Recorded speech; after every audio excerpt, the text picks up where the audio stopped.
page 25,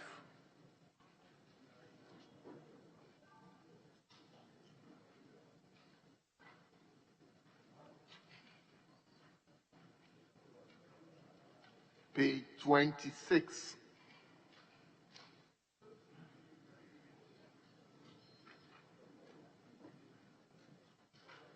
page 27,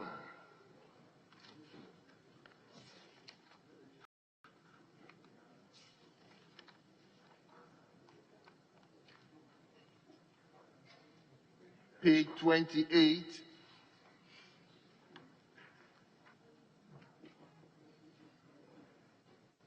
page 29,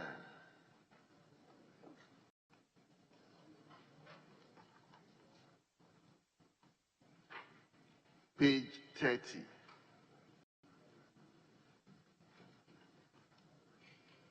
page 31,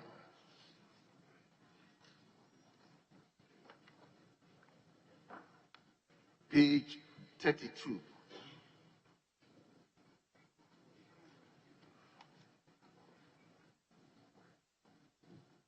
page 33,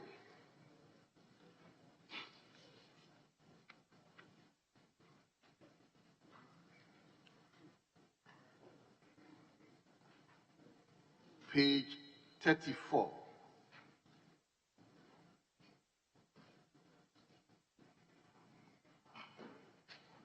page 35,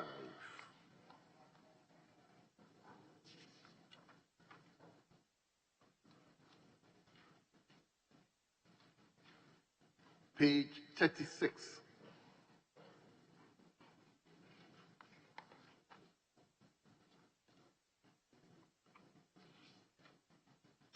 page 37,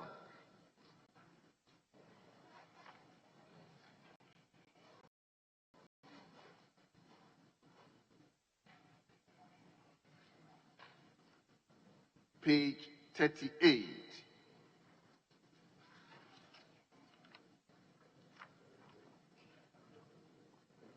page 39,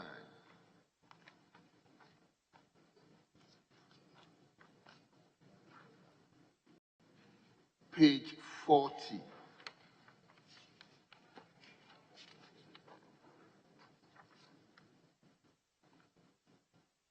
page 41,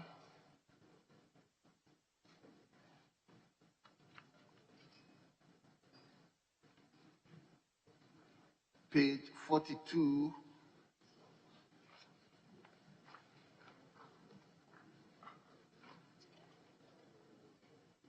page 43,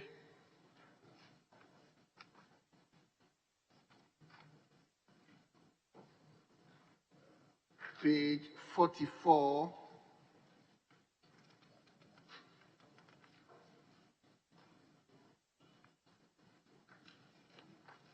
page 45,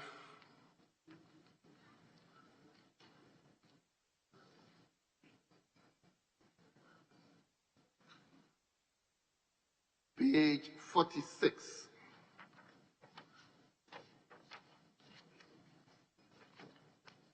and finally, page 47.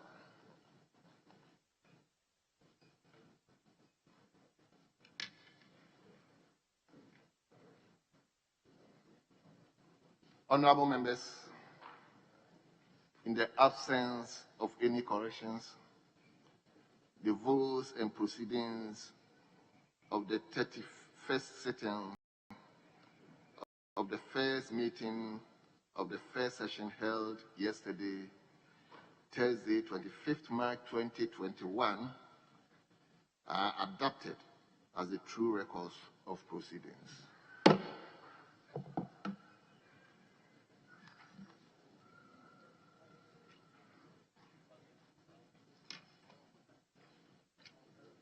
Honorable members,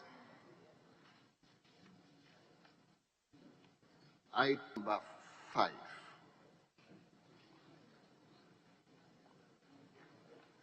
Leader. Speaker, coming under the strength of Order 53 and also with the consent of my colleagues in leadership on the other side, we wish to employ your kindness to vary the order of the day and take item 5, and then afterwards we do have item 6. And it is such that we have 2 statements as agreed by leadership. One, which is commemorative statement, to be presented by the Minister for Lands and Forestry, and then my good friend, the Honorable Dajra. It is agreed that we will only take 2 contributors from each side of the House. Thank you, Speaker.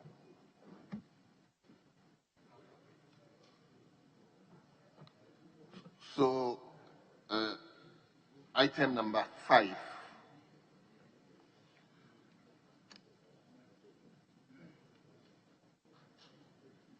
Honorable members, there is a statement that stands in the name of Honorable Member for Damango and Minister for Lands and Natural Resources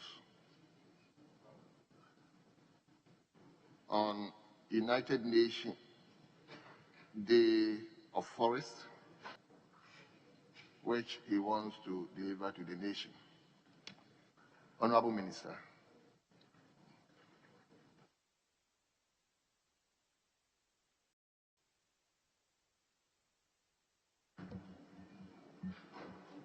Mr. Speaker, in 2012, the United Nations General Assembly declared 21st March of every year as the International Day of Forests. This day is set aside to create global awareness on the importance of all types of forests and trees outside forest enclaves.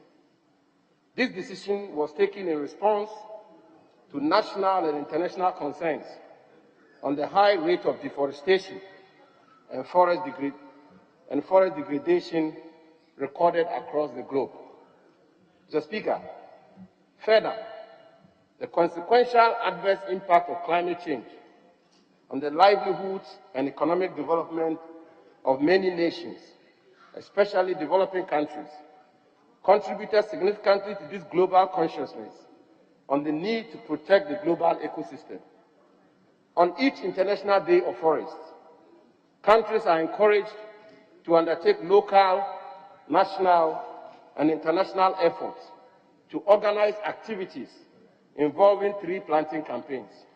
Mr. Speaker, today, before the representatives of the Ghanaian people, the government and people of Ghana join the world in recommitting ourselves to the principles which animated the United Nations General Assembly to designate 21st March as the International Day of Forests.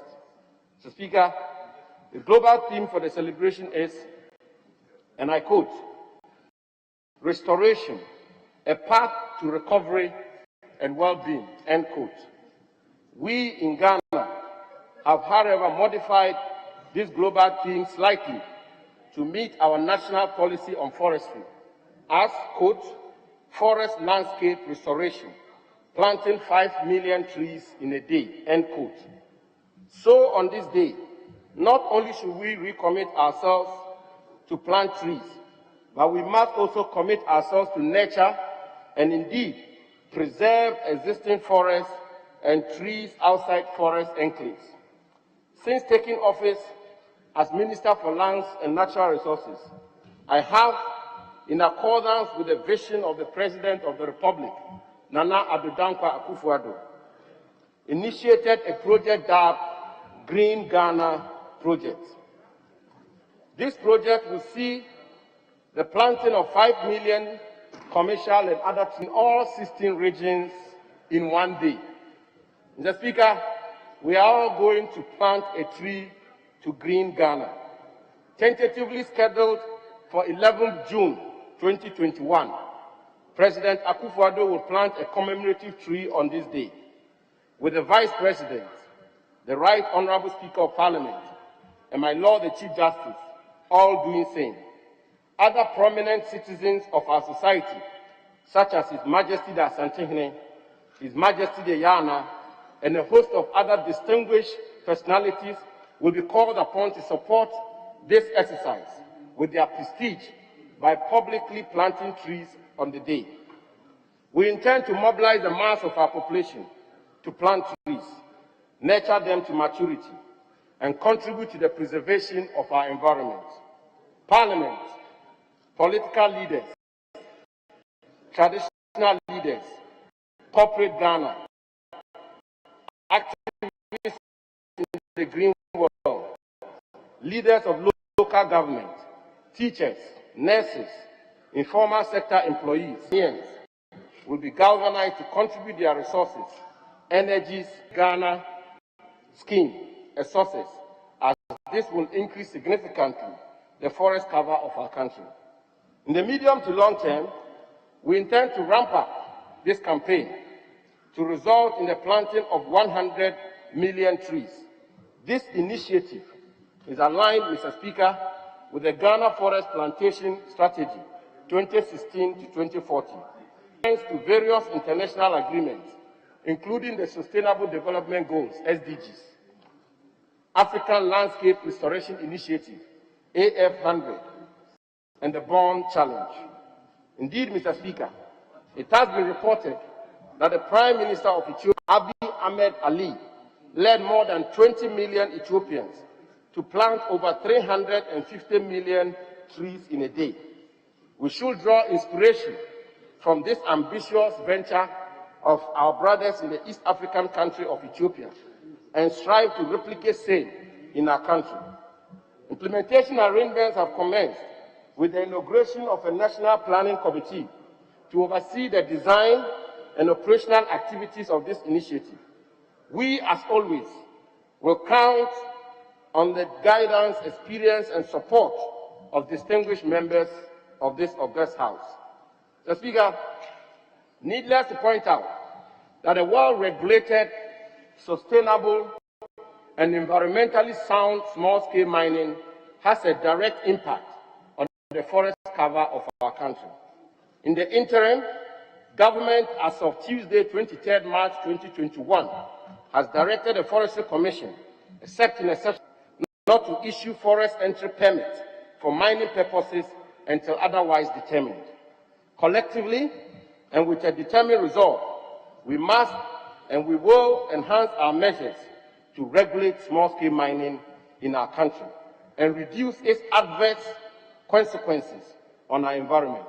Mr. Speaker, the House should be rest assured that we will discharge this heavy duty with tenacity, honesty, and integrity.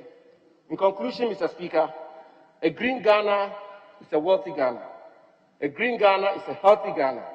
A green Ghana is a sustainable Ghana. And indeed, on the occasion of the International Day of Forest, the good and dignified people of Ghana wish to reassert their unflinching commitment to a Ghana which protects and enhances its forest cover. Thank you, Mr. Speaker. Thank you, Honorable Minister. I'm going to invite two contributors from each side, then the leadership will conclude. Honorable Member for Wa Central. Thank you, Mr. Speaker, for the opportunity to contribute to this very important statement made by the Minister in charge of lands and natural resources. The Speaker, logically, he should be the one to demonstrate leadership in leading Ghana into observing this very important day. It's a day of self-reflection, a day when we will think about ourselves regarding the environment we live in, and to know that this environment defines who we are. If you live in an environment that does not reflect your very nature, your hopes, your aspirations, your wishes, that you don't know the direction you are moving. Mr. Speaker, I'm happy that in dealing with this issue, he has made reflective efforts on Ghana's Green Ghana project, a project which seeks to plant trees in Ghana, restore the forest, and to give us a practical application of how we can revamp the environment. This is something we should be doing, not just because it is a project in this Ghana or in this country, but because we must make sure the environment is the last day of man on earth. In other words, as Gandhi says, that when you take the last tree out of the earth, then the last man is also out of the earth. Because the tree or the environment made up of the trees and then everything inside there also reflects the life of man. Because we feed on them. The flora and the fauna also define the nature of man. So, Mr. Speaker, this is a very important time, and I want to call on our members, honorable members of parliament, to demonstrate much more than listening, to demonstrate much more than talking, that we go back home to our various constituencies and organize in such a way that the concept of Green Ghana projects can take practical demonstrations in our various constituencies. And I believe that in doing so, we'll be reflecting the true picture of the Global Day of Forestry, is defined today by the minister. Mr. Speaker, I know that Ghana has shown that Ghana showed this in the past. I remember in the General Rawlings period, in the days of the revolution, it used to be a day of honor for us to go out, young people go out and plant trees at places so that we can restore the land that has been lost for a very long time. Today, and I'm happy, the minister is the one speaking on this day. We have people in our forests. And the last time with lands and forestry, we visited Eastern region. We saw how people coming from Burkina Faso, from Mali, from all over the country of countries in West Africa to devastate our forests because of galamsey, because of illegal mining. We saw women who came to sell themselves in that forest. We saw how much desecrated our forest was by people who didn't belong to this country. And Mr. Speaker, if the minister is saying this, we'll also urge him to follow this to the logical conclusion, to make sure that we just don't talk, but that we act in a positive manner that will show Ghana, that will set Ghana as a country that seeks to restore its environment and that seeks to make sure that we make it a yearly affair, not just yearly affair, but a daily affair in protecting the environment. Mr. Speaker, I would like to thank the Minister for such a wonderful statement and for such a timely intervention, and call on the rest of us to show interest in what is happening. Thank you, Mr. Speaker. Thank you, Honorable Member. Let me invite Sunyani West. Thank you, Mr. Speaker. Mr. Speaker, I want to add my voice in thanking the maker of the statement, the Honorable Minister for Lands and Natural Resources. Perhaps this statement could not have come at any better time than now, because we are marking the beginning of the rainy season. And if we are talking of planting of trees, this is perhaps the best time to be able to conscientize the minds of the Ghanaian.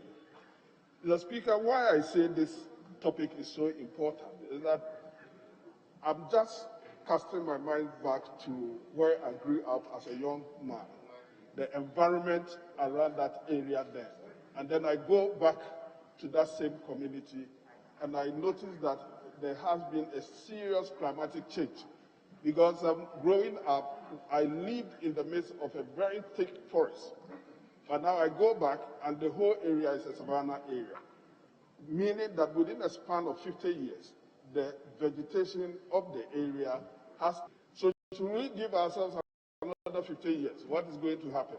It is likely the situation is even going to be worse. So it is about time we begin conscious effort to regreen the very vegetation that through our activities we have devastated.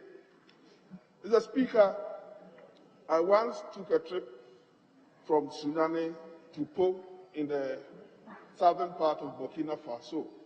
While I was going, I noticed that along the way, the vegetation was coming down, and it was so down so close to that of a desert just after Bolga. But the moment you enter the Burkina part, you see the vegetation coming up again.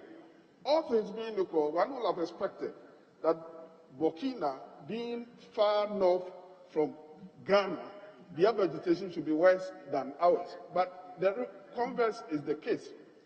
So, Mr. Speaker, one will ask, what is it that has given them that opportunity to be able to maintain their green vegetation, and then in our case, ours is also being devastated. So I think it is good drawing the nation's attention to the need for us to have critical look at issues of forest and then forest cover. Geographically, we fall within the tropics, and one will expect that we should be a net exporter of wood. But now, if you look at some of the wooden poles used by VRA and ECG in extending electricity to our communities, you notice that some of the wood are even imported. So why should a tropical country like ours, that has everything to be able to grow every tree that we may need, be it economical or what, and yet we are importing trees at this stage? So, Mr. Speaker, I think this is a call we should all get involved. I am a tree. I must admit that there are so many gains in being a tree farmer, but then equally there are difficulties when it comes to accessing land even for tree farming, especially Forestry Commission releasing degraded lands to prospective land forest developers. It's so difficult for one to go through, and even after doing the plantation, when it gets to harvesting time, the kind of ordeals and the bureaucracies they go through sometimes also becomes a limiting factor in encouraging people to go in there. So perhaps I will urge the minister to look at this aspect of afforestation.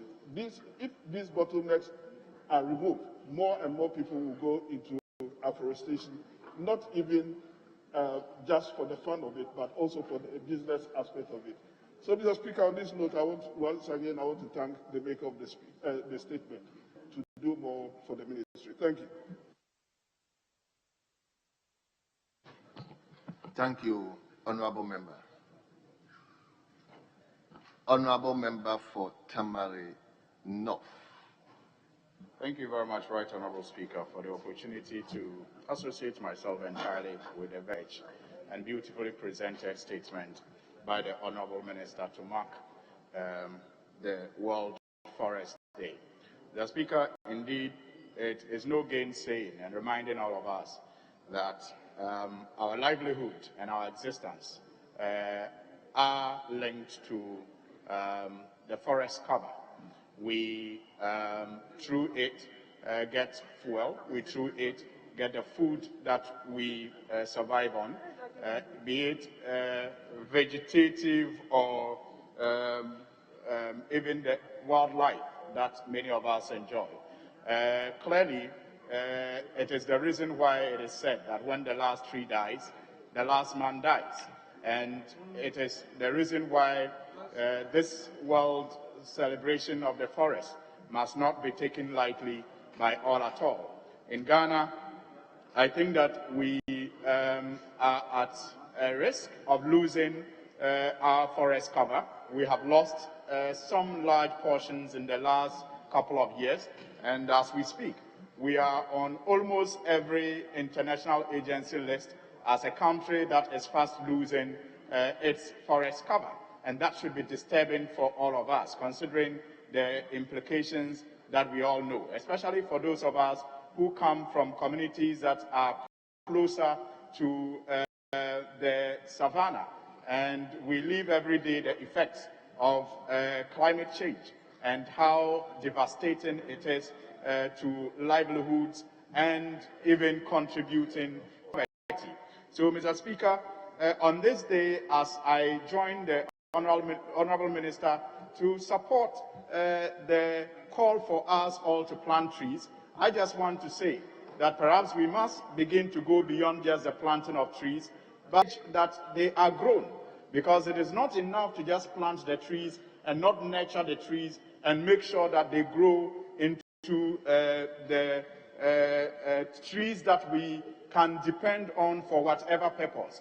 I think that we must go beyond just planting trees to growing trees, and we must support our agencies, our institutions, and even individuals to actually grow as many trees as possible. Mr. Speaker, as a country, apart from the threat of losing our forest cover, there are specific trees that are also under threat, like the much talked of rosewood in the northern region today. In most communities, many livelihoods depend on that, forgetting that their life will also depend on its non-existence tomorrow.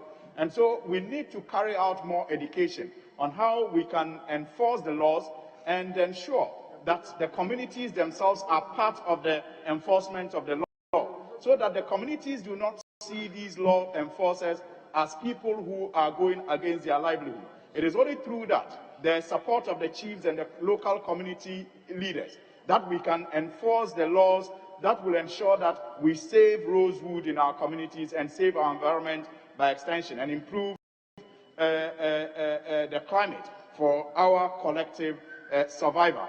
I think that the merchants who are into this must also be sanctioned drastically anytime they are arrested, as deterrent to others who may begin to think that it is a way to go. Mr. Speaker, quite apart from education and enforcing the laws, I also will want to urge the Forestry Commission to plant more rosewood, because you see, in the long term, I think it is more sustainable than just investing in stopping the cutting of rosewood. It is more rewarding, it is more commercially viable, even though rosewood takes a long time to mature and to benefit the community. If we begin today, even if we do not benefit from the growing of rosewood today, our great-grandchildren will benefit from the growing of rosewood. So quite apart from education that is needed, the enforcement of the law that is needed, what is also critical is for us to begin to invest in growing more rosewood in that part of the country. Mr. Speaker, I also think that perhaps the way forests cover more is to begin to decouple some of the institutions under the Forestry Commission.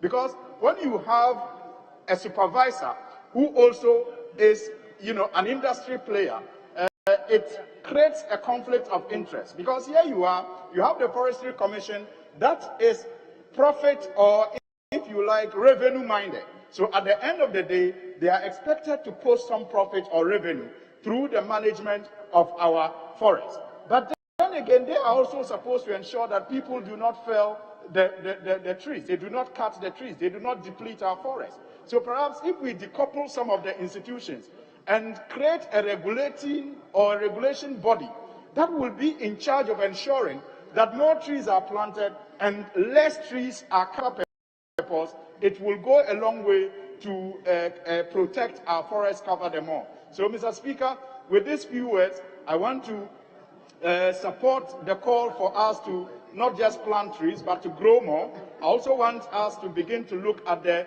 possible decoupling of some of the Forestry Commission, so that we can make one that is entirely responsible for regulation and not be part of the agencies that will be required to bring revenue from our forests. And with that decoupling, the regulation agency will be more, mindful of protecting our forests, cover, and growing more. I thank you, Mr. Speaker, and I urge all of us by the end of this month to be able to boast that at least we have planted and are nurturing trees in our homes. Thank you very much for the opportunity, Right Honourable Speaker.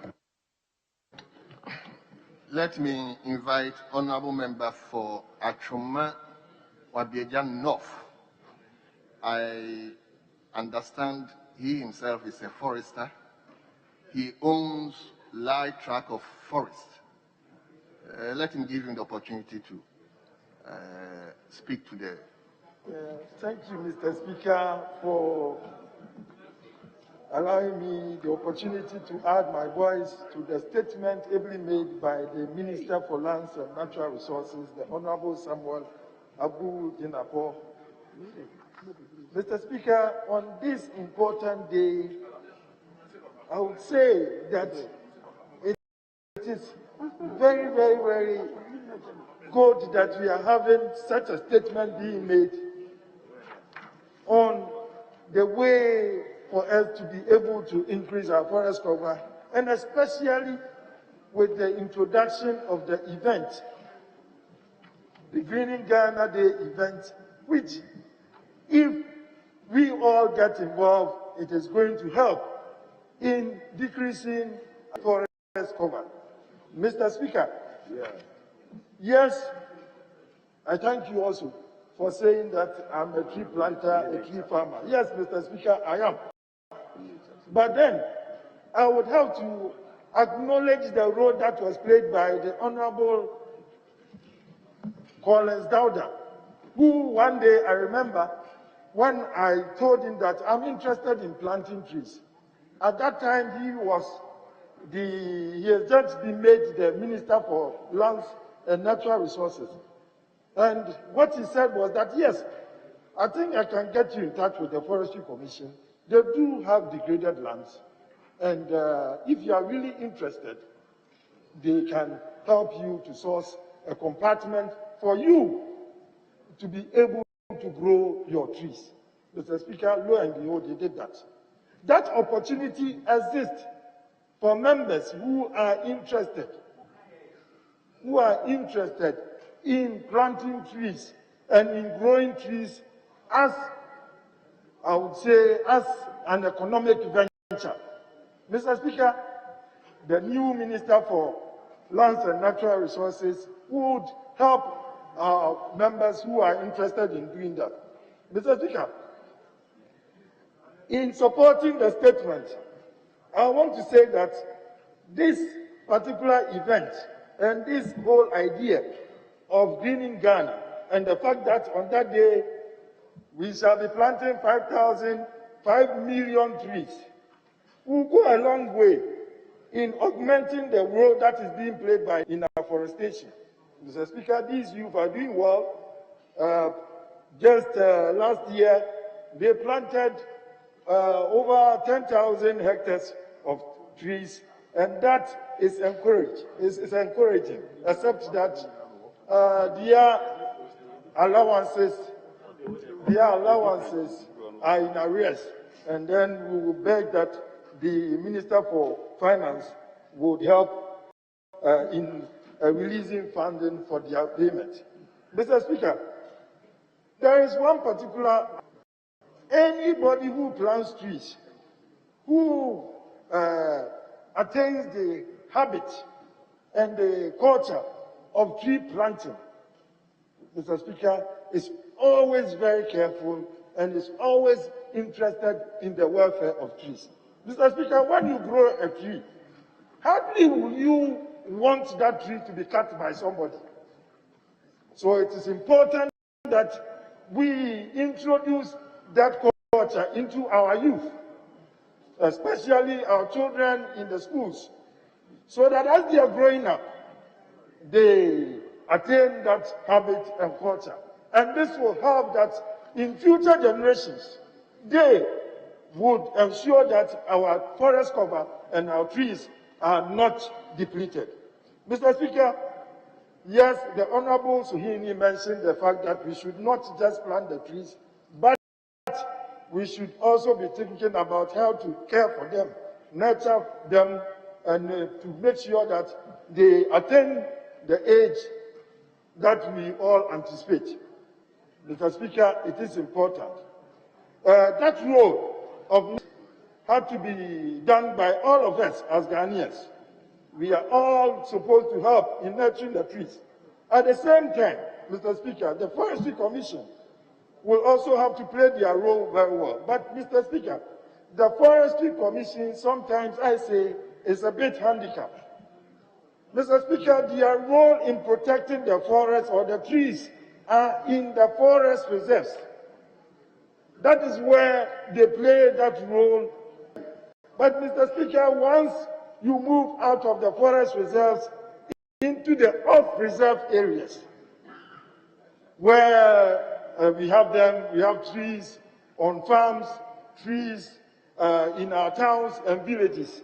Mr. Speaker, in those settings, the Forestry Commission does not have a major role in the control of that tree. Their role is only when somebody fells the tree in a farm or in the off-reserve and that person decides to make use of it economically. That is when the Forestry Commission can come in. So, Mr. Speaker, that role in protecting trees that are off-reserve, Mr. Speaker, we will need the MMDAs to also play their role. Mr. Speaker, the MMDAs, they are in our districts, they are in our communities, and they can help through bylaws to make sure that at least for you to even fell a tree, you need a permit, even in your house. Mr. Speaker, I remember years back, the Committee of Lands and Forestry went to Uganda. And in Uganda, during our discussions, we were informed that in Kampala City, they cannot cut a single tree without an official permit from the city council. No matter what, even if the tree was planted by yourself and it's in your house, you need a permit to cut that tree down. But lo and behold, what do we have in Ghana? You see people just cutting trees left and right. Mr. Speaker, I have to commend this government very well. Quite recently, an innovation in that aspect has been introduced in Ghana. That is the National Cathedral construction was going on behind the Parliament building. Mr. Speaker, we saw videos of the huge mahogany trees being uprooted, Mr. Speaker, and being transported, that is relocated to a different premises. Mr. Speaker, in fact, I have, through my own work, followed up. I really wanted to see where they were planting those trees back again. Mr. Speaker, it is at the Parks and Garden premises at Cantonments. When you drive past there on the left, Mr. Speaker, you will see those huge trees. They have been planted back again in there, and they are not dead, Mr. Speaker. That is an innovation that we have to support. That we have to support. Mr. Speaker, my attention has been drawn to the fact that we have more work to be doing. Such, I will end by supporting the Minister for Lands and Natural Resources on the good statement that has been ably made. Thank you, Mr. Speaker. Thank you, Honourable Member.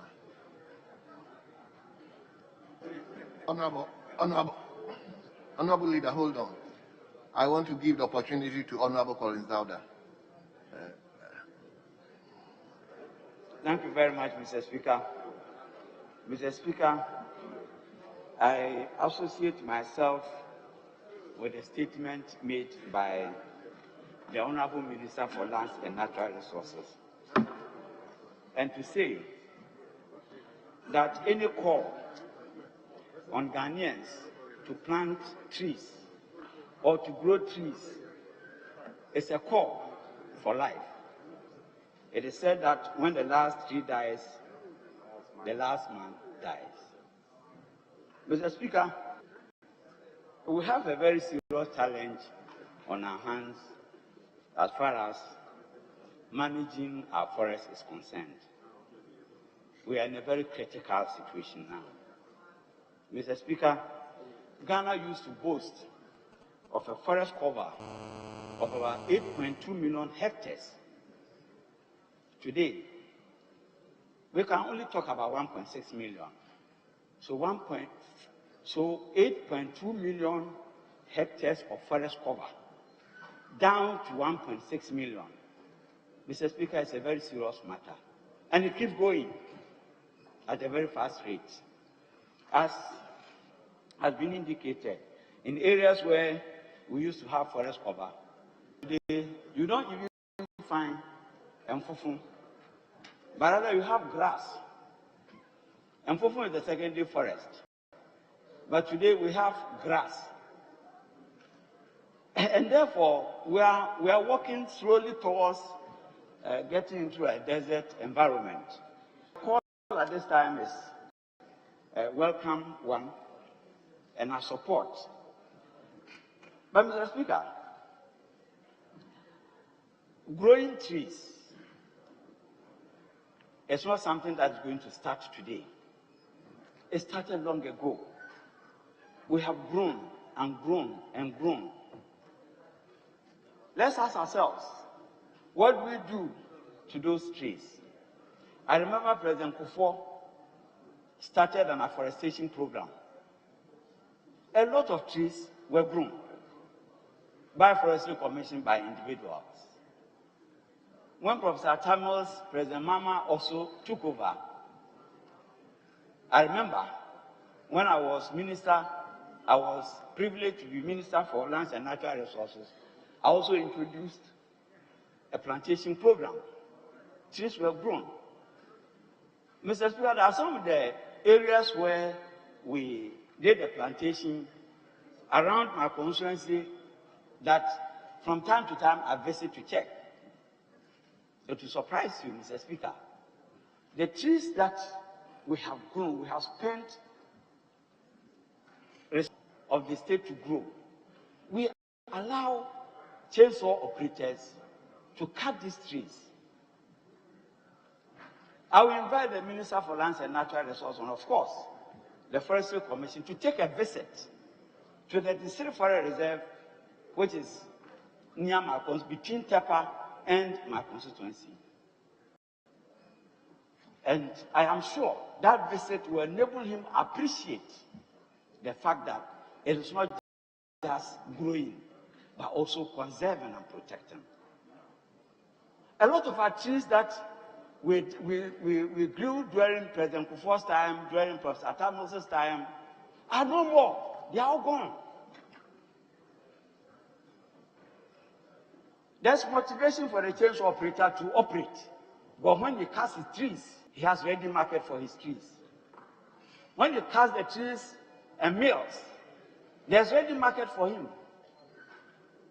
Mr. Speaker, we have always tackled chainsaw operations only in the forest.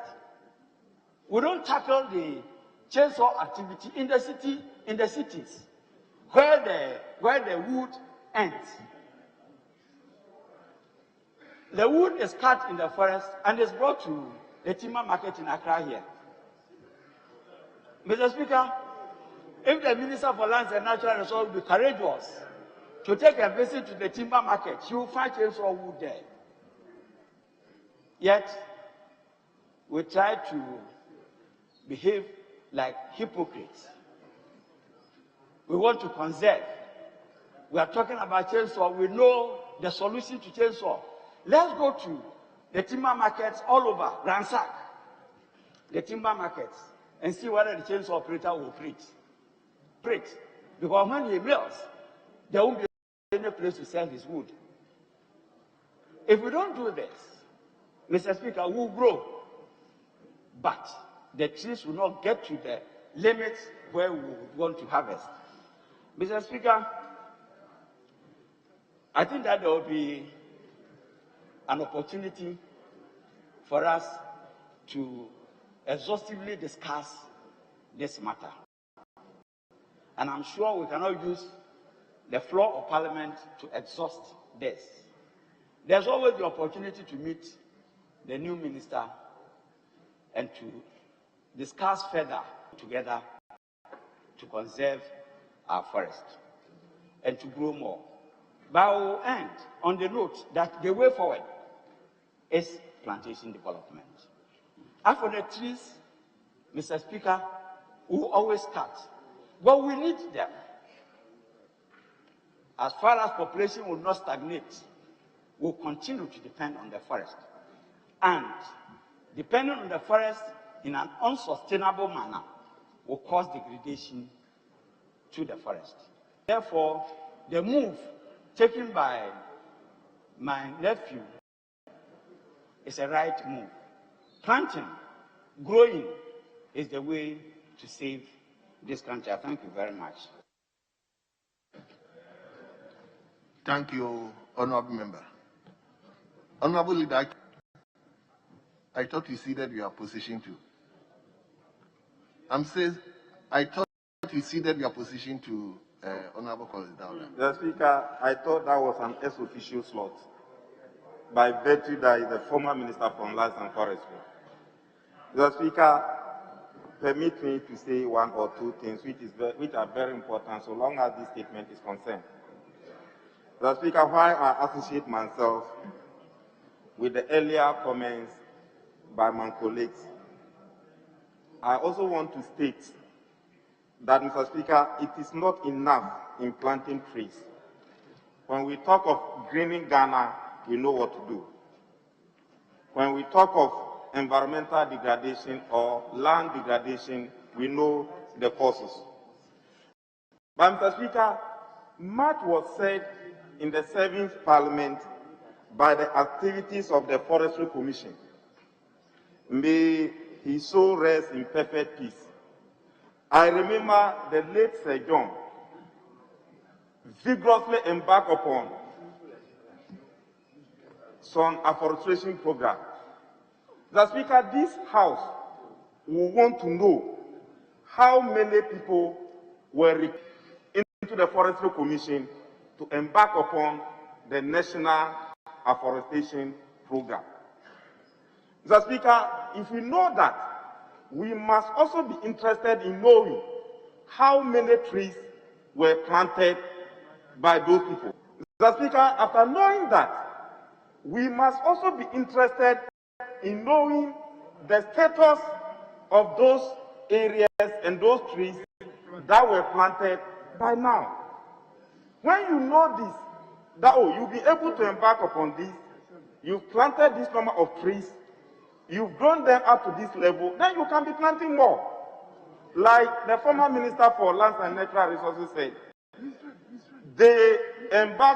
in his time, he embarked upon some tree planting. Now when he goes there, those trees are being cut. But Mr. Speaker, beyond that, we must also control the state of charcoal burning. And it is in that regard that during the 5th Parliament, during the Nurse Mohammed's administration, this nation vigorously embarked upon the activities of the Ghana Gas, invested heavily in Ghana Gas, in such a way that we must discourage the use of charcoal and encourage the use of LPG gas. Mr. Speaker, that is the way to go. And it is on that note that the price of LPG gas was heavily subsidized. Mr. Speaker, you can't be saying that you want to green Ghana where LPG gas is not subsidized. You are encouraging charcoal burning. A lot of people are using charcoal to the extent that we are even exporting charcoal to Europe. You are exporting charcoal. After exporting charcoal, you say you want to green your country. What is the raw material or primary material for charcoal? It is the trees. So, Mr. Speaker, the issue of greening Ghana cannot just be simplified. And I believe the Committee for Lands and Forestry must be resourced by this House to embark upon a nationwide monitoring, to visit our forest reserves and report back to this House. Mr. Speaker, then we can support the young minister in greening this country, Ghana. In conclusion, Mr. Speaker, I want the Minister for Lands and Natural Resources. He is also, I think he's also in charge of money, to take a strong position. Which of the two do we value? Is it the trees or the mineral resources under the trees? And I'm saying this because when you go to the forest reserves, the lands which were compulsorily acquired by legislative fiat, governmental fiat, once there's prosperity and you find either bauxite or gold or diamond in the forest reserves, the forest becomes valueless and the interest now shifts from the forest to the diamond or to the gold or to the manganese.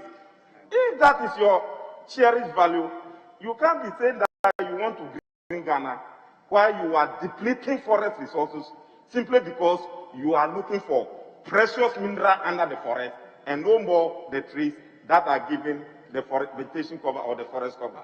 With these few comments, Mr. Speaker, I want to thank the maker of the statement and I want to invite him to take a decisive position to choose between the gold or the diamond or the bauxite in the forest reserves or the trees. I rest my case and may God bless us all. Honorable Leader, if you are desirous to get answers to the questions in your contribution, you know what to do. You file question to the Minister. Thank you, Mr. Speaker. Mr. Speaker, I made an appeal to you that we should invite the Committee on Lands and Natural Resources to pay a working visit to those areas where the trees are planted so that they will give recommendations. Then the House will support the Minister on how to go about it.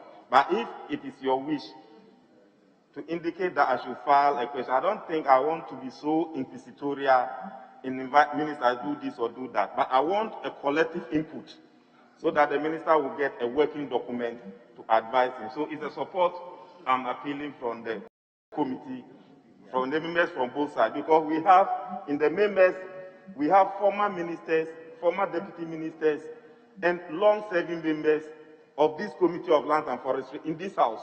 He has just come, and I think he will need their support and their institutional memory. It was on that note that I was making that appeal, Mr. Speaker. Thank you very much. Speaker, let me try and be snappy in contributing to the statement. Speaker, fact be told, unless my colleague is saying that this matter had to be flagged, already the committee is clothed with the powers to do that oversight. So they don't need any direction from the Speaker. With the greatest of respect, they already have that responsibility and that oversight role to do what they have to do. So I think, first of all, I want to join in unison in commending the Minister for the statement issues to the fore for appreciation by this chamber and this House. And as I listen to contributors, particularly my good friend and a senior colleague, the Honorable Collins Dowda, who puts matters in context, and the Honorable Benito, two things I find as relevant variables in this whole discussion. And the Honorable Suhini could not have captured it better when he talks about enforcement of laws, education. But the begging question, we have the laws that are relevant to pursue this crusade. Yes, indeed, we have the laws. Do we have the institutions that can, or that will be able to facilitate and ensure that we do the needful to achieve what we want to achieve? Yes, we do have the institutions. Speaker, not to bore you, if you look through, I took the pains to run through a chronology of international conventions that as a country we have ratified. Relevant international conventions, even in our constitution and other acts of parliament that are relevant in the protection of our forests, the protection of our environment. For instance, we have the UN Convention of Biological Diversity. It's been ratified by our country. We have the Convention on International Trade in Endangered Species of Wild Fauna and Flora, ratified by Ghana accordingly. The International Treaty on Plant Genetic Resource Agriculture, ratified. The International Tropical Timber Agreement, ratified. The Forest Protection Act. Speaker, I can go on and on. We have all these laws, and we have the institutions. The begging question is, what is the problem? The problem is our own attitude as a people. Our inability to enforce the relevant laws, our inability to put out punitive measures to people who flout the laws. All these have conspired to make our situation worse. And we have to look into our faces and tell ourselves the truth. Now, if we look at, as the Honorable Ahmed mentioned, charcoal, the production of charcoal with its ramification. Speaker, I'll try to be brief. There are linkages. Housing, because we have to roof the housing that we put out. The linkage of energy, because we have to use energy for our daily lives. So what we have to do is that there must be intersectoral effort. It cannot only be the Minister for Lands and Forestry. He alone cannot do it. There are other ministries that are relevant. There are other agencies who have a role to play in this fight. And this is why we expect more responsibility from these ministries and agencies. Speaker, finally, I think members of parliament also have a role to play. We as opinion leaders in society, what have been our pronouncements, our statements, our actions? More often than not, because forest matters are not bread and butter issues per se, we don't seem to focus on it. So if we change the paradigm, today Ghana is respected. If you go to the IPCC, the Intergovernmental Climate Change, we have doctors from Ghana who are serving on these bodies. We are respected so much, and yet, day in, day out, we are destroying our forest cover as if there is no tomorrow. So I would want to appeal that the minister will involve all the stakeholders, all relevant agencies and ministries, and then finally, our traditional leaders. When we're growing up, when a chief tells you that you're not supposed to cut a taboo that all of us are supposed to respect, or you are told not to cut a tree, we respect it. Today, modernity has taken the order of the day, and we are turning to gloss over all these fundamentals that help to protect lives and property. Speaker, the plantation of trees is towards the protection of our livelihood on this planet. It's not just for the beauty of it. An industrialized country like Germany, if you go to the city of Germany, the capital of Germany, all the trees in the capital have been counted. So, Speaker, I see you are drawing my attention to time, and I have to bring my contribution to conclusion. So, to conclude, all of us must support the minister. All other agencies must also play their role well, and I'm very confident that we'll be able to overcome this challenge. Speaker, with these words, I want to thank you for the opportunity. Thank you. Thank you very much. Honorable members, there is another statement, and that statement stands in the name of a member for Ho West, Honorable Emmanuel Kwesi-Bajura, and the statement is in honor of the late Honorable Francis Aggrey Aboche, the former member of Parliament. After the statement, I'll invite only two contributors, one from each side. Honorable member, you may take the floor. Thank you, Mr. Speaker. Mr. Speaker, I pay this tribute to my mentor, my predecessor, Honorable Francis Aggrey Aboche, the former member of Parliament for the second, third, and fourth Parliament. Abide with me, fast fails the eventide. The Darkness deepen, Lord with me abide. When other helpers fail and comfort flee, help of the helpers, oh, abide with me. Henry Francis Light. Mr. Speaker, on Saturday, the 2nd January 2021, Ghanaians, particularly the good people of Ho West constituency, received the sad news of the passing away of one of the eminent statesmen, illustrious and revered son of the land, Honorable Lawyer Francis Aggrey Agboche.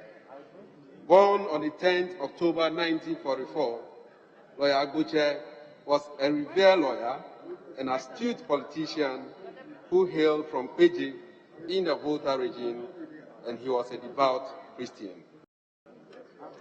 Lawyer Agboche, Mr. Speaker, began his political journey actively in 1996 when he contested and won an election to Parliament to represent the people of Ho West on a ticket of the National Democratic Congress. He was a member of the Council of Elders of the Volta Regional Branch of the National Democratic Congress.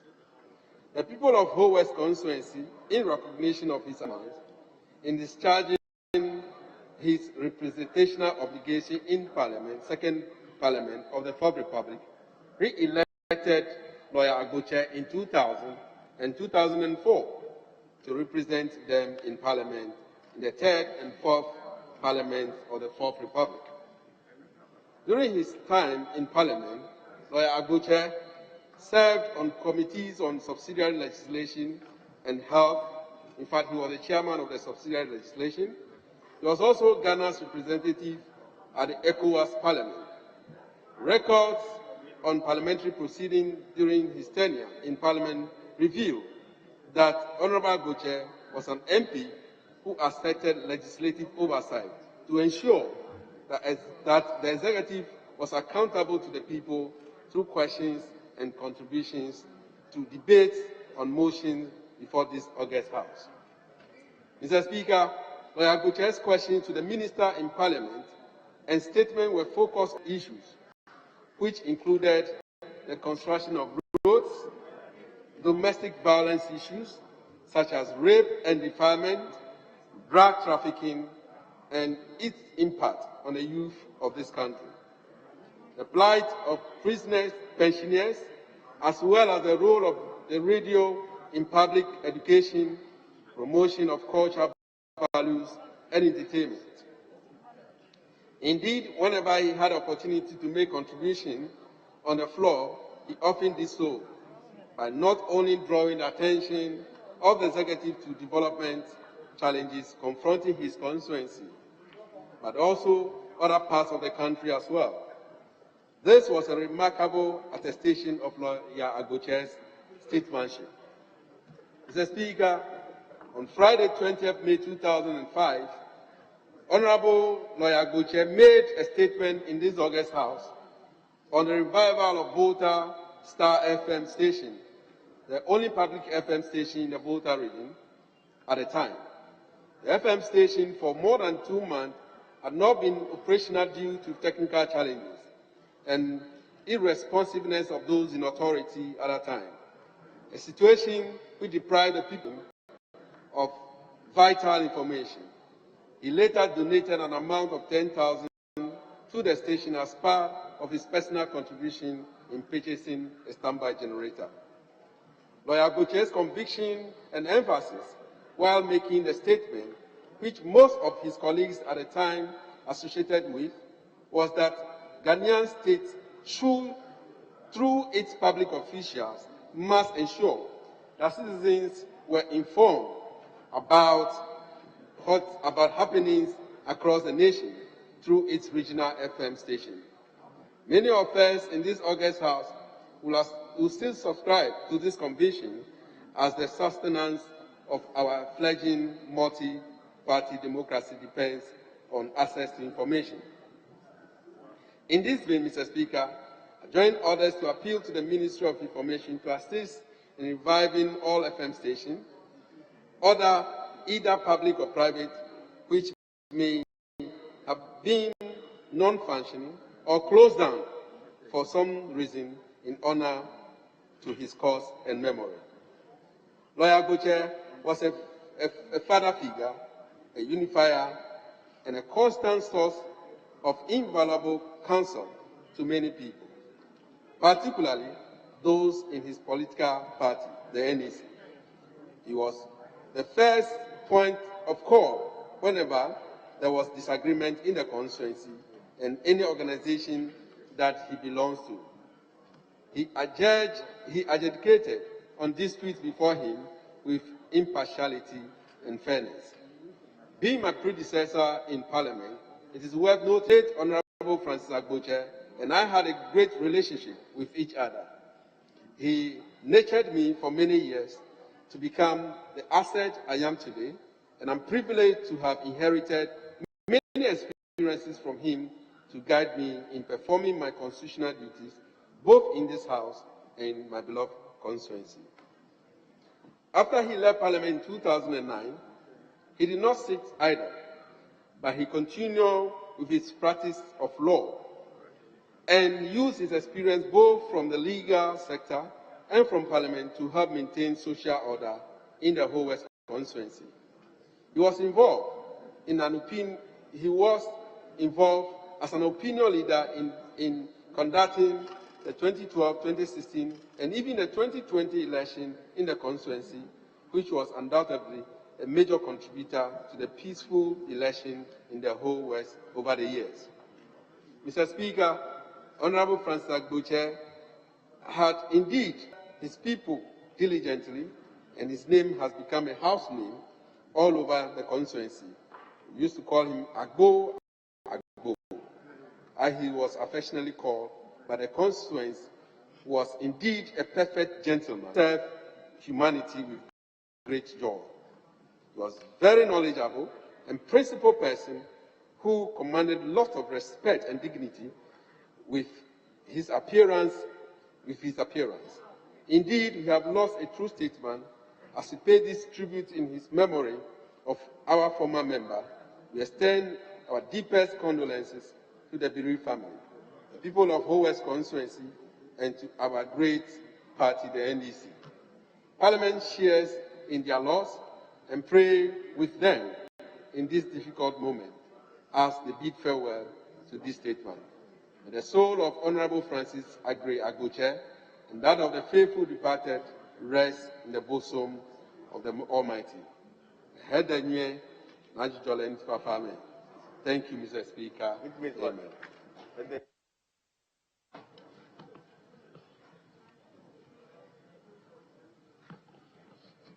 Yes, honorable member.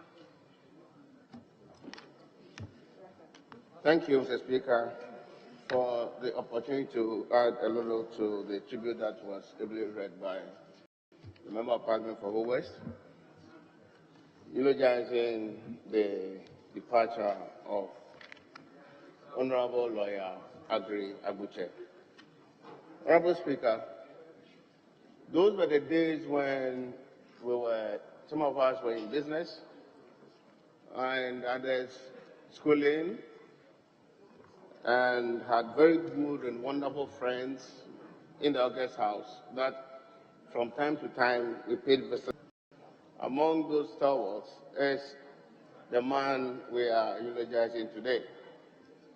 We saw them as the pillars of the Volta region, and we saw the pedigree and the works, and then the humility with which they handled situations and attended to issues, particularly with regards to the Volta region. We were so enthused and had to admire them from afar, some at close range, and sometimes paid visits and also to take advices. He was ever ready to give the sort of solutions to the problems that we always brought before him. And I must say, in a way, one particular day when we were together in 2009, ushered in as first members in this August House, in the fifth Parliament, he paid a visit to my colleague, and at that meeting, I happened to be there. And his demeanor and the way he went about admonishing us and advising us and the way we ought to go about our work. And even assured that from time to time he would be paying visits. And he did so religiously. He will come look for us, and we always want to know how the things and the works and all the challenges and all that. And he will prescribe the ways to overcome some of those that we told him about being the challenges. We have actually lost a gem, someone who is readily available at any time we call him, and will always offer what he thinks should be the solution to issues. And with his demeanor and the way and the candor with which he carries himself and issues about, I think it makes him so approachable. In fact, I would want not just listening to this eulogize and simply leave it at this, and then maybe on the day of burial, I will go bury him, and that ends it. But I would want to suggest that my colleague and maybe the Volta MPs caucus come together to see how we can immortalize his works in the constituency. Others can also emulate and follow his good works and footprints. In fact, his works in this house, I think you've articulated, and I think that is well researched and put out. On this, and with these small words, my condolences to the family, the wife, and the children, the constituents, the whole West, the chiefs and people, and all those who have, one way or the other, learned under him. And have had that close relationship with him, and the members of the party and leadership of the party who have all seen him as a unique fellow and have actually worked with him closely and have benefited from his wisdom and intelligence in so many ways in bringing us where we are. We say he has done well. We need to just copy, emulate all that he came to stand for and he did for us. With these few words, Mr. Speaker, may his soul rest in perfect peace.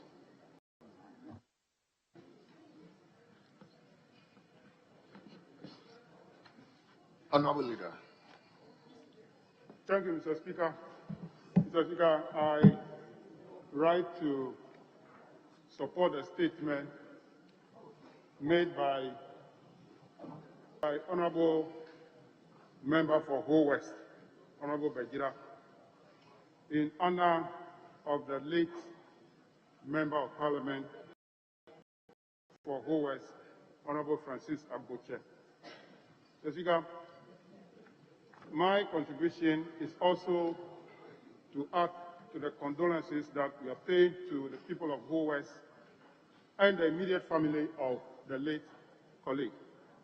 So, Speaker, I am privileged to meet Honorable Agboche in the 4th Parliament when he was serving the 3rd term, and I entered as a fresh Member of Parliament. And as one of the senior MPs from the Volta region, we, the young ones at the time, had to learn from them.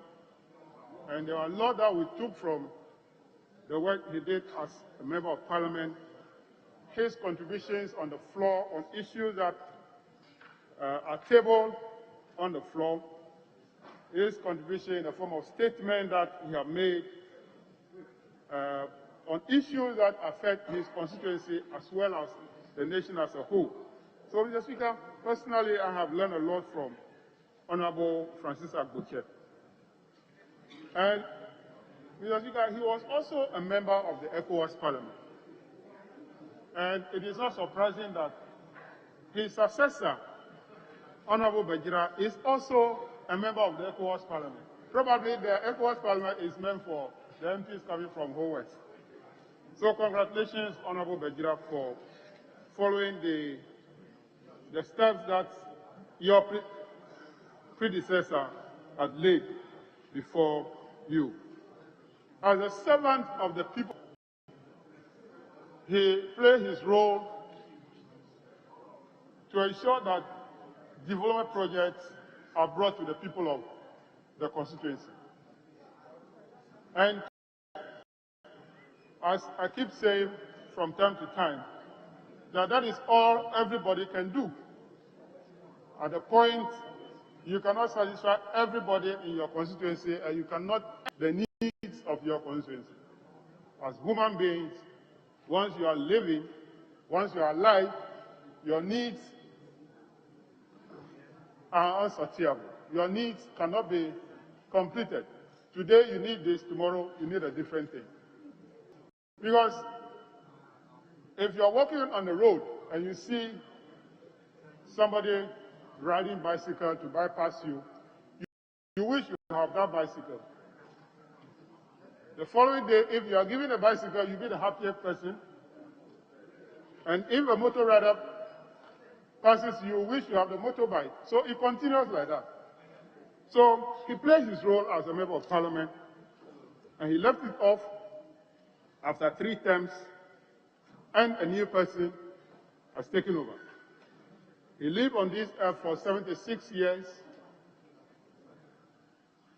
and he's no more. So this is the only thing that we can do to remember him as a former member of parliament who was a servant and has played his role and served his people. One day, each of us here will go through the same process because death is inevitable. So, Mr. Speaker, I just want to add my voice to thank the maker of the statement who paid tribute to his predecessor, and also console the immediate family, people of Ho West, for the loss of Honorable Francis Abuche. Mr. Speaker, I thank you. Thank you, Leader. Honorable Majority Whip. Speaker, with your leave, we go on to presentation of papers and number 25 from page 10 of today's order paper. Speaker.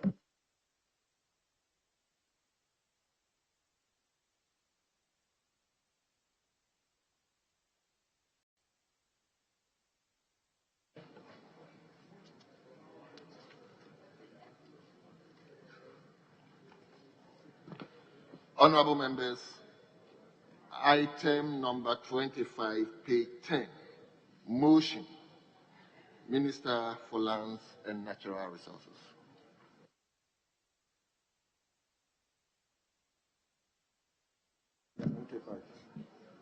Right, Honorable Speaker. I rise to move that this Honorable House approves the sum of 847,376,632 Ghana cedis for the services of the Ministry of Lands and Natural Resources for the year ending 31st December 2021. Mr. Speaker, the Ministry of Lands and Natural Resources and its sector agencies were allocated an amount of 847,376,632 Ghana cedis for the year 2021 financial year. This amount is made up of 373,533,512 Ghana cedis from Government of Ghana sources, 330 million 31,680 Ghana cedis from retained internally generated funds, 22 Ghana cedis from annual ABFA sources, and 121,811,440 Ghana cedis from development partner sources. Mr. Speaker, the Ministry intends to use this amount to implement its key priorities. These include, among others, 1, to continue to support the implementation of the National Afforestation Scheme, including Green Ghana. 2, support anti-galamsey operations and activities. 3. Continue to implement the alternative livelihood scheme to reduce pressure on the natural forest. 4. Undertake reclamation and degraded mined-out areas. 5. Facilitate the implementation of the digitization and automation of land administration services. 6. Organize national dialogue on small-scale mining. 7. Continue the implementation of the government's policy of community mining scheme. 8. Support the operations of the Ghana Integrated Aluminium Development Corporation, GADEC, and the Ghana Integrated Iron and Steel Development Corporation, GISDEC. 9. Support the Ghana Geological Survey Authority to undertake more mineral activities in the country. And finally, 10. Support the Ghana Boundary Commission in protecting both the country's land and maritime boundaries. So, Speaker, I hereby move for the approval of an amount of 847,376,632 Ghana cedis for the ministry and sector agencies. I so move, Mr. Speaker. Thank you. Thank you, Mr. Chairman of the committee. Thank you, Mr. Speaker. I rise to second the motion and also to present your committee's report. I will ask the Hansard office to capture the report in its entirety, whilst some few observations. Mr. Speaker, the committee acknowledged some notable achievements chalked by the Lands Commission in the year 2020. Although there was a general decline in business activities during the onset of the COVID-19 pandemic, the committee observed that the Commission increased its revenue collection from 134,964,868 in 2019 to 199.2 million in 2020, representing a percentage increase of 47.62%. The committee also noted that the revenue from stamp duty payments increased from 106 million in 2019 to 109 million in 2020, indicating a progressive growth. Honorable member, since members are having, can you skip those ones and go to the recommendation conclusion? Observed that an amount of 106 million had been allocated for the youth in afforestation program out of the budgeted amount of 244 million for the 2021 financial year.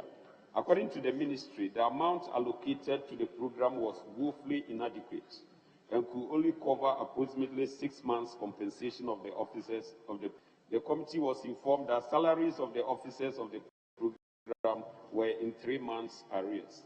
The committee recommends that, as a matter of urgency, funds should be released to pay all the arrears and ensure regular payments in the subsequent months.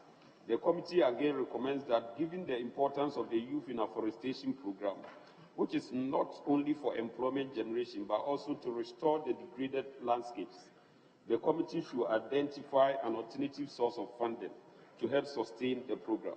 In addition, the Forestry Committee can audit to ensure that the amount spent on the program is commensurable to work done to ensure value for money. Mr. Speaker, in conclusion, I will say to enable the ministry execute its program and activities, the committee recommends to the House to approve the sum of 847,376,632 Ghana cedis for the Ministry of Lands and Natural Resources. I so submit. Thank you. Thank you, Honorable Ranking.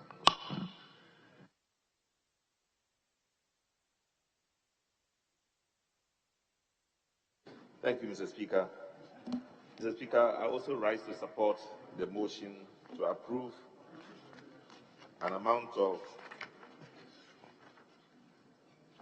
847,376,632 376,632 million Ghana cedis for the Ministry of Lands and Natural Resources for it to accomplish its mandated duty assigned it by the Constitution of this country. The Speaker, the Chairman has mentioned many of the issues that we observed were critical and needed attention. But there are a few things that I think we should bring to notice. The Mineral Resource Development and Management Program has some key challenges and is trying to address them sufficiently, but has been limited by the amount of allocation given it. The expectation is that a lot more attention is given to this sector because its aim, one of the key areas it's aimed at, is to make sure it provides specific areas where minerals can be found in the land.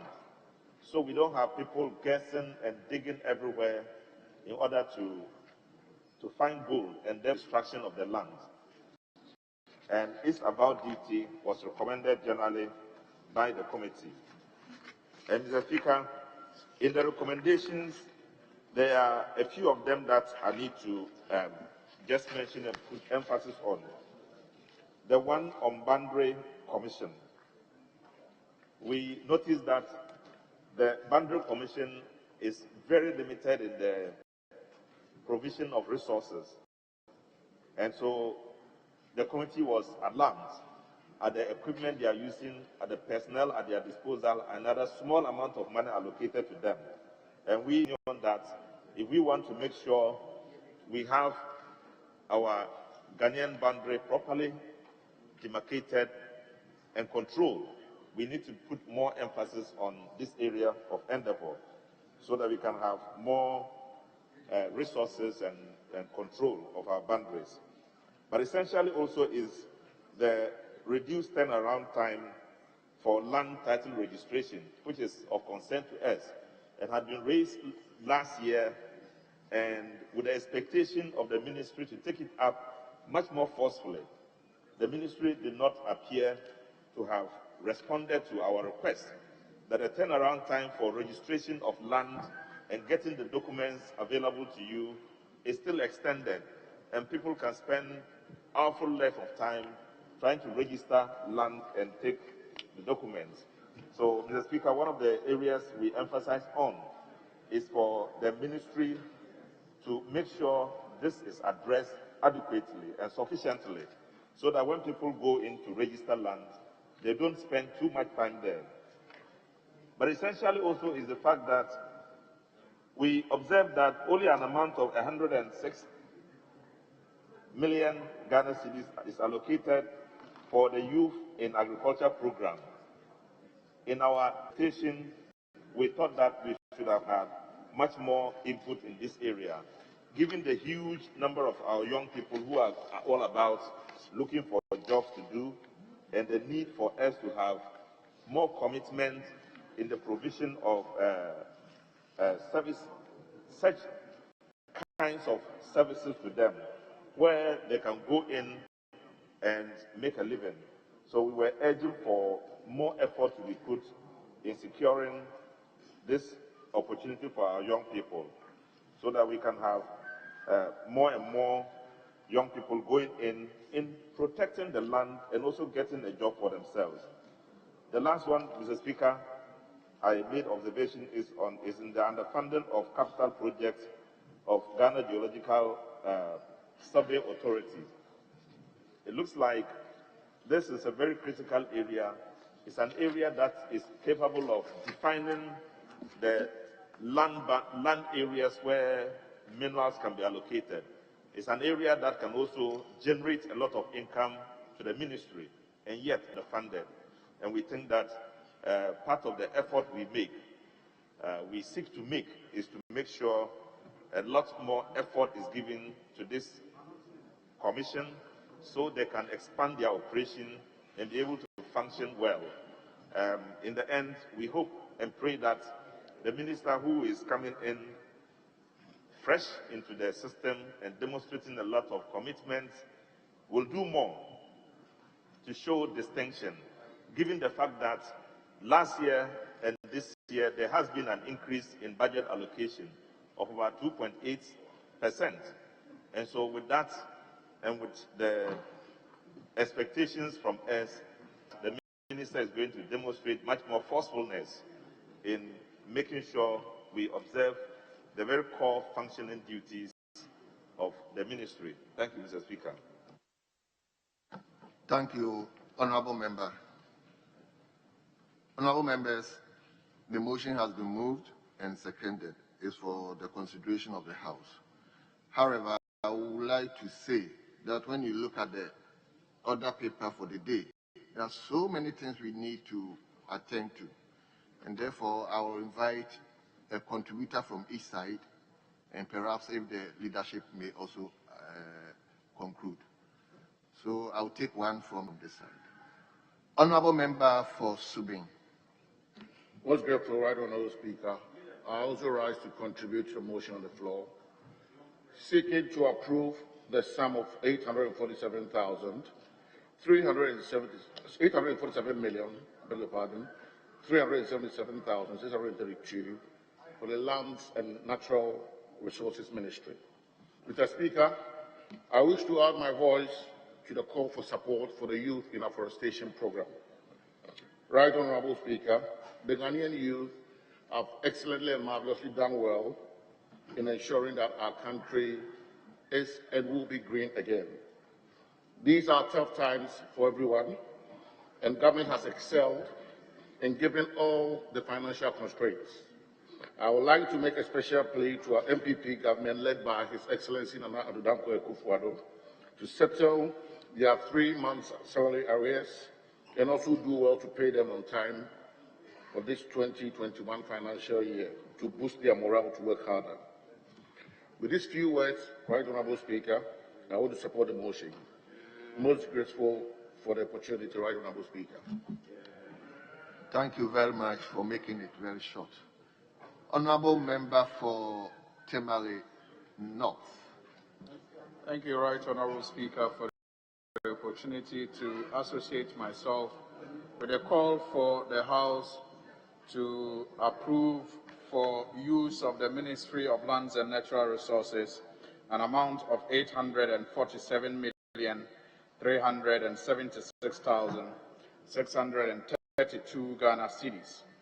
Mr. Speaker, whilst I associate myself with a call for the House to approve this amount for the ministry, I wish to make a few observations. At the committee, it came to the attention of members that an amount of over 200 million cedis was expended through the ministry by the Ministry of Finance, even though that was not in the budget that was approved for the ministry during the 2020 budget estimate consideration.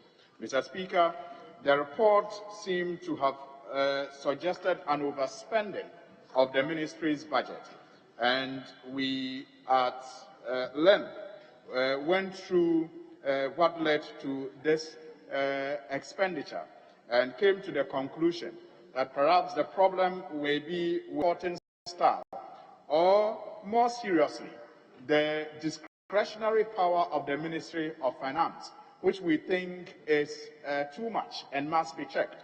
Because for the Ministry of Finance to be allowed to spend in one case 201,883,153 on behalf of a ministry, even though that figure was not, budgeted against the ministry's expenditure for 2020, is quite problematic. We think that discretion that allows the Ministry of Finance, if not checked, can be abused in future and lead to misapplication, misappropriation, or even worse, corruption. And we think that it must properly be checked for every money to be accounted for appropriately. For example, Mr. Speaker, in the case of the Lands Commission, which is an agency under the ministry, it turned out that some compensation was paid for land. And we think that these are things that the agency could have budgeted for and argued for it to be included in the ministry's budget appropriation, for it to be passed for monitoring.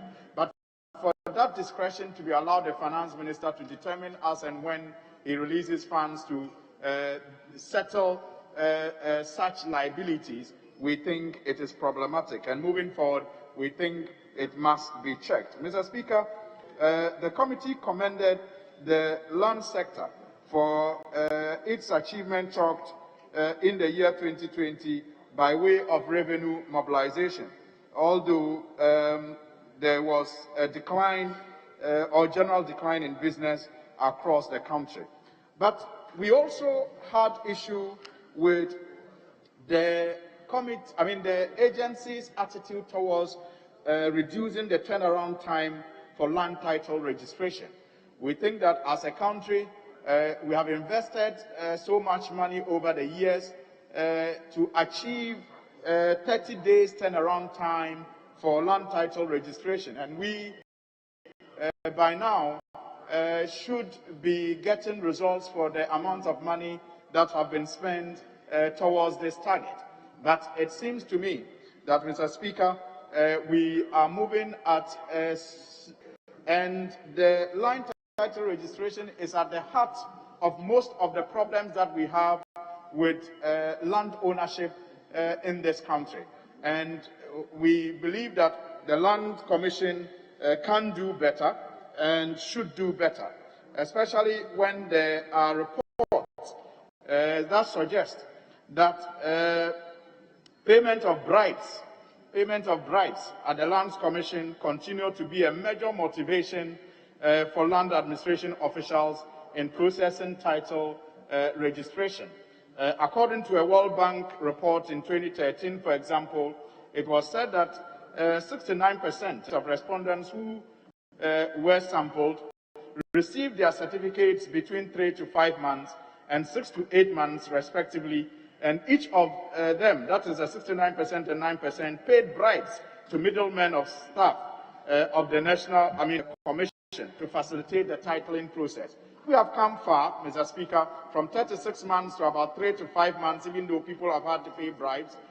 We still believe that if attention is given the Lands Commission, they should be able to achieve the turnaround time of 30 days or even less, especially if we invest further in the client service units that were started some time ago and make it more accessible and available to people. Mr. Speaker, I'd like to conclude on the afforestation. I agree that we must make payments for the arrears so that the people who are on the model will be motivated. But, Mr. Speaker, I think attention must also be paid more to the work that they are expected to do. And that is why I agree with earlier contributors that even as we call for more budgetary allocation and support to this model, it is important that we also assess what we are getting from it.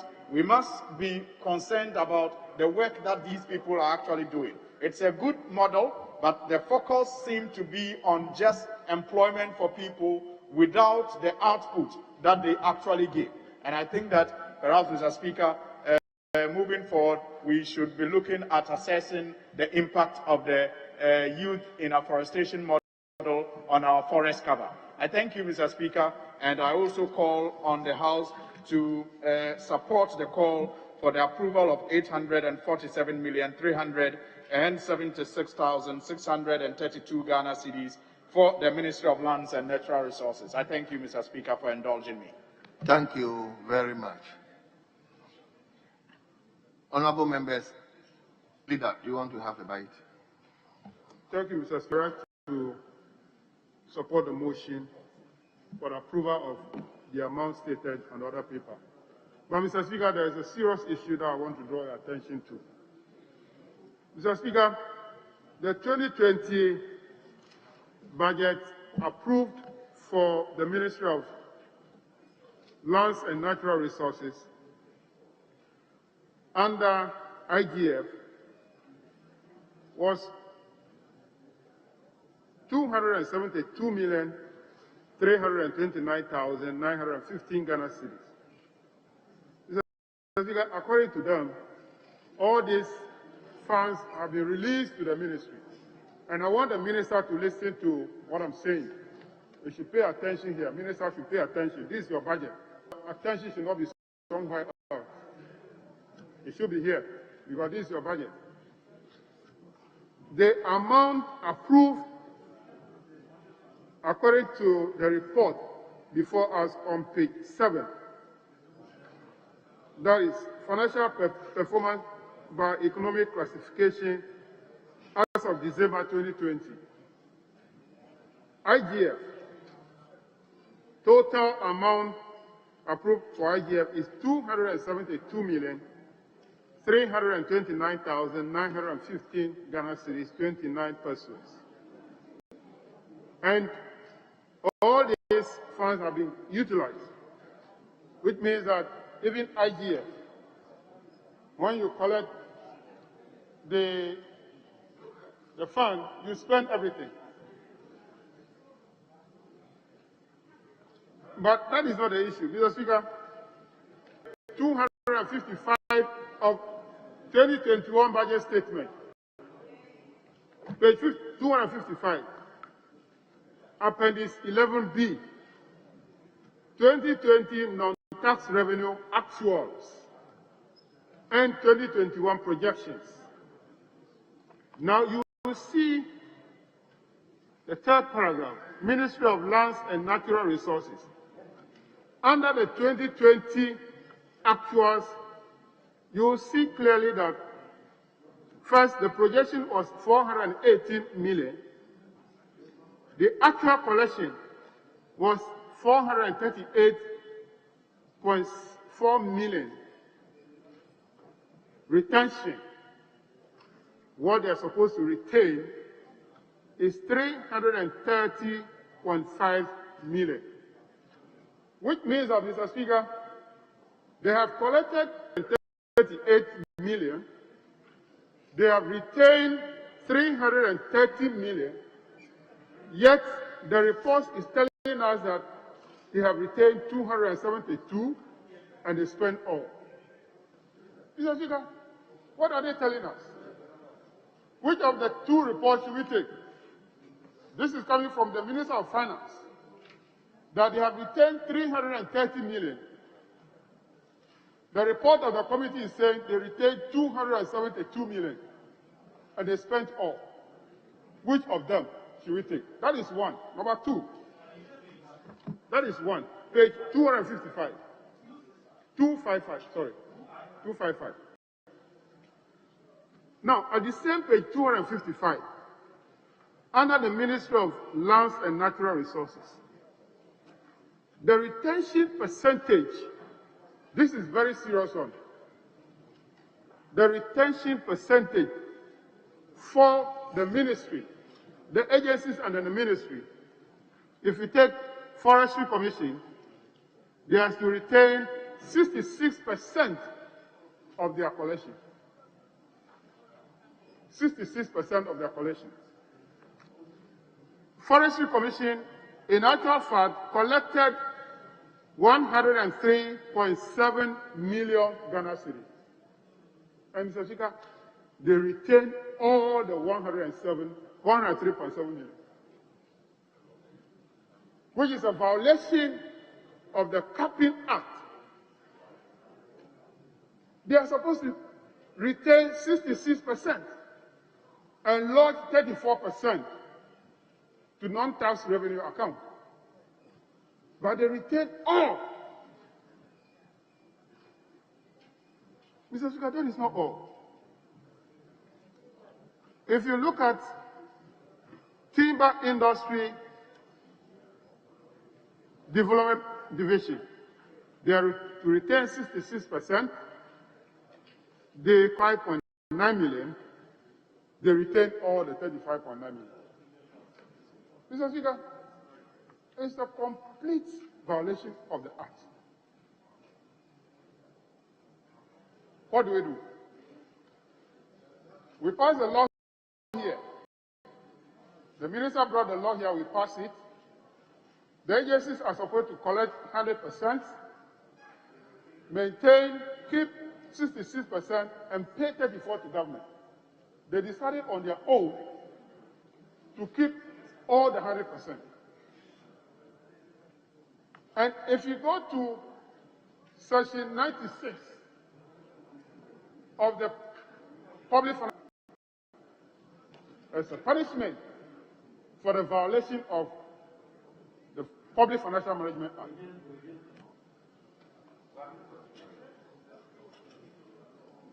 We have to apply the law.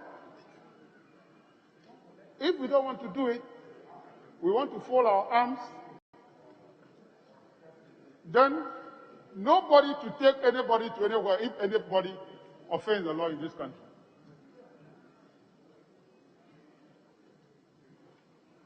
Mr. Speaker, that is my concern. First of all, they failed to comply with the Capital Act. Secondly, the amount they collected, the 330 million, they reported that they only collected 272 million and spent all, which is also not true. So I don't think that we should approve the budget for the ministry. I don't think we should approve it. They should come back and explain to us why they have violated the Act and why they are underreporting before we can go ahead. Mr. Speaker, that is my contribution. Honorable Leader, I think we can extend the message to the new minister. He is new, and I believe he has taken critical look and listening to what you have just said. So, Minister, I think we have listened to the leader. You have to look at it and address that particular concerns. On that basis, I'll put the question. And the question is, those in favor of the motion say aye. Those against the motion say no. Honorable members, this Honorable House has accordingly Speaker, to announce the verdict of the voting. Honorable members, the ayes have it. And therefore, this Honorable House has accordingly approved the sum of 847,376,600 Ghana cedis for the services of the Ministry of Lands and Natural Resources for the year ending 31st December 2021.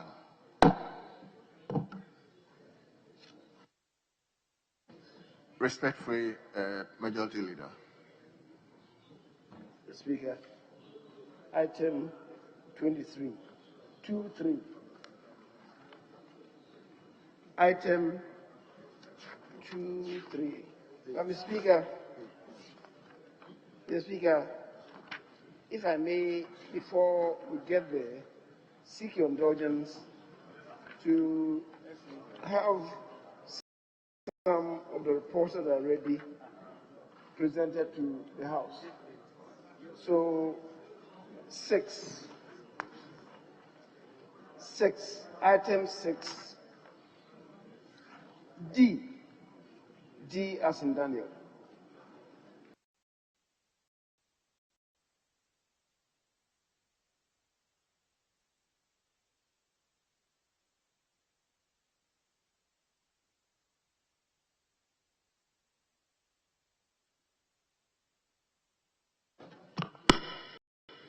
Honorable members, item 6, presentation of papers, page 4, the chairman of the committee.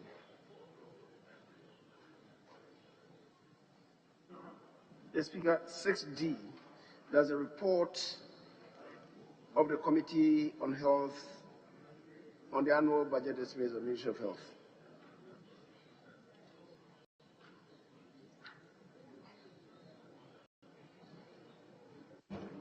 Mr. Speaker, if I may lay it on behalf of the committee. Report of the Committee on Health on the annual budget estimates of the Ministry of Health for the year ending 31st December 2021. Honorable members, the report has been duly presented and it is for distribution to honorable members. Speaker, E, 6E, Roman number 1.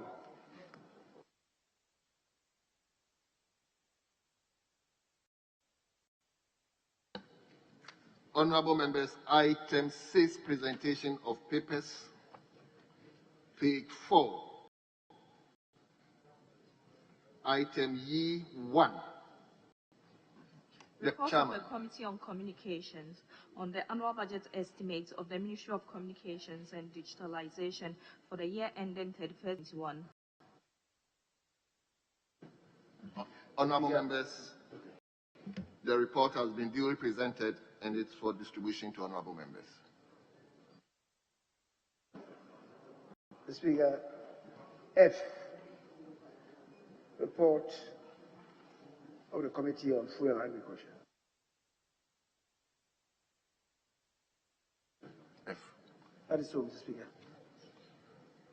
Honorable members, item number 6, page 4, item 5, item F,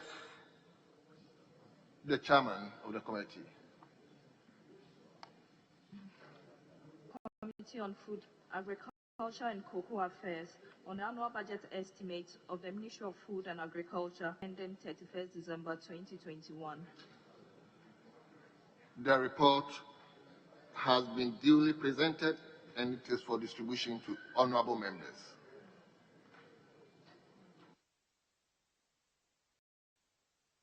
The Speaker, H, 6H, same page 4. Honorable members, presentation of papers, item 6, page 4, item H, the chairman of the committee.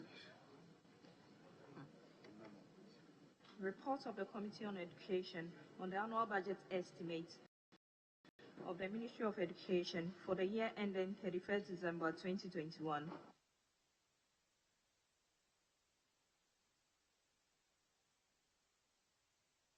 Speaker, I on page 5. I on page 5.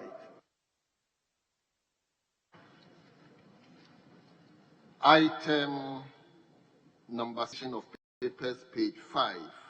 Item number I, the chairman of the committee. Report of the Committee on Local Government and Rural Development. Hold on. The chairman.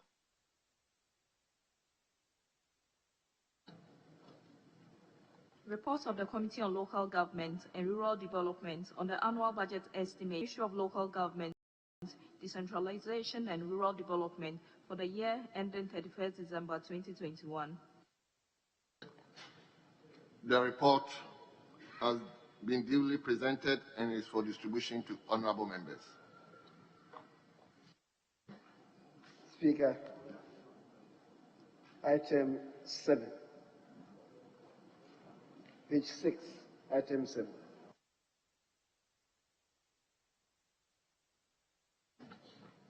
Leader, is it item 7? Item 7, yes. 7.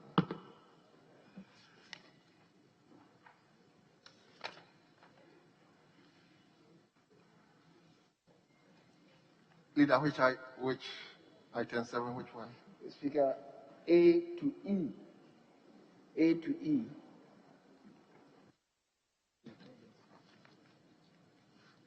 Honorable members, item number 7, presentation and first reading of bills.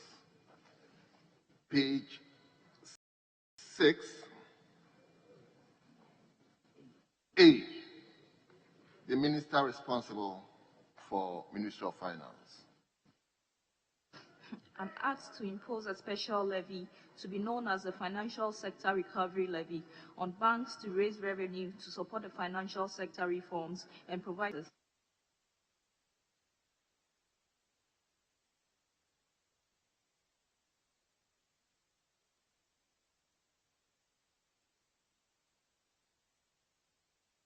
Honorable members, the report is being presented for the first time. The bill is presented for the first time and being referred to the ministry, the Committee for Finance. Page 6B. an act to grant a waiver of penalties and interest on accumulated tax arrears up to December 2020 for persons who made arrangements with the Ghana Revenue Authority for payment of principal tax by December 2021 and to provide for related matters.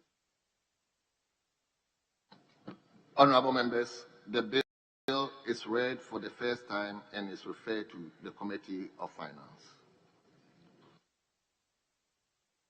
C, Minister responsible for Ministry of Finance. An act to amend the set schedule Act 2015, Act 896, to provide for a rebate for selected industrial sectors, suspend quarterly installment payments by specified self-employed persons and owners of commercial vehicles and for related matters. Honorable members, the bill is duly read for the first time and referred to the Committee for Finance for consideration. Item number D, Minister responsible for Ministry of Finance. An act to amend the Energy Sector Levies Act 2015, Act 899, to provide for energy sector recovery levy and sanitation of pollution levy to be imposed on specified petroleum products and for related matters. Honorable members, the bill is duly read the first time and referred to the Finance Committee for consideration and report.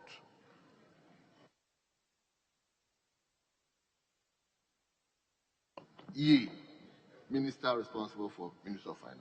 An act to impose a special levy to be known as the COVID-19 Health Recovery Levy on the supply of goods and services and imports to raise revenue to support COVID-19 expenditure and to provide for related matters.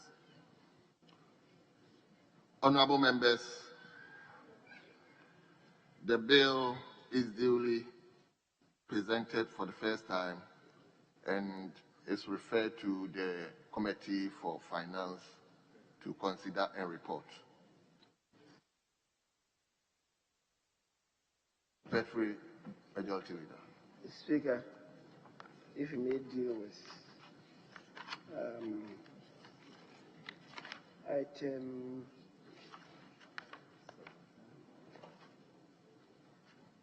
item 23 on page 10.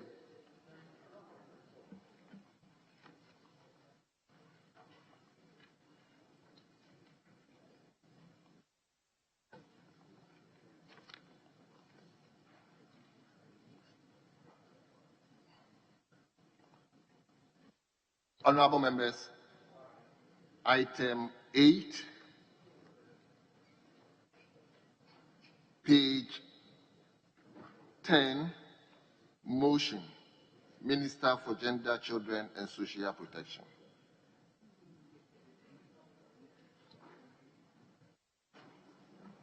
Thank you very much, Mr. Speaker. Mr. Speaker, I respectfully move that this august House approves the sum of 330,325,557 Ghana cedis as estimates for the Ministry of Gender, Children and Social Protection to undertake its programs and activities for the year 2021. Mr. Speaker,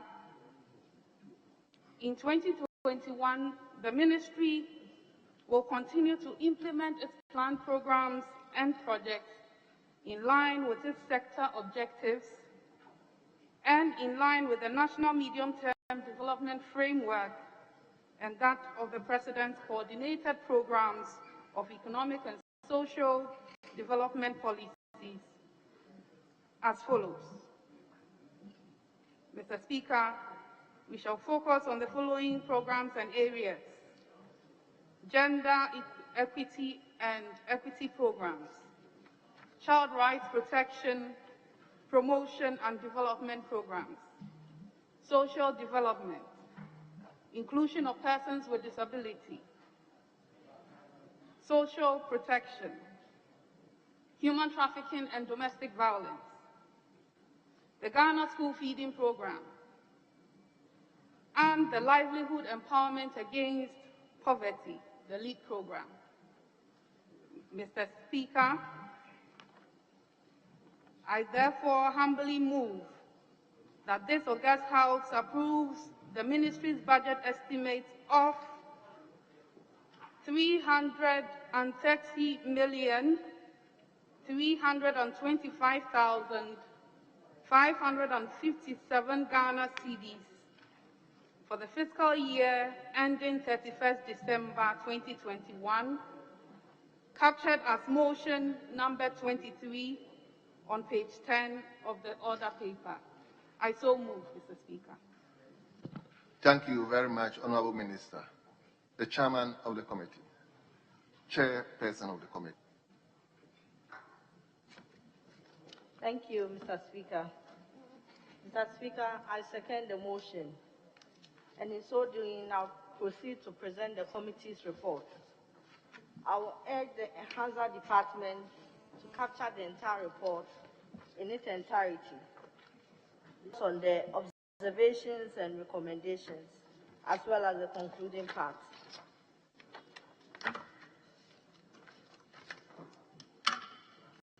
Domestic violence and human trafficking. Domestic Violence Secretariat. The committee noted that even though the 1 million cedis that the ministry needs to fully operationalize the Domestic Violence Secretariat has now been released by the Ministry of Finance, the Controller and Accountant General is yet to release the funds for its intended use. Members are requesting that these funds be released forthwith to respond to issues on domestic violence and abuse. The Human Trafficking Fund. 1 million Ghana cedis has been released from other government obligations into the Human Trafficking Fund, which serves as a trigger for the Millennium Challenge Account, MCC, and Power Africa Initiative to implement trafficking in persons issues. This is a condition precedent for assessing the U.S. government bilateral aid, MCC, and Power Africa Initiative. Budgetary overrun. The ministry was provided with an amount of 34,710,729 Ghana cedis for compensation in the 2020 budget, but this amount was revised to 35,972,445 Ghana cedis during the mid-year budget review. The committee noted, however, that during the period under review, the ministry expended a total amount of 36,809,701 cedis, 57 pesos, on compensation, which was 837,256 cedis, 57 pesos in excess of the approved. This represents 2.3%. The ministry explained that during the Honorable Chair, will you skip all those things and go to the conclusion, since members are already having the report? Thank you, Mr. Speaker. In conclusion, the committee wishes to reiterate that the work of the Ministry of Gender, Children and Social Protection is very vital to our national growth and development, especially with regards to children, the very poor and vulnerable groups in the country. The committee therefore wishes to impress on the Ministry of Finance the need to adequately to carry out its mandate, and recommends that the House approves the amount of 330,325,557 Ghana cedis for the Ministry of Gender, Children and Social Protection for the implementation of its activities for the 2021 financial year. Respectfully submitted. Thank you. Thank you, Honorable Member. The ranking.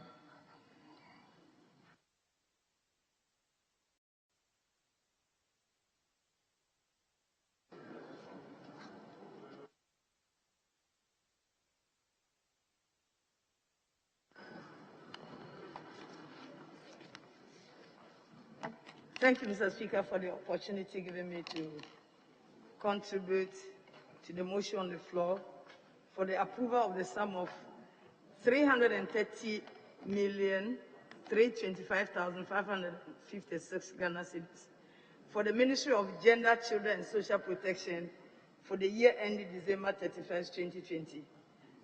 Mr. Speaker, the mandate of the Ministry of Gender, Children and Social Protection is enormous. But considering the budget allocation for the year 2020, the committee has realized that the releases were unduly delayed.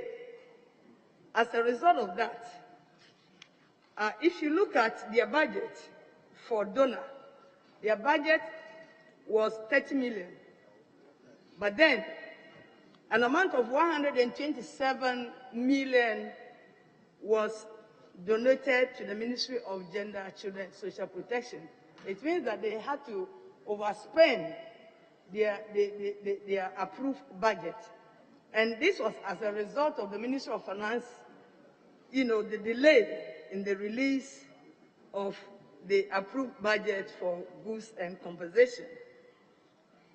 Mr. Speaker, in 2021, we realized that the amount that the Ministry of Finance has allocated to the Ministry of Gender is woefully inadequate. As a result, the ministry will not be able to do a lot of the projects that they have set to do, especially on services.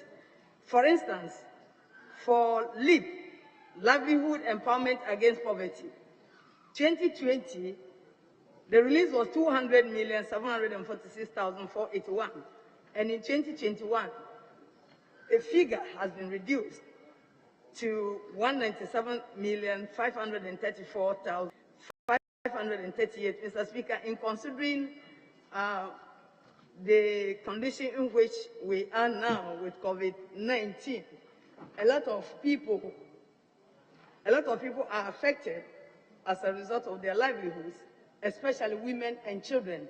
So for LEAP, we were expecting that the figure for 2021 will increase instead of this reduction.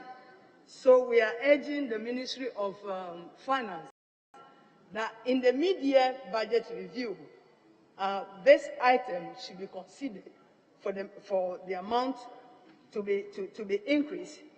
Mr. Speaker, we have also realized as a committee and recommend that the school feeding that is being moved from the Ministry of Gender, Children and Social Protection to the Ministry of Local Government be brought back under the Ministry of Children and Social Protection. The reason is that we feel that the ministry will do a better work when it comes to school feeding than the Ministry of Local Government. Mr. Speaker, the committee, we are also interested in the training of persons with disabilities so that the number of less able persons that we see on our streets will be reduced. Last year, a number of them were trained. This year, we are expecting that more of the persons, less able persons, will be trained. So we are recommending that the amount of money that has been approved for the Ministry of Gender, Children and Social Protection is truly and woefully in. So, Mr. Speaker, I urge this Honorable House that in considering the enormous work of the Ministry of Gender, Children and Social Protection to approve the budget that has been presented to this, which is 325,556 for work done and done well at the Ministry of Children and the Ministry of Gender, Children and Social Protection for the development of this country. Thank you, Mr. Speaker, for the opportunity. Thank you, Honorable Member. Before I put the question, the Minister, did I want to have a bite? Okay.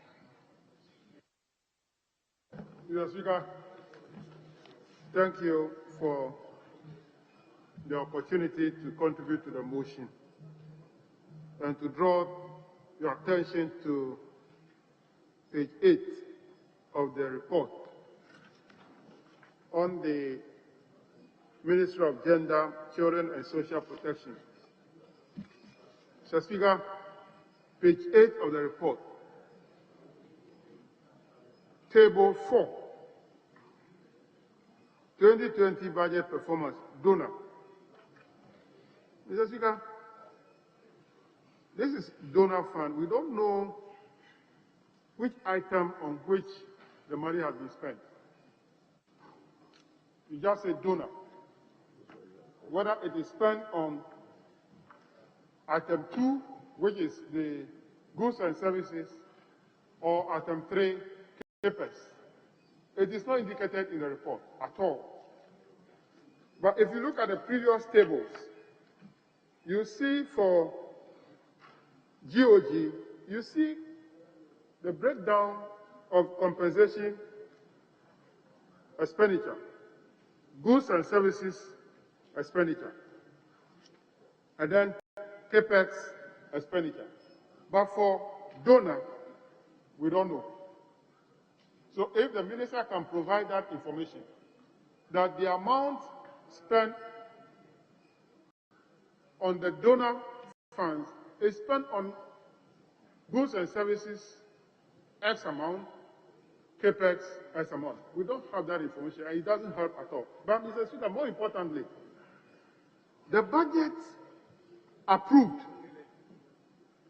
for the donor was 30.1 million Ghana cedis. 30.1 million Ghana cedis. But amount released to the ministry, 127.9 million Ghana cedis.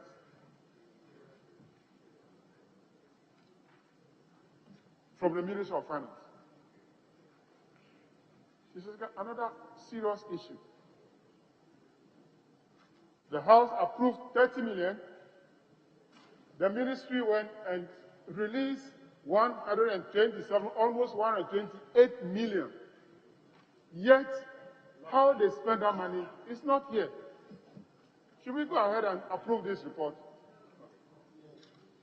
Should we?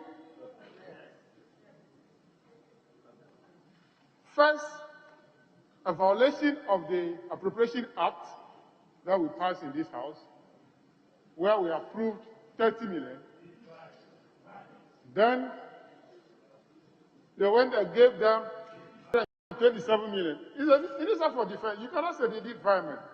You know it, that in the Public Financial Management Act, Section 32, there's a procedure to follow in finance. So, if you violate the act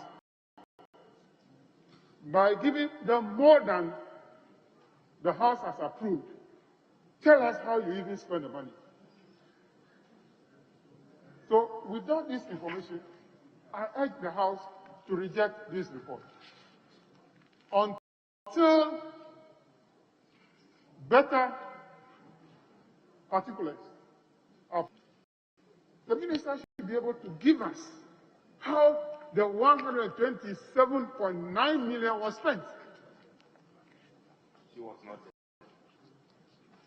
No, but the chief director, the officers, the civil servants are there. They have the records.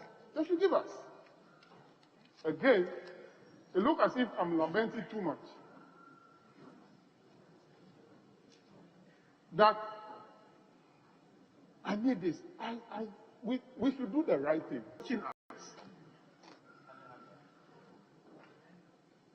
We shouldn't be glossing over many of these issues. So, Mr. Speaker, I leave this one to you.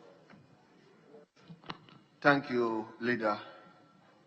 I appreciate your concerns, and I believe the Minister has taken a critical look at those concerns. Like I said to the Minister for Lands and Natural Resources, our sister is also new in the ministry. So I believe he's going to take concerns about all the issues we've raised and address them as he goes into the ministry. But meanwhile, Mr. Minister, Madam Minister, sorry, my issue has to do with the feeding. The SHS, as we know, enjoy free feeding, even though the day students enjoy one hot meal. You come to the primary school, they also enjoy free feeding. But in between the primary and the SS is the JHS, and they appear not to enjoy that policy. Please look at that particular area. On that basis, I'll conclude the debate and put the question. And the question is, those in favor of the motion say aye. Those against the motion say no. The ayes have it. This House has adopted the motion and as such has accordingly approved the sum of 320,325,556 Ghana cedis for the services of the Ministry of Gender, Children and Social Protection for the year ending 31st December 2021.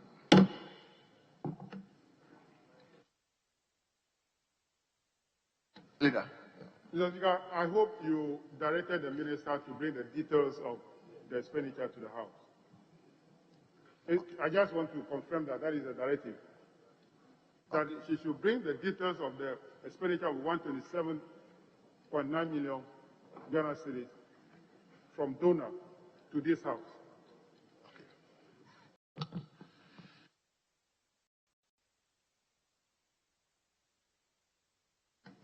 Leader. Mr. Speaker, page 8, number 17, motion.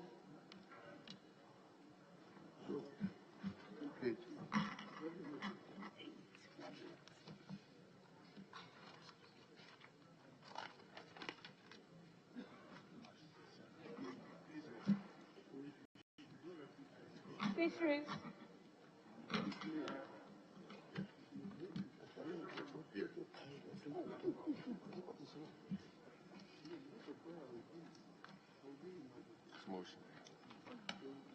Honorable members, item 8, page 8, item 17, motion, Minister for Fisheries and Aquaculture Development.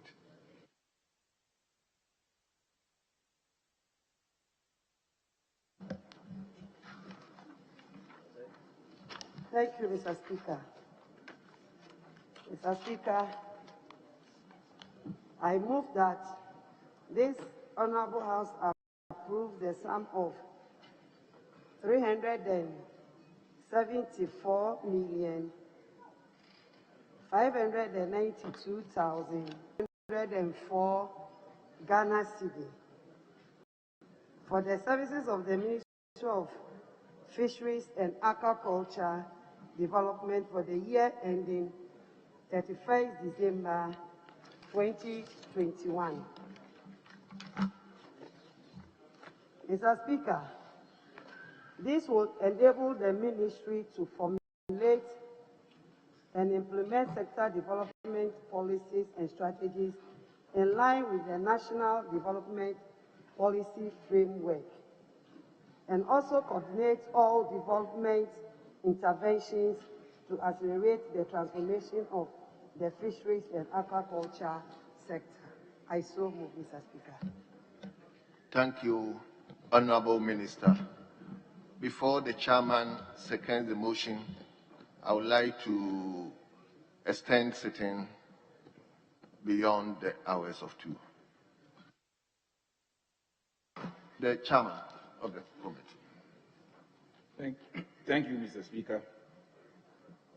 Mr. Speaker, I beg to second the motion that this Honorable House approves an amount of 374,592,204 Ghana cedis for the Ministry of Fisheries and Aquaculture Development for the financial year ending 31st December 2021.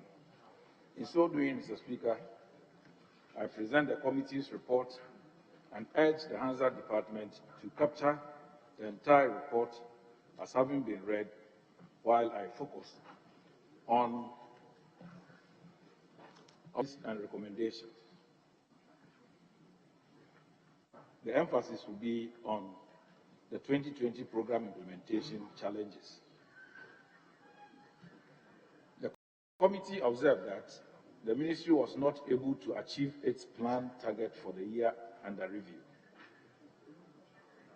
The officials of ministry ascribed the underperformance to a number of challenges, including inadequate infrastructure and office equipment in the newly created regions,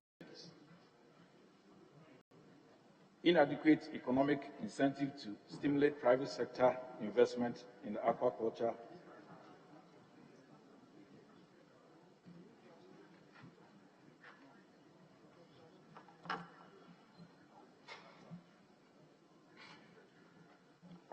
economic incentive to stimulate private sector investment in aquaculture, significant reduction in IGF, 4% capping by the government, and hoarding of premixed fuel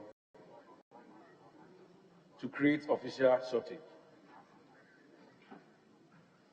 They were hopeful that implementation of certain interventions, such as the automation of premixed fuel and intensification of education and awareness, create sustainable fishing will go a long way to improve performance in this year and also curtail the theft normally associated with sale of premixed fuel in the country.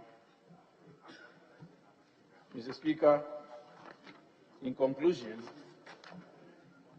the committee has thoroughly examined the estimates of the ministry and recommends the adoption of its report and approval of an amount of 374,592,204 Ghana cedis for the implementation of programs and activities of the Ministry for Fisheries and Aquaculture Development. Thank you, Mr. Speaker. Thank you, Chairman. Mr. Rankin, I haven't called you. I have not called you. Now the ranking member. Thank you very much, Mr. Speaker.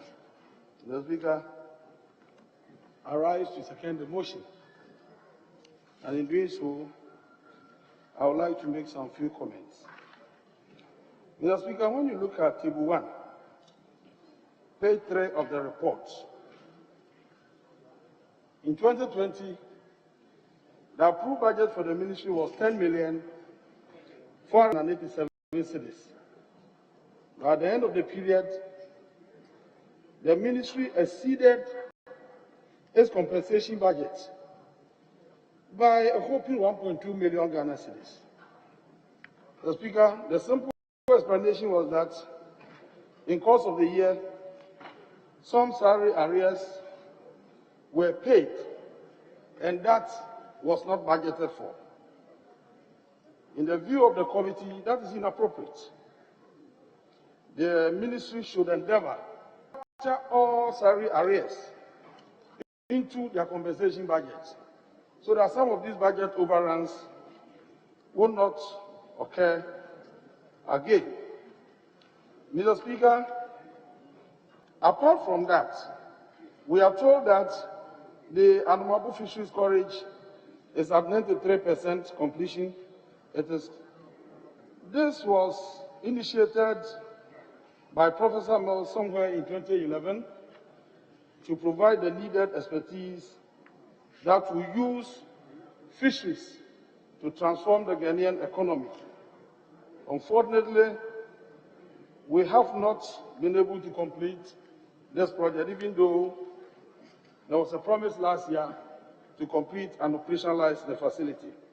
This year, an allocation of 5 million has been made, and we think that that is inadequate to complete phase 1 of the project.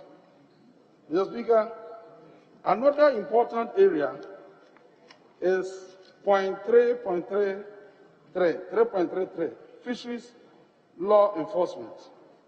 But even before that point, when you go to Table 3, page 6, the ministry in 2021 has been given an allocation of 374,592,204 cedis. But Mr. Speaker, out of this amount, the donor component is 292,494,735 cedis. Component constitute 78.08%. So clearly, the ministry is heavily dependent on donor support. But when you look at releases from last year, you realize that even though some 29 million was budgeted as the donors, there was no release to that effect. And this year, the whole budget, 78.08, is expected to flow from donors. Mr. Speaker, Government of Ghana is to contribute just 21.92% of the total budgetary allocation to the Ministry of Fisheries. So if what happened last year should repeat itself, then what it means that the ministry will not be able to implement the policies that they have outlined in the budget. Then, Mr. Speaker, fisheries law enforcement. This is very, very important. Law enforcement is very critical to achieving of the ministry. Unfortunately, we have witnessed a lot of infractions in that sector, and we need to look at that seriously. Since 2019, the vessel monitoring system has been functioning. The simple reason is that the transponders of the vessel monitoring system broke down and the ministry is unable to fix it. But CLS, the French company that controls the airtime, still takes 900 euros from vessel owners annually. They transmit the information, but because the system is not functioning, the ministry is unable to monitor activities on sea. This is seriously affecting fisheries development. It's affecting our income. Mr. Speaker, it's unfortunate to note that last year, the Korean embassy declared the eastern part of our waters, specifically from Qatar to Benin, as high-risk area because of the numerous parties. The Speaker, some of these parties, in some cases, took hostage of the captains, and most of the captains are the Koreans. So that part of our waters is a risk area now, and the captains are no longer using that part of our area, seriously affecting fish production in this country. And so we urge the Honorable Minister, a new minister to the sector, to look at how some of these issues can be handled. Mr. Speaker, my last point has to do with releases to the ministry. In fact, last year, 128 million. The ministry received 78 million out of 128. So when you take the percentages, the ministry released 60.68% of the approved budget. So most of the items they outlined could not be implemented. I think the most important thing is that once Parliament approves of the budget, and allocations are done to the various agencies under the ministry, you pay them the compensation, you give them everything, and you deny them the resources to serve the good people of this country, then you haven't done anything to this nation. So let's look at how sensitive ministries that have the potential to engender growth and increase incomes in this country, to create jobs for our people, are properly resourced to enable them accomplish their goals. Mr. Speaker, on this note, I second the motion moved by the chairman. Thank you. Thank you very much. Honorable members, the motion has been moved and seconded. It is for the consideration of the House. I will invite one contributor from each side, and it may include leadership. Meanwhile, sitting is suspended for 5 minutes.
Mr. Speaker,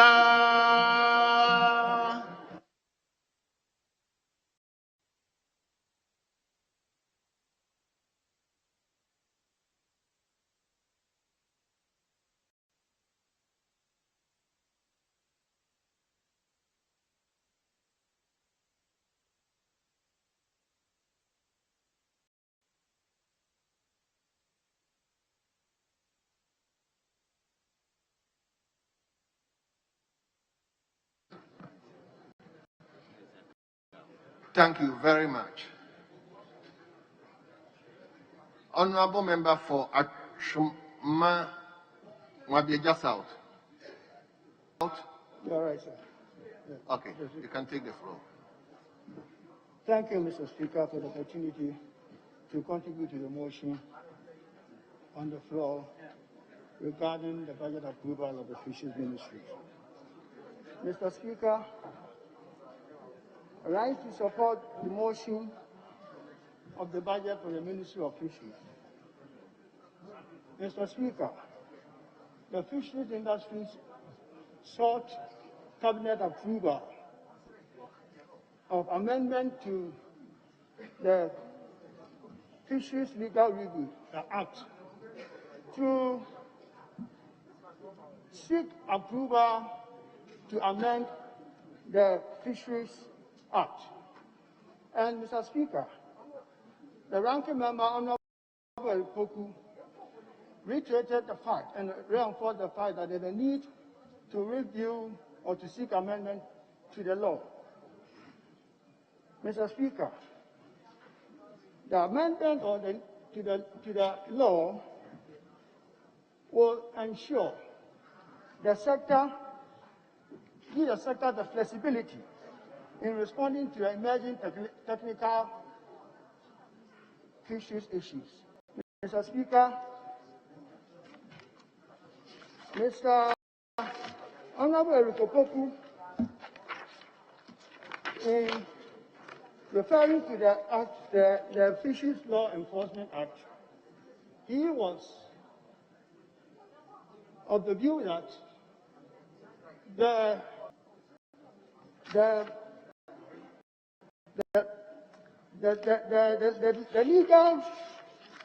legal implications of the Act needs to be reviewed.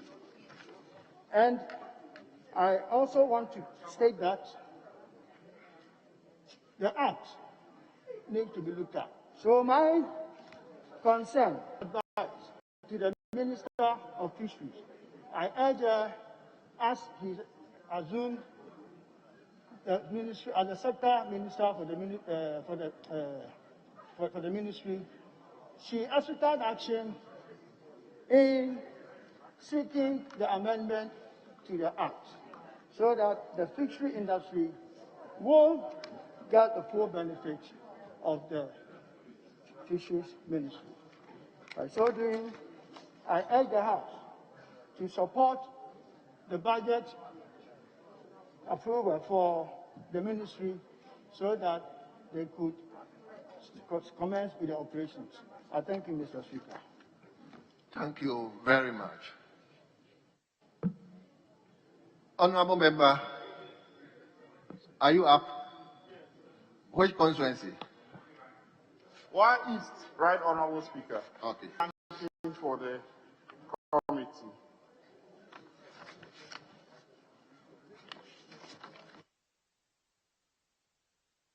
I thank you very much for the opportunity, Right Honorable Speaker.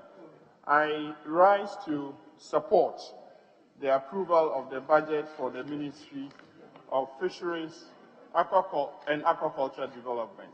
Mr. Speaker, just to add a few comments so that hopefully the new minister will take them on board in the discharge of her mandate.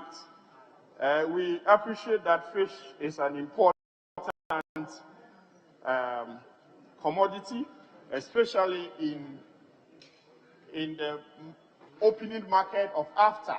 And I think that once we can increase and improve arrangements in marine and aquaculture areas, we'll be able to harvest more for fish development and export as a product, and that may increase our foreign exchange earnings and also incomes to households that are involved in the fish industry. It's a like that, I will emphasize that the new minister, in taking this budget, take urgent steps to be able to improve the management of the pre-mixed fuel sector, because from the committee hearings, we observed that there were a lot of challenges in that sector, but I'm happy to note that there are arrangements in place to automate the pre-mixed fuel industry. Once they automate it, then we'll be able to put a good monitoring lid on them and make sure that the smuggling that has been reported in that sector and the leakages can be clocked to save this country of the needed revenue.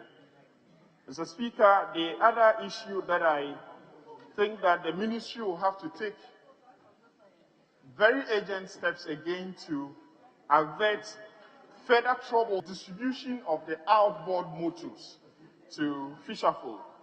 I think that the last regime of 2,297 outboard motors that have been distributed was bereft with a lot of challenges, and there are various accusations of the outboard motors going into the wrong hands.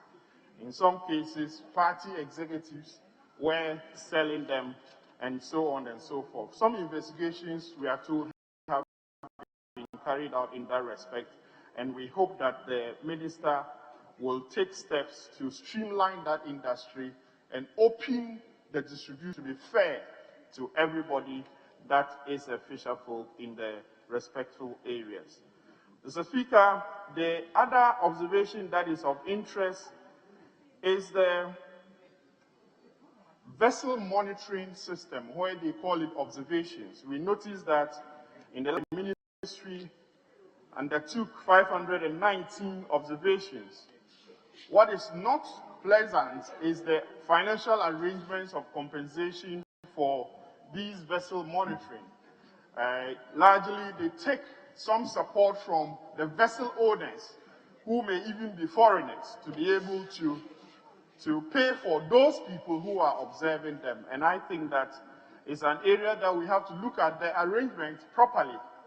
How can I be monitoring you, looking out for possible crimes that you may commit, and then you will be paying me to do the monitoring? But that said, Mr. Speaker, I wish the new minister well, and I hope that this House approves. I call on the House, actually, to approve the budget ministries, the fisheries ministries, which is in the amount of 374,592,204 Ghana cedis. Thank you very much, Mr. Speaker. Thank you, Honorable Member. And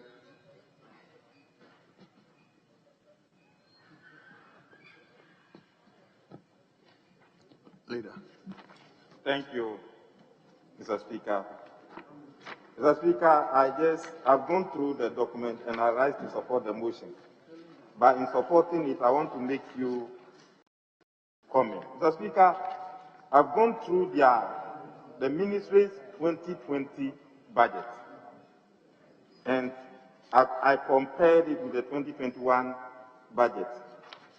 Mr. Speaker, going through the budget, in 2020, the total budget 128,879,095 Ghana cedis.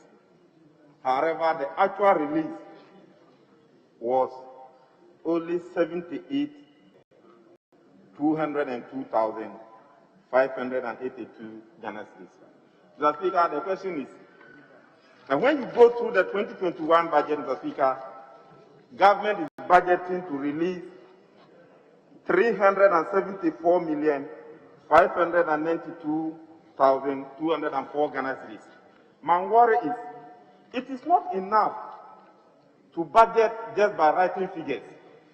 When we budget, we must be checking the accuracy of our budget.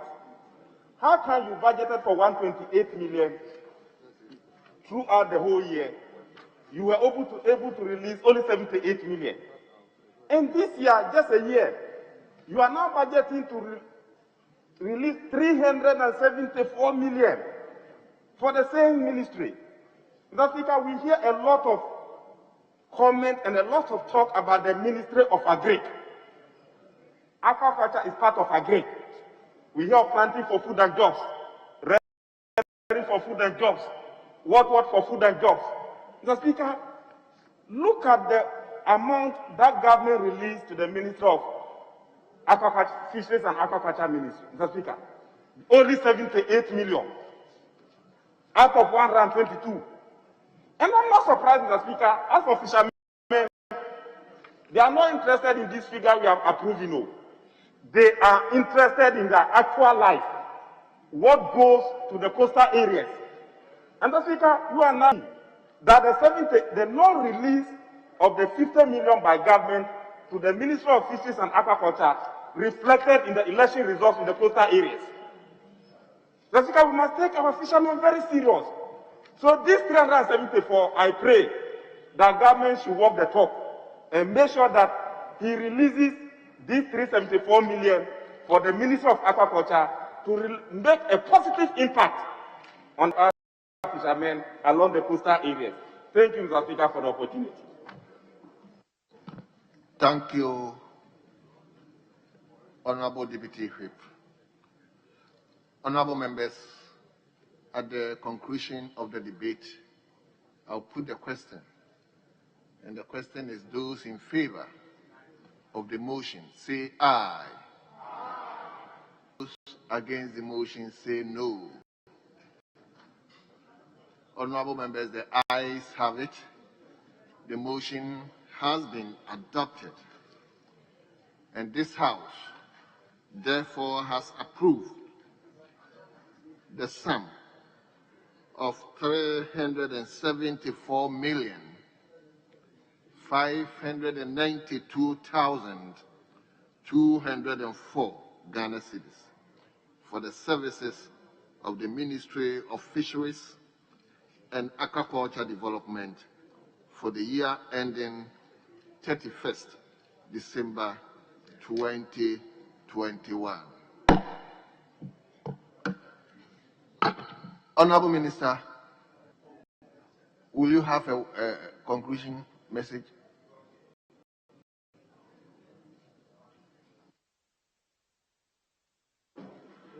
No, Mr. Speaker, except to say very big thank you to the members of Parliament and especially the committee. Thank you so much.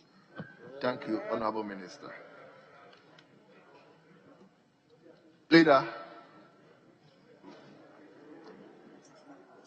Motion 13, it can be found on the page number 8.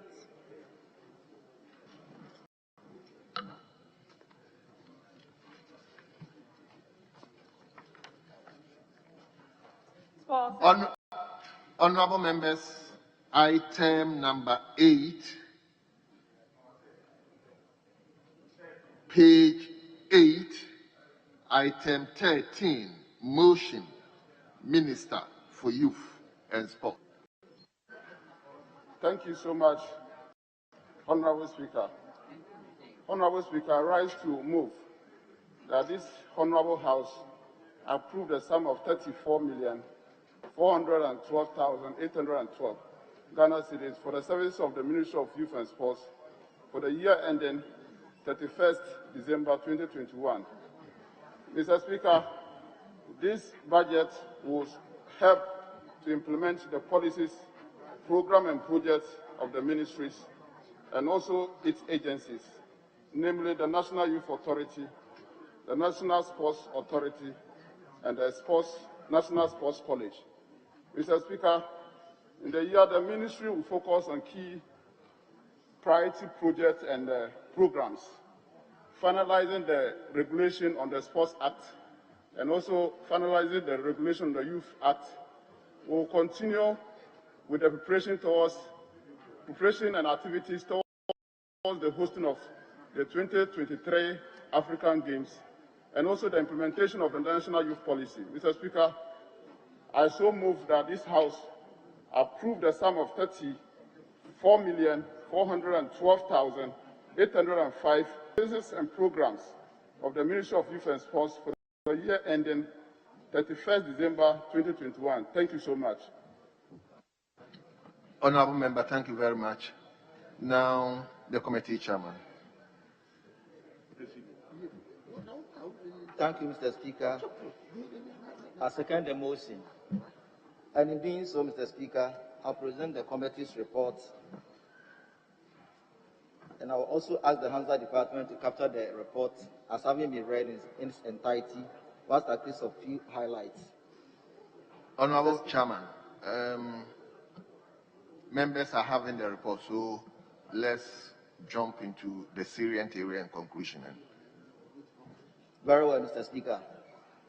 Mr. Speaker, the committee observed that the ministry was allocated 40,244,155 cedis for its programs and activities in the year 2020.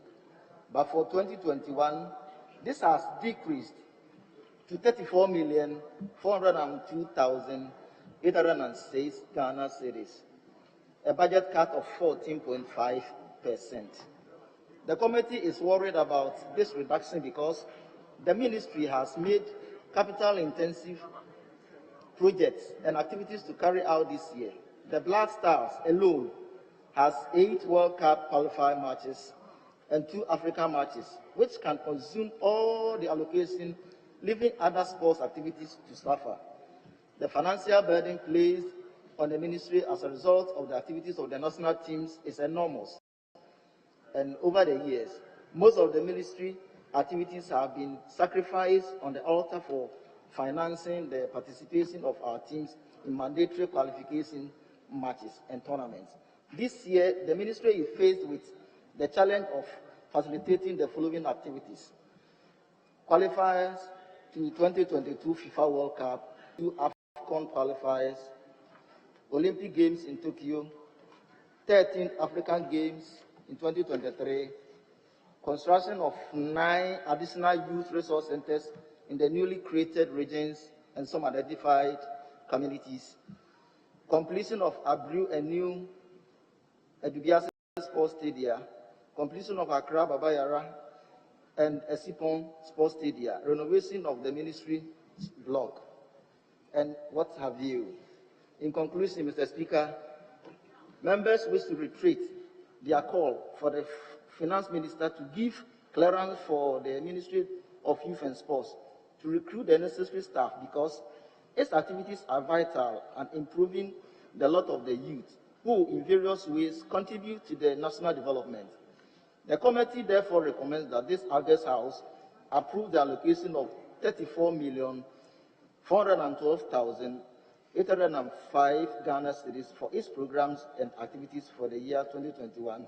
Thank you, Mr. Speaker. Thank you very much. Honorable William. Thank you, Mr. Speaker. Mr. Speaker, I rise to contribute to the motion on the floor that this House approves the sum of 34,412,805 Ghana cedis for the services of the Ministry of Youth and Sports for the year ending 31st December 2021. Mr. Speaker, I add my voice to the lamentations. Lamentations because this particular ministry over the years still has not been given its fair share of resources to enable the ministry to assert itself in the contribution of developing this country for the youth and infrastructure for sports, and then also for capacity building for sports development also as well. In fact, last year we approved the budget to the tune of 40,244,155 Ghana cedis. And in that budget, in fact, there was an overrun. Clearly, it tells a story that the ministry needs resources in order for them to perform and achieve their targets. And we actually admonished the Ministry of Finance at the time that it's always prudent to give them whatever they are actually requesting for, because you cannot play second fiddle to sports and then you development the country. And that whatever it is that they are requesting for, they must be given. Mr. Speaker, this year, we are again recording a thing that they have overrun their budget to the tune of over 24 million Ghana cedis. Again, with a breakdown indicating some infrastructure development and many others. Clearly, it is just worth mentioning that we need to take this ministry serious. We need to give them what they need to be able to perform.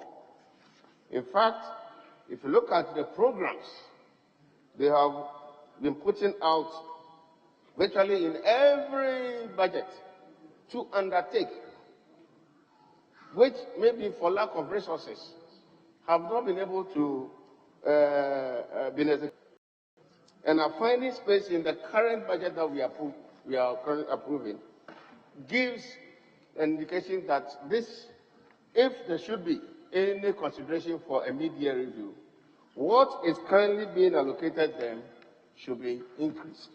In fact, if you look at what is ahead of them, being the 2023 African Games, and looking at maybe a kind of like a discount way, sluggish way, we are not seeing any sign, activities by the ministry, things that must be geared towards ensuring that we have a seamless organization 2023. We are not seeing that happen. We are always told, even in the SONA and in the 2019 budget, a semblance of commitment towards hosting that event. And for all to probably appreciate the kind of hosting we are looking at, all African Games 2023, you are looking at hosting over 54 countries, delegates coming from there, and a total number not less than 10,000 athletes in this country. And of course, you must be ready with the game village, with all the facilities and everything. And we have just 2 years, or probably even less than 2 years to go. And we are not seeing anything, even though there have been mentions. The minister has to be supported to deliver. The talk must result into action. We need to see more of this happen. In fact, the chairman eloquently mentioned some of the infrastructure they actually have put together, they intend carrying out. And if you see all of them, for sports development are very important, for youth development very key. Building on where the predecessor got to, I must say, you need money to do all this. If money is not released, we don't think we are being fair to the sector. Mr. Speaker, if you look at the current allocation of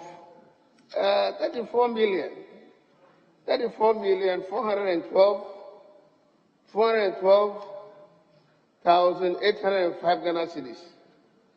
If care is not taken, we'll come again seeing an overrun budget. In fact, there is likelihood that that is going to happen. And that, for me, I think the Ministry of Finance and the minister responsible for finance acting ought to be here to ensure that the PFM law, the laws that we pass here, must be rigidly, adhered to and complied with. We are just breaking the law the way we do not want it. In fact, may I quote a certain portion which will conclude my lamentation on this whole process, for and on behalf of the minister, so that they can appreciate something. Mr. Speaker, the last page, page 17, conclusion, the second paragraph. The committee was informed that there will be a special budget for the preparation towards hosting the All African Games. There is a need to increase allocation. Okay, that is part of the observation of the committee. To the cost centers, blah, blah, blah, and it goes on, enable them maintain their facilities and all of that. Mr. Speaker, may I say a little? Because this whole idea of 2023 started 2015, you know, and I have here in my hand All African Games 2023 here, which at the time the then president had put together a comprehensive document, and then the timelines within which to ensure that we have 2023 hosted seamlessly, so that every activity and when it ought to be ended and all that, we have this. But I must say, it's good to continue, and where we are very uneasy. And I fear the way we are going, we might not even get there. But I pray we get there with all of our support. So, Mr. Speaker, this whole budget that has been given, it's nothing to write home about. So the lamentation continues. And I pray that if there should be any review of this budget, and then it must be done quickly, and this must be on top of everything, because when we host that, it has its multiplier effect, positive in every area of the economy. So that at least at the end of the day, we will all be happy, because this is a project that was started, idea, and carried on by the current government, and we believe it must happen. It must happen. We are ready to support the minister to ensure that that must happen. So he needs the resources to make sure things happen. Mr. Speaker, with these few words, we don't want to see overrun budgets. They should release the money now. But now, I also approving the paltry sum of 34,412,805 Ghana cedis for the ministry for the financial year 31st December 2021, hoping that it gets increased in the course of the year. Thank you, Mr. Speaker. Honorable Ranking. Honorable members, the motion has been moved and seconded. It is for the consideration of the House. And like I said earlier on, we are inviting only one contributor from each side. And one contributor may include the leadership. So it means if somebody speaks from this side, then the leadership is also proscribed at this particular juncture from speaking. So, honorable member for Tema Central. Okay. Mr. Speaker, thank you. I rise to support the motion before this House, that this House approves the sum of 34,412,000 Ghana cedis, 805 cedis, for the services of the Ministry of Youth and Sports and for the year ending 31st December 2021.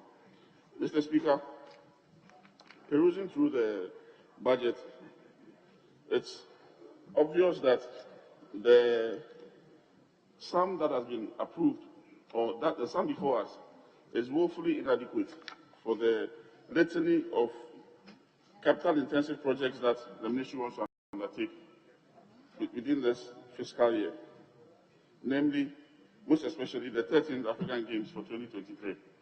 Mr. Speaker, we are expecting over 10,000 supporters and ancillary jobs that will be created out of these games. In lieu of that, what government has approved for, the Ministry of Finance has approved a capex of a little over 2 million Ghana cedis, which, Mr. Speaker, cannot take care of the needs of the ministry. Mr. Speaker, the second issue I want to raise is the issue of staff shortage that the ministry is facing. In 2017, they had about 337 staff. In the year 2020, it had been reduced to 200. Mr. Speaker, these are specialized activities, or the kind of services that they are recruiting for are specialized activities, and the ministry necessarily needs them for its activities. Luckily, they've had approval from the civil service, but they're yet to get clearance from the Ministry of Finance.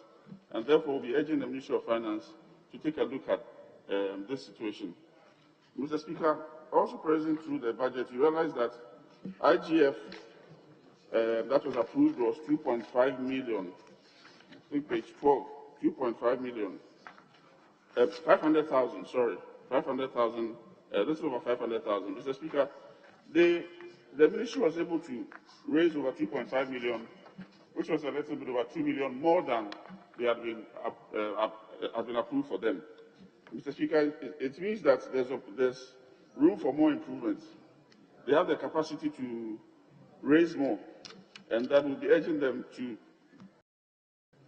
improve on their IGF.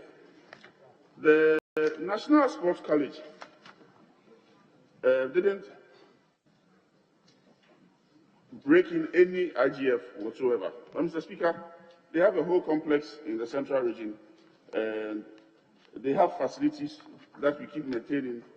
And I urge them that they shouldn't let they shouldn't just become a spending organization, and that they should also find means of raising IGF to support the activities of the ministry. Mr. Speaker, the last but not the least, I want to commend the government for paying off a loan owed to DK Poison, who had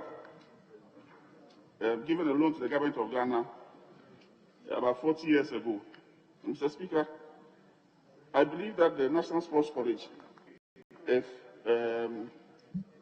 in partnership with private sector, will be in a position to use their assets judiciously and also raise good enough IGF to maintain the facilities that we keep investing in. Mr. Speaker, with this view, I want to urge colleagues to support the approval of a sum of 34,412,805 Ghana cedis.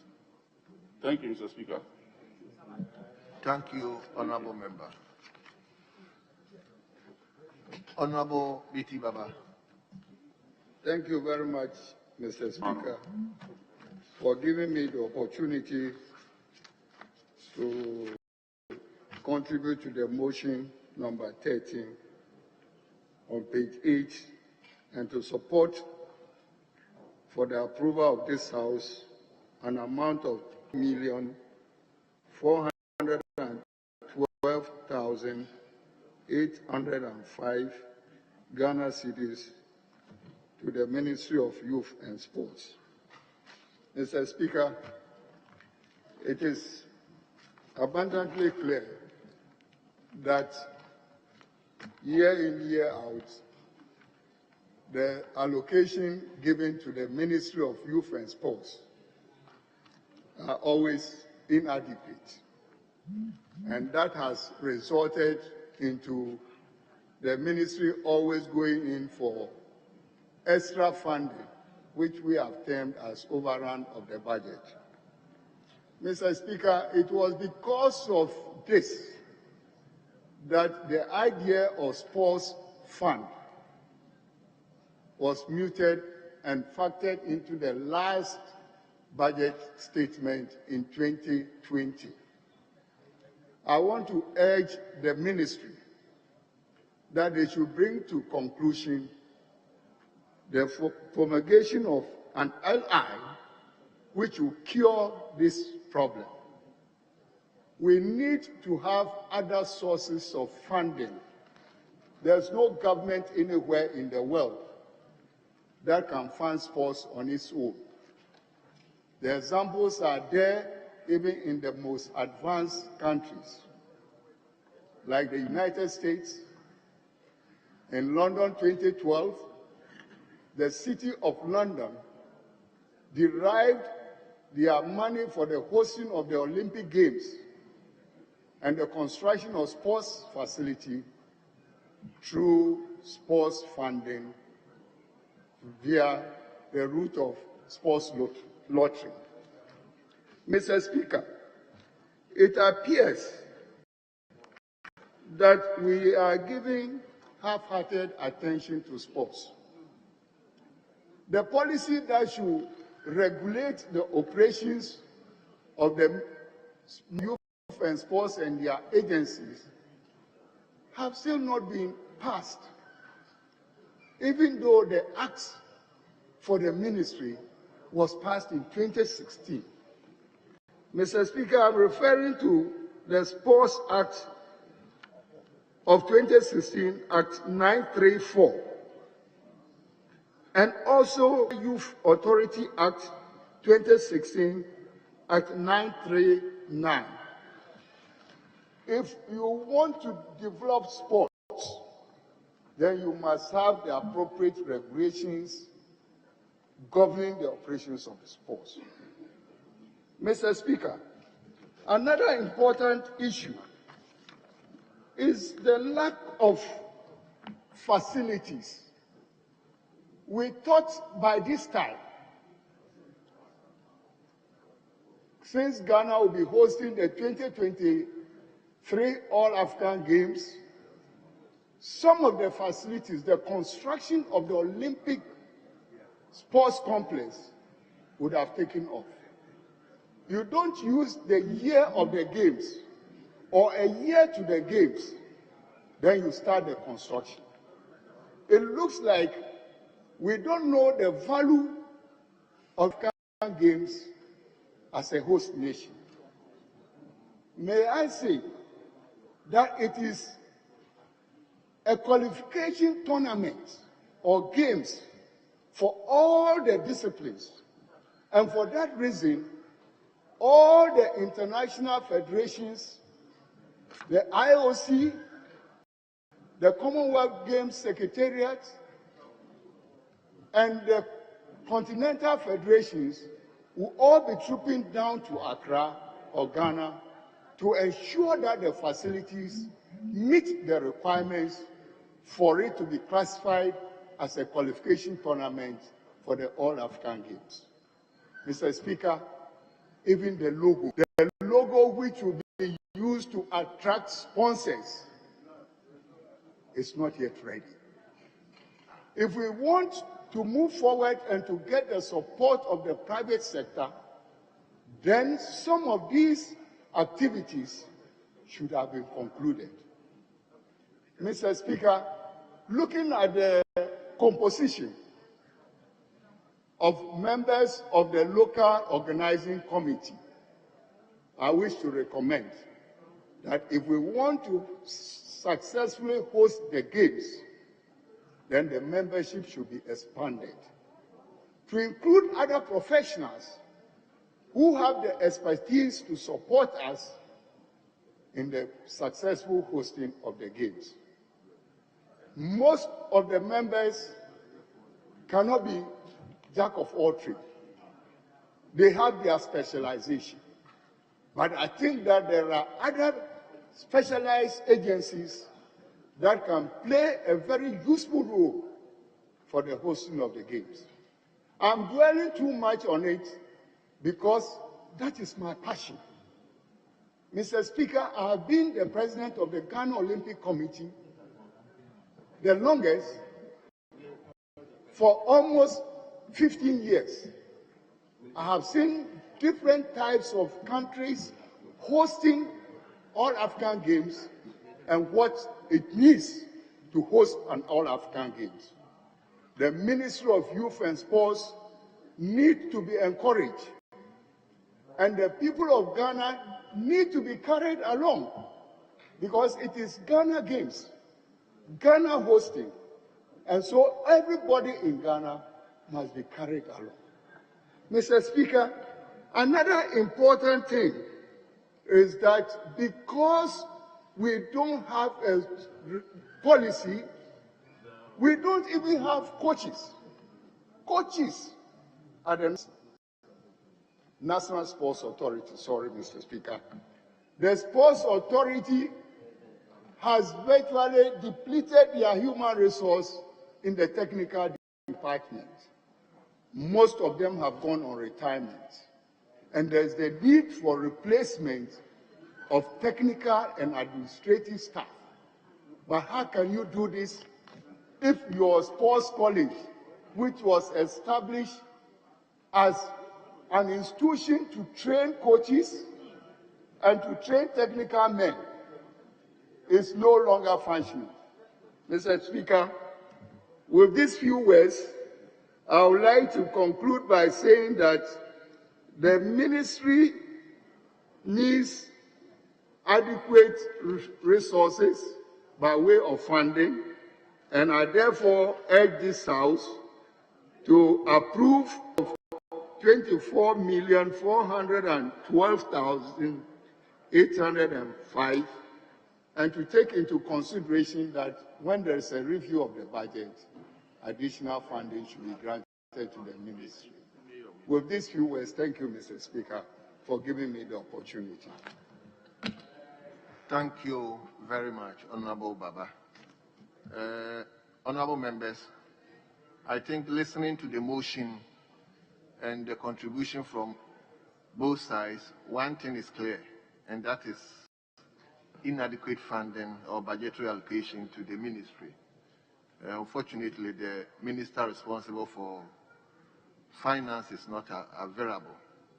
But I think the sports industry and the youth formation in the country is very critical, that the needed funding must be made available. So we hope that subsequent budget, and specifically the budget review, which may come in the mid-year, we have to take a look at that particular area. On that note, I will conclude the debate and put the question. And the question is, those in favor of the motion, say aye. Those against the motion, say no. Honorable members, the ayes have it. The motion has been adopted. This House has therefore approved the sum of 34,402,805 Ghana cedis for the services of the Ministry of Youth and Sports for the year ending 31st December 2021.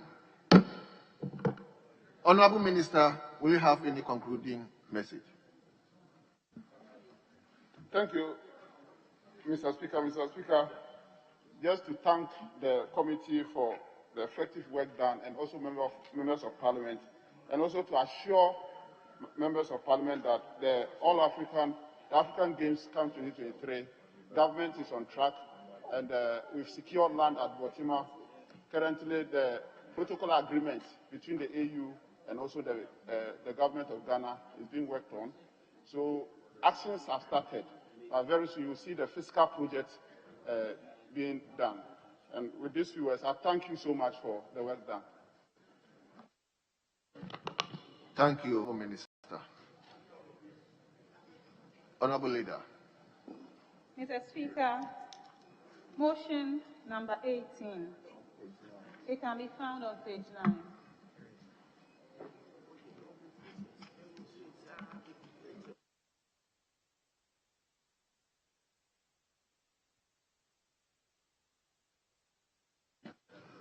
Honorable members,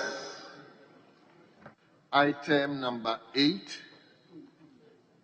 Item number 8, page 9. Item number 18, motion.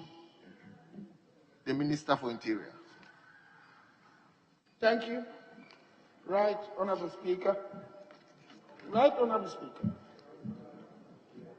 I move that this Honorable House approves the sum of 3,410,881,573 cedis for the services of the Ministry of Interior for the ending 31st December 2021. I so move. Thank you, Honorable Minister. The committee chairman. Chairman. Thank you, Mr. Speaker. I rise to support the motion on the floor, and in doing so, as a chairman, Mr. Speaker, I'll crave your indulgence that you ask the Hansa to capture the report as fully read, whilst I read the introduction and the recommendation. So, in compliance with Article 1791 of the Constitution, the Honorable Minister for Parliamentary Affairs, Mr. Osei Mensabos, presented the 2021 budget statement and economic policy of the government to Parliament on Friday, 12 March 2021. In accordance with Orders 144 and 158 of the Standing Orders, the Right Honorable Speaker referred the annual estimates for the fiscal year 2021 of the Ministry of Interior on Defense and Interior for consideration and report. The committee met on Monday, 22nd March and 23rd March 2021 to consider the estimates of the ministry. Those who assisted the committee to thoroughly deliberate on the estimates were the Honorable Minister for the Interior, Mr. Ambrose Derry, heads of the agencies under the ministry, and officials of the Ministry of Finance. The committee is grateful and all the officials for their report. Mr. Speaker, reference documents. The committee referred to the following documents during its deliberation: the 1992 Constitution, the Standing Orders of the Parliament of Ghana. Honorable Chairman, respectfully, if you may skip those areas. All right, Mr. Speaker, thank you. So, I'll do the recommendation. The committee, having carefully examined the estimates of the ministry and its agencies, is of the candid view that the levels of allocation unfortunately remains far from adequate. If Ghana is to continue to employ accelerated socio-economic development and growth, it is important that the government places premium on protection of the human life and property.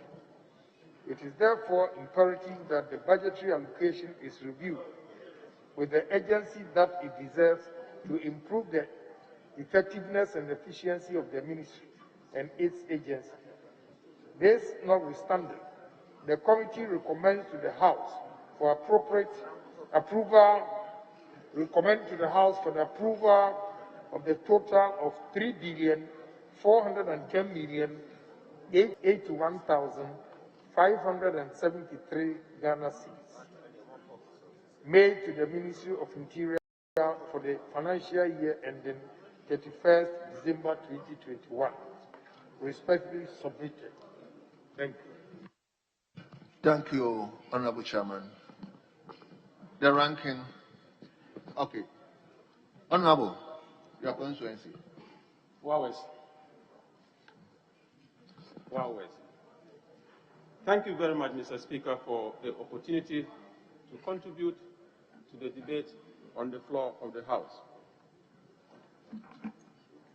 That this Honorable House approves the sum of 3,410,881,573 cedis for use by the Minister of Interior for the year ending 31st December 2021.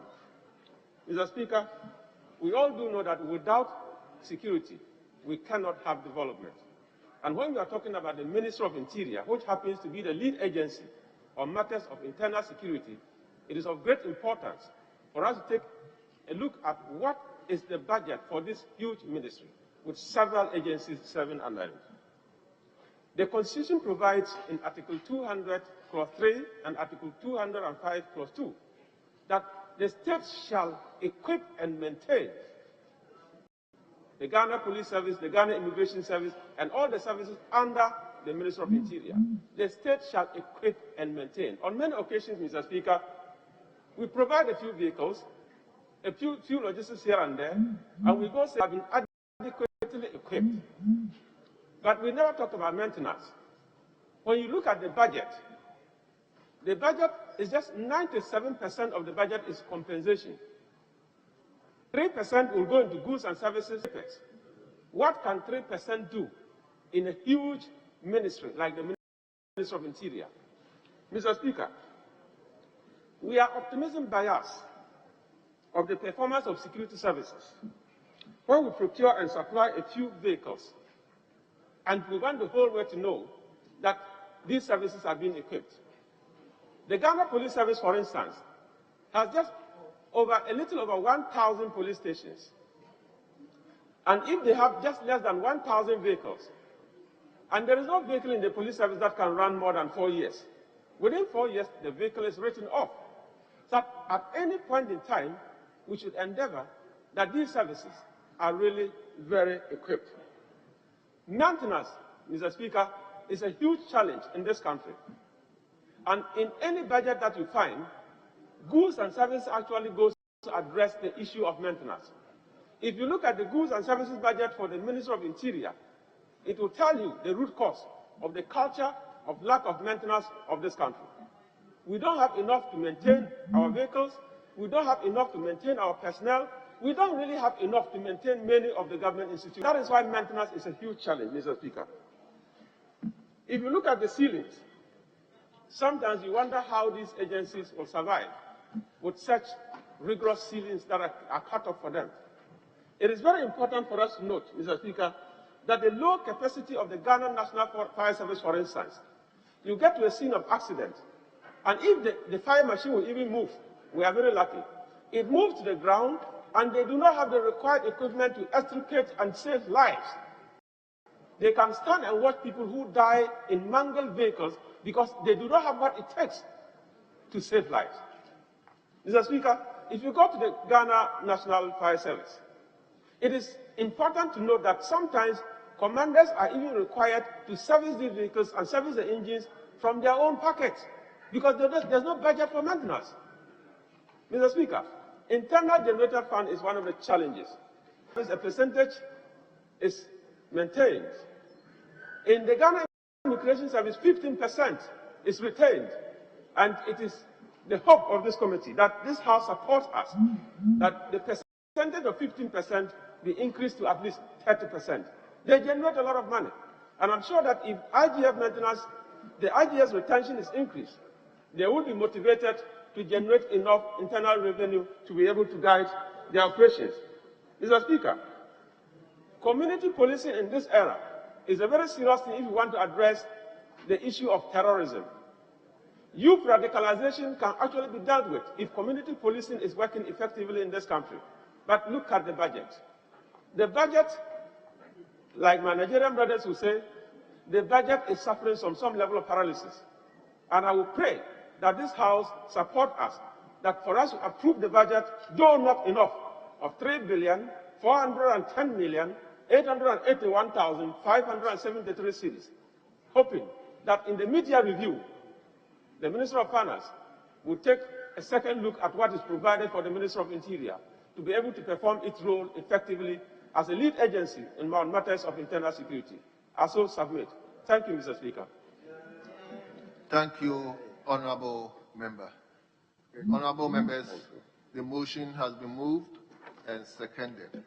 It is for the consideration of the House. Again, I invite one contributor from each side. So if you are a leader, yield it to any member, it means you proscribe yourself from contributing. Honourable Member for Akuapem North. Thank you, Mr. Speaker. I rise to support the motion on the floor to approve the budget estimates for the Ministry of Interior. Mr. Speaker, the Ministry of Interior oversees 12 agencies, and these 12 agencies are charged with promoting law and order, and maintaining internal security. This implies that the role they play are very vital, and we will have a very chaotic society if they were not available.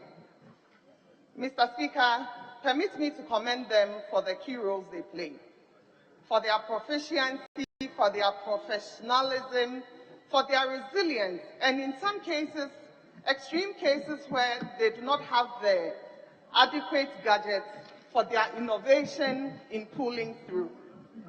Mr. Speaker, on Ghana National Fire Service, I can confidently say that they have performed beyond our expectations. I know the government has done some in them. In the past year, they got some new fire tenders, as well as other gadgets to help with the firefighting. But, Mr. Speaker, as with Oliver Twist, we'll always ask for more. Mr. Speaker, they will need more fire tenders. They will need excruciating equipment to assist in saving accident victims. Everything they need to quench and fight the fire outbreaks must be made available to them, Mr. Speaker, including water and, in some cases, fuel to move. Mr. Speaker, we encourage that the government inject some positive funds into the capital expenditure budget of the Ghana Immigration Service. There are several unapproved routes on our borders by land, and the porous nature of our boundaries leads to revenue loss, which promotes smuggling. Therefore, the Ghana Immigration Service, Mr. Speaker, must be well equipped to offer effective border patrol services. Mr. Speaker, to touch a little bit on the Ghana Police Service, I would want to concentrate more on DOPSU. In the past 1 month, we have had 3 cases of domestic violence, which resulted in the unfortunate untimely death of the victims. Mr. Speaker, till today, there are families within our communities that see domestic violence as a normal phenomenon. Therefore, Mr. Speaker, I'll entreat that we all support the government to increase the goods and services budget of DOPSU so that, Mr. Speaker, they can at least liaise with the NCCE to continue the campaign, to continue the public awareness, to let people know what options we have. Mr. Speaker, in conclusion, our men and women in uniform currently have a high morale, and I'll encourage the government to do everything they can to continue shooting the morale higher and higher. With these words, Mr. Speaker, I will urge colleague members to support the budget estimates for the Ministry of Interior for the amount of 3,410,881,573 Ghana cedis. Thank you, Mr. Speaker. Thank you, Honorable Member. Honorable Member for Karachi West. Thank you, Mr. Speaker, for the opportunity to contribute to the motion on the floor for the approval of the sum of 3,410,881,123 Ghana cedis for the services of the Ministry of Interior for the year ending 31st December 2021. Mr. Speaker, we all know for a fact that security is paramount. If we want peace, we want our security to sleep and sleep well, there's the need for our security agencies to be well resourced so that they can perform the functions been established. Mr. Speaker, on NADMO, Act 517/1996 was amended to Act 927/2021 2017, which therefore changed the core functions of NADBO from coordinating to management of the. Mr. Speaker, a look at the 2020 budget for NADBO, we realized that there were as many as 366,223 victims. But out of this, only 57,689 victims were able to give or be given relief items. So there's an astounding of victims of 10,400 for NADBO to be able to give items. When you look at their budget, you look at what was budgeted for 2020 and the releases that were made, there is an outstanding of about 10,400,000 Ghana cedis for NADBO. Therefore, Mr. Speaker, there is a need for the ministry through finance to be able to resource NADBO, to be able to perform its functions, because prevention pays. Prevention is better than cure. There's a need for them to prevent, mitigate disasters so that we'll have a disaster-free country. Then on immigration, Mr. Speaker, Ghana Immigration Service is to protect the territorial borders and unapproved routes Ghana's borders. Mr. Speaker, from Pillar 92 to 82, 83 through Nkwanta to Damonko and other places in the western region, we realize that the Ghana Immigration Service, they have a lot of work to do when it comes to border patrol, but they are not resourced to be able to undertake their core functions. There's a need for Ghana Immigration Service even to have helicopters to be able to do air surveillance as when people enter and leave the country, but they are not resourced to be able to do that. So we urge the Ministry of Finance to be able to resource the Ghana Immigration Service. Mr. Speaker, when it comes to the IGF, Ghana Immigration Service, they do so much in the collection of mobilization of IGF, but then only 15% of the IGF is given to them as retention.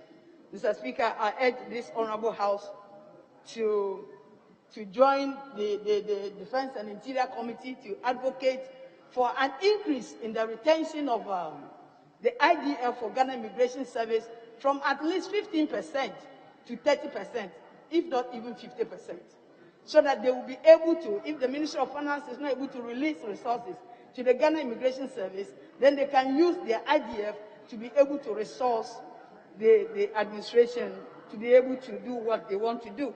When it comes to Ghana National Service, Mr. Speaker, for 2020, there were a lot of fire outbreaks that, with the meager resources they have, they were able to attend or to respond to the numerous fire outbreaks that happen in this country, commercial, and then man-made disasters like market fires were also attended to. But unfortunately, only 2 hydraulic platforms were bought for the Ghana National Fire Service and 5 sets of education equipment. Then 200 sets of personal protective equipment were bought for the National Fire Service. There's a need for the Ghana National Service to be equipped, to be able to train even more volunteers, because when it comes to response, volunteers are the first responders. They are the first to go to disaster scenes. So there's a need for them to train more volunteers. This is a prison service. We all know, but we never know when you even be a victim of a circumstance, unfortunate one. So there's the need for us as a country to look at the Ghana Prison Service, build more houses, train inmates, so that they will also come out to have something doing. Mr. Speaker, in all, what I want to say is that if you look at the 2020 budget that was allocated to the Ghana, the interior, 3 billion 411,979,634 Ghana cedis was allocated. But the actuals was 3,488,313,427,000.24 was the actuals. And we have a huge variance of 76,333,774 cedis, 24 pesos. Huge variance. So, Mr. Speaker, we urge this House that since security is paramount, to approve 3,488,573 cedis for the Ministry of Interior for the year ending 31st December 2021. Thank you, Mr. Speaker, for the opportunity. Thank you very much, Honorable Member. Honorable members, at the conclusion of the debate, the question is those in favor of the motion, say aye. Those against the motion, say no. Honorable members, the ayes have it. The motion is carried. And therefore, this House has accordingly approved the sum of 3,410,881,573 Ghana cedis for the services of the Ministry of Interior for the year ending 31st December 2021. Honorable Minister, may you have a concluding message. Thank you, Right Honorable Speaker. I want to thank honorable members for the support and their encouragement. This House has always been behind the Ministry of the Interior, and I look forward to working with this House, the government's goal to make people feel safe in this country. Thank you very much, Mrs. Speaker. Thank you very much, Honorable Minister. Honorable Leader. Mr. Speaker, motion chapter 16, that can be found on page 8. Minister for Works and Housing.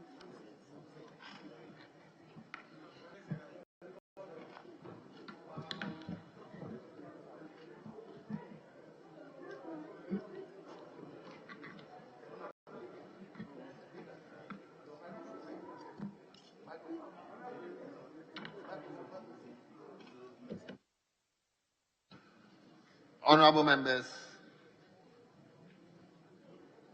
item number 8, motion, page 8, motion item number 16, Minister for Works and Housing. Mr. Speaker, I rise to move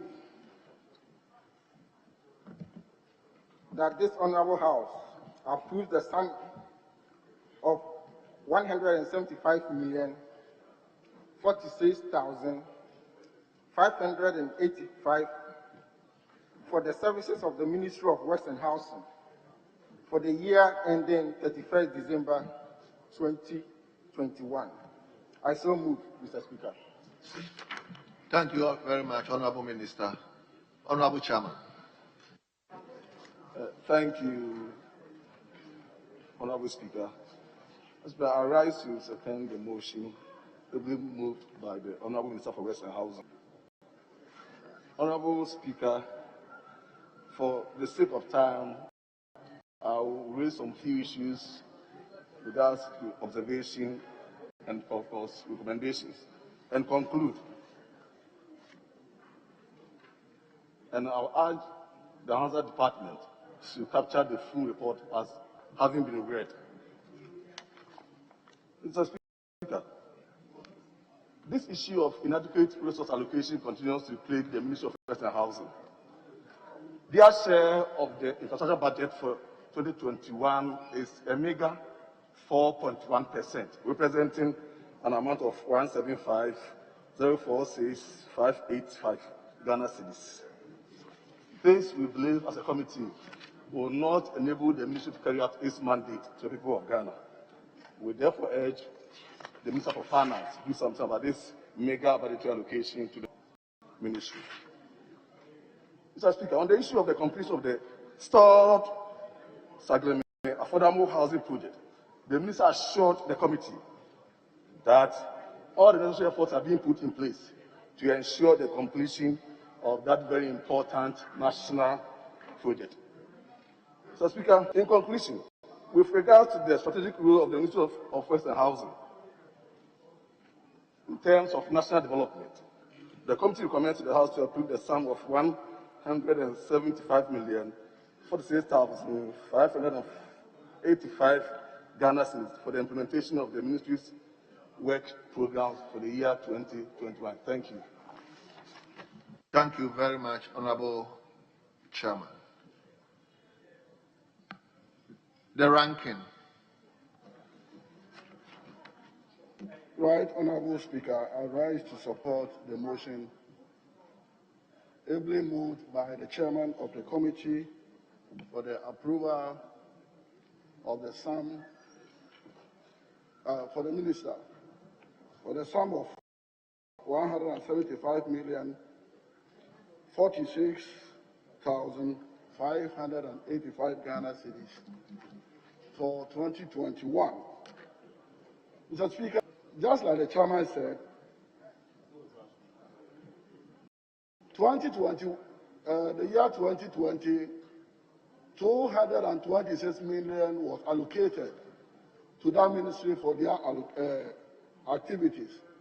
If you could remember, I remember the former minister had a lot of issues with the allocation that was made to that ministry. But this year,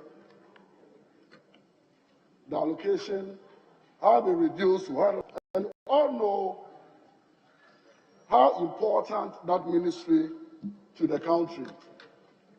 We have a lot of communities that are at the mercy of the tidal waves.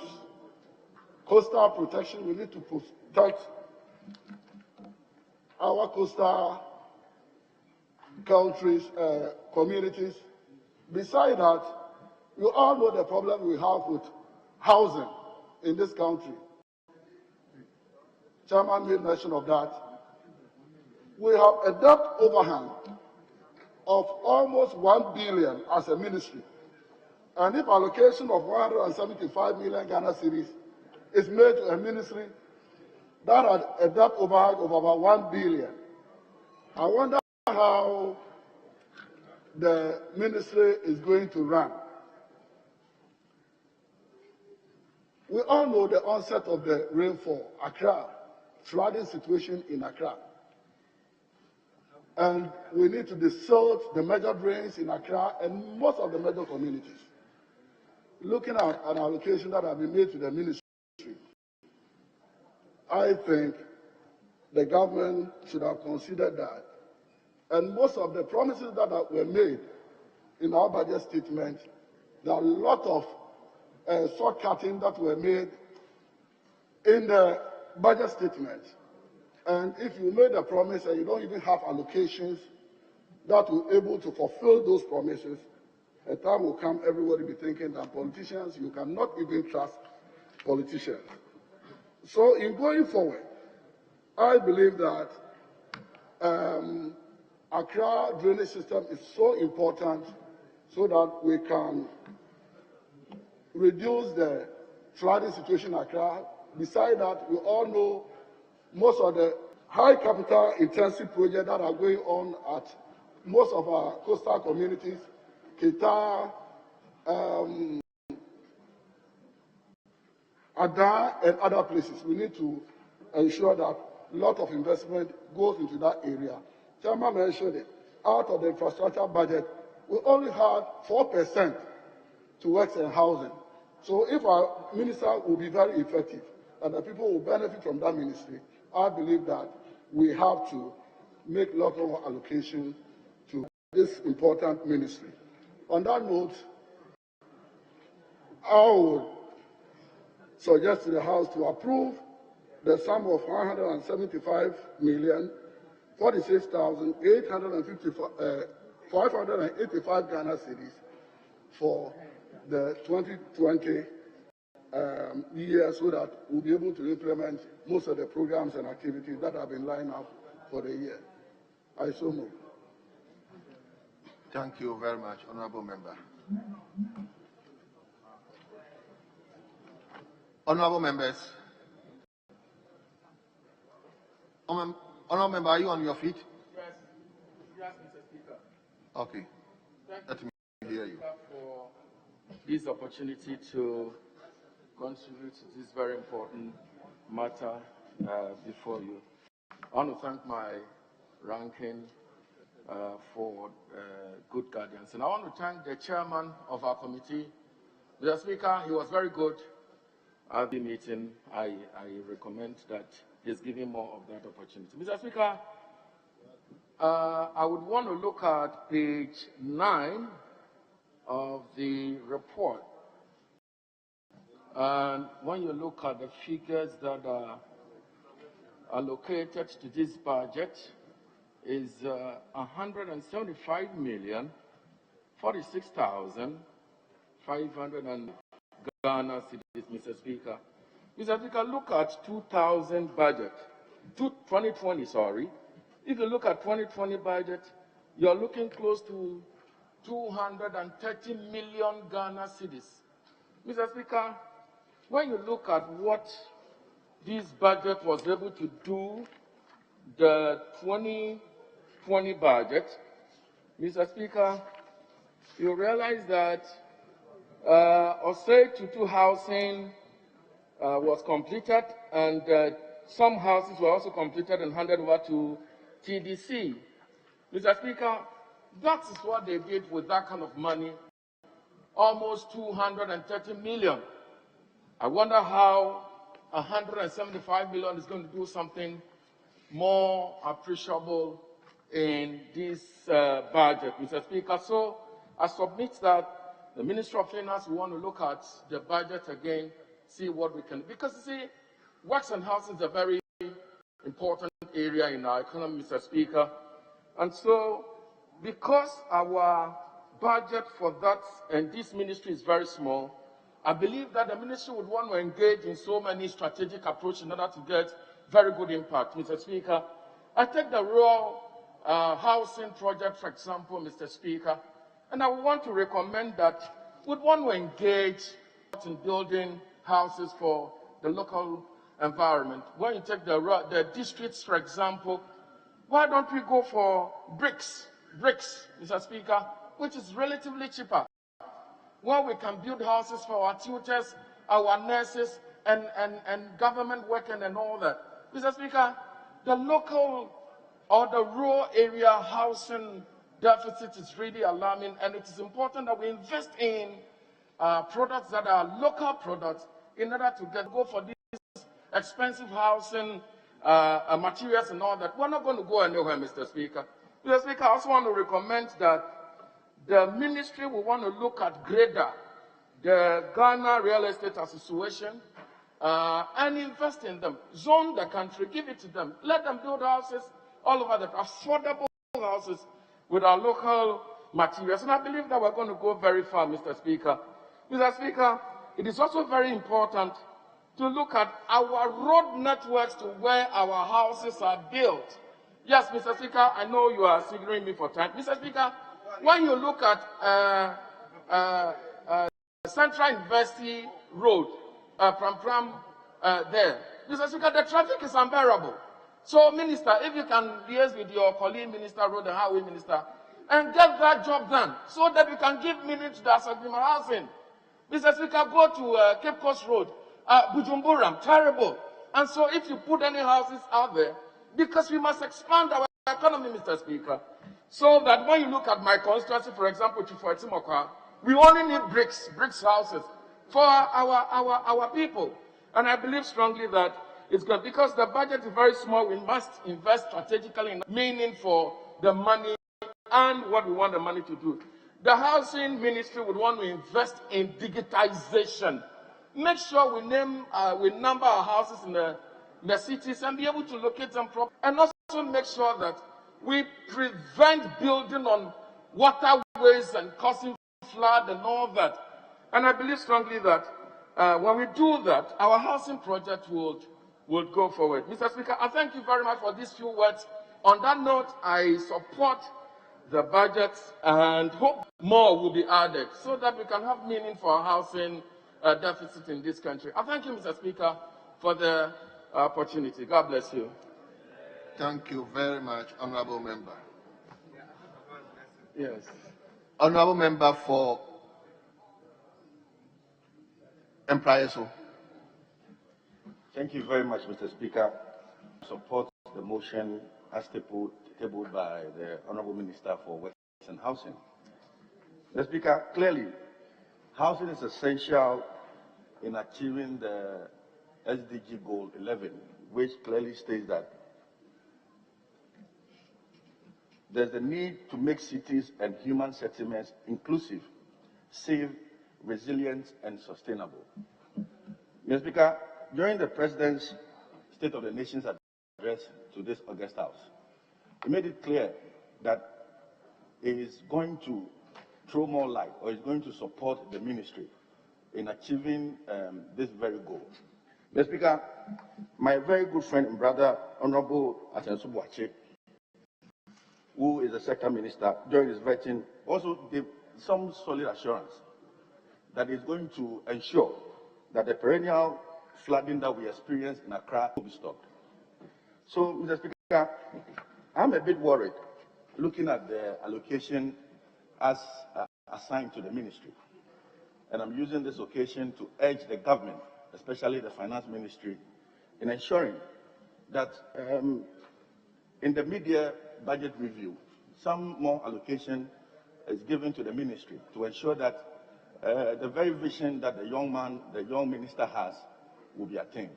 Mr. Speaker, on that note, I support the motion as tabled. Thank you. Thank you very much.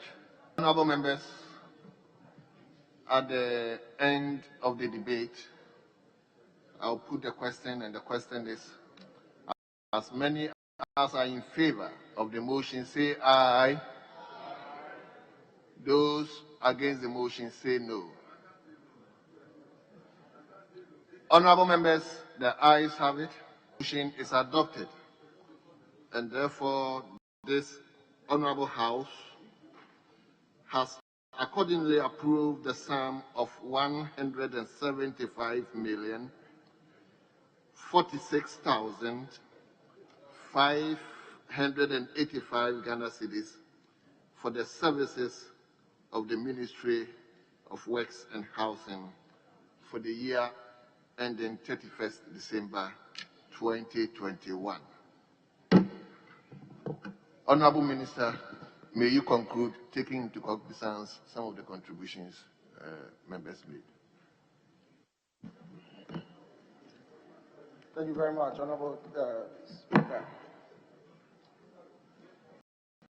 Honorable Speaker, I have nothing more useful to add except to express my profound appreciation to the House for the approval and to the members of my committee for their support. I'm grateful, Honorable Speaker. Thank you. Thank you, Honorable Minister. Respectful Majority Leader.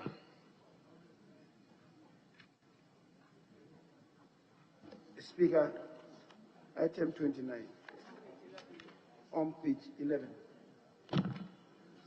on the environment.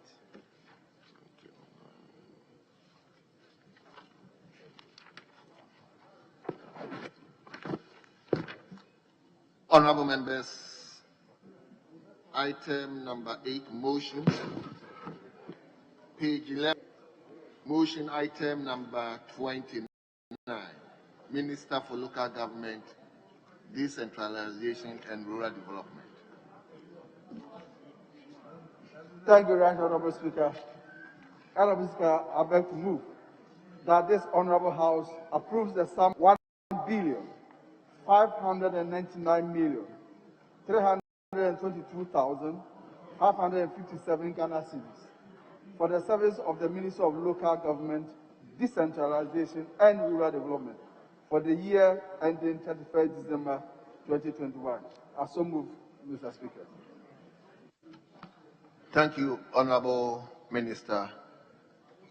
Honorable Chairman. Thank you, Mr. Speaker. Mr. Speaker, I rise to second the motion. Mr. Speaker, to present the committee's report. And I will give your indulgence to... Honorable Chairman, members are having very well copies of the committee, so the hazard department should capture the report as being read in its entirety. And I will move straight to conclusion. Mr. Speaker, to ensure good governance, excellent development at the local level, as well as to enable the ministry to implement its programs and activities, the committee recommends to the House to adopt its report and approve the total sum of 1,599,322,055 Ghana cedis for the Ministry of Local Government, Decentralization and Rural Development and its agencies and departments for the 2021 fiscal year. Respectfully submitted. Thank you, Mr. Speaker. Thank you, Honorable Chairman.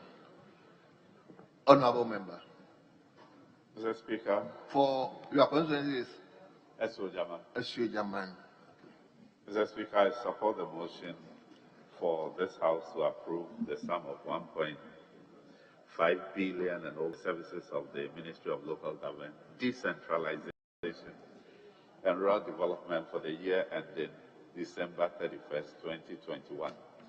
Mr. Speaker, your committee has done a diligent job, and if you look at paragraph 6.2 on page 4 of the report, you see that the 2020 expenditure returns as provided in that table shows clearly that there was a budget overrun of more than 36% of the allocation for the ministry for the year.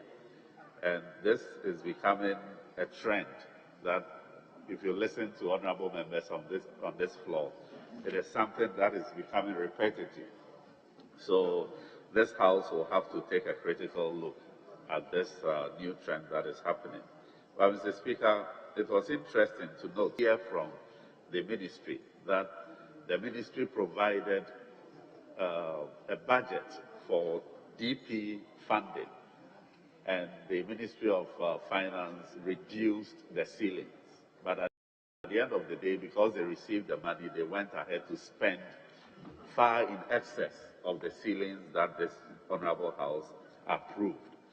And so what one wonders is that, are we looking at a situation where we want to present that the budget is only 5% donor funded or something like that, and that is why we are limiting or preventing, reducing the ceilings as provided by this. We have to look at that because it doesn't present a very good picture of the situation. Mr. Speaker, on paragraph 7.1, the ministry has developed a new decentralization policy strategy from 2020 to 2024. There was an earlier policy strategy that spanned the period of 2015 to 2019. And a review of that strategy revealed clearly that the indicators were really because of funding challenges. And you recall that in 2017, this House approved a reduction of tax revenue that is paid into the District Assembly Common Fund from 7.5 to 5%. That actually hindered most of the programs that the sector to achieve, and that affected the realization of the indicators in the previous policy strategy. And so with this new policy strategy document that has been launched, we are hoping that enough funding will be provided for the sector to be able to achieve all those. It is refreshing to note that this year the allocation is some 400 million in excess of the previous year's allocation, and so that is a good indication, and we want to encourage that. But Mr. Speaker, on paragraph 7.3, under Births and Deaths Registration Program, the Births and Deaths Registration Act 2020 was passed, and the Act seeks to integrate the registration system administration setup. And my emphasis here is that MMDAs will be responsible for the provision of registration facilities at the district level. Mr. Speaker, we keep adding functions for the MMDAs to perform, but we don't follow with funds for them to perform these functions. Sometimes you realize that a new program is being implemented and planning officers or other officers of the assemblies are to serve as desk officers.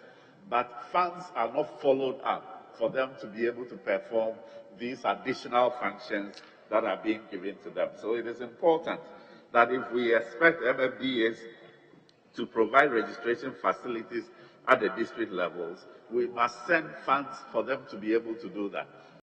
We don't expect them to use the normal funds that they have to perform these additional functions. Finally, and in conclusion, it came to light that additional funds were released to the Ministry of Local Government and Rural Development, but that is not covered in the expenditure breakdown that they provided to this committee. And that was some 58 million cedis for COVID. And additional 85 million cedis was also disbursed to the RCCs and the MMDAs. And so you see more and more funds are being sent, and especially in relation to COVID. So, Mr. Speaker, it is important that we take a critical look at COVID expenditure, because this is not limited only to the Ministry of Local Government, but it cuts across. And the haphazard manner in which monies were spent in relation to COVID will have to be duly investigated. With this, I support the motion for the approval of these funds to support the activities of the ministry. Thank you very much, Mr. Speaker. Thank you very much, Honorable Member. Honorable Members, the motion has been moved and seconded. It is for the consideration of the House. And as has been the practice for the day, we are inviting one contribution from each side, including leadership.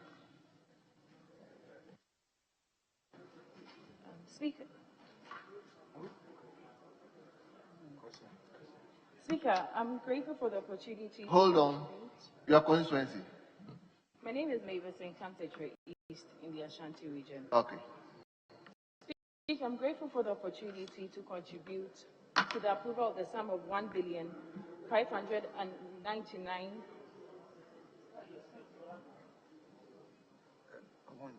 Speaker, I'm grateful for the opportunity to contribute to the approval of the sum of 599,332,557 for the Ministry of Local Government, Decentralization and Rural Development.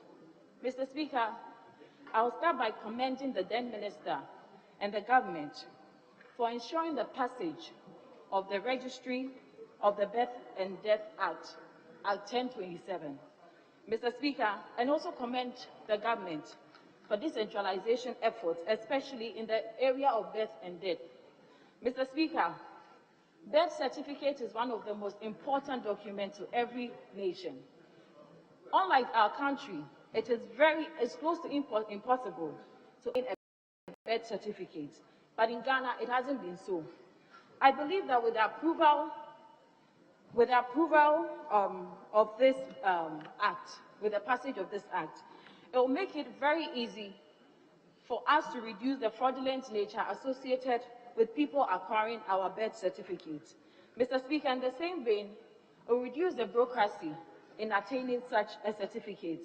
It will also give strength to the registry and also make their work very effective. Mr. Speaker, with that being said, I'll go straight to the Department of Community Development. Mr. Speaker, last year, 2 Community Development Vocational and Technical Institutes was retooled and upgraded. We have 25 of them in Ghana. This year, they are planning on retooling and upgrading another 2. Mr. Speaker, if you look at the pace at which the development is doing its work, it might take us years to upgrade all these institutions. Unfortunately for us, if we go back to our constituencies, we can see that there's a lot of social biases going on. Unfortunately, I believe that there's a saying that the devil finds hand for the idle hand. So I believe that if these institutions are retooled and are upgraded and utilized well, it will give our youth some work to do and reduce the crime in our constituency. Mr. So excited about the fact that there's going to be a training for about 1,250 of our people, constituents, that are engaged in illegal mining with alternative livelihood skills. Mr. Speaker, whenever I apply the Accra-Kumasi road, my heart aches. When I was younger, I used to see our beautiful waters. Unfortunately, that is not the case anymore. They become very, very muddy, and this is as a result of these illegal mining. Mr. Speaker, experts have also warned that if these illegal activities are not kept within the shortest possible time, it will lead to us importing water in the nearest future. With that being said, I'm excited that our president, Nana Addo Dankwa Akufo-Addo, was ready to put his presidency on the line to ensure that this menace is kept once and for all. So I'm very much excited that these youth and young people will be given the skills in order to give them a better alternative at raising money for their livelihoods.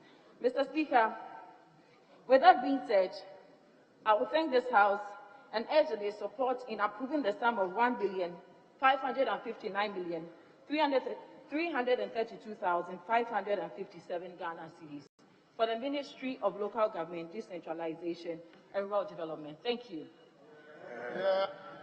Thank you, Honorable Member. Honorable Leader, I want to give the opportunity to Honorable Member. Thank you, Mr. Speaker, for the opportunity to contribute to the motion that this House approves the budget estimates, 2021 budget estimates for the Ministry of Local Government, Decentralization and Rural Development. Mr. Speaker, a lot has been said about the budget overruns by my previous speakers. But what is worrying, Mr. Speaker, is the fact that in spite of the huge budget overrun, up to about 75 million Ghana cedis, Mr. Speaker, we have not seen any significant change in the development pattern. And that has been the problem. Because if funds are released and are over-released, we have to see the corresponding increase in the projects and programs of the ministry. But unfortunately, Mr. Speaker, it has always been so, the same pattern. And so one wonders and asks these additional funds that have been released as the channel to. Mr. Speaker, the concern the community also raised during the consideration is that there wasn't any resort to parliamentary approval for this expenditure overruns. And as the committee has recommended, in future, the local government ministry or the finance ministry will have to get approval from Parliament. This additional funding is released and spent. Mr. Speaker, when you go to paragraph 9.2, my colleague has mentioned about birth and death.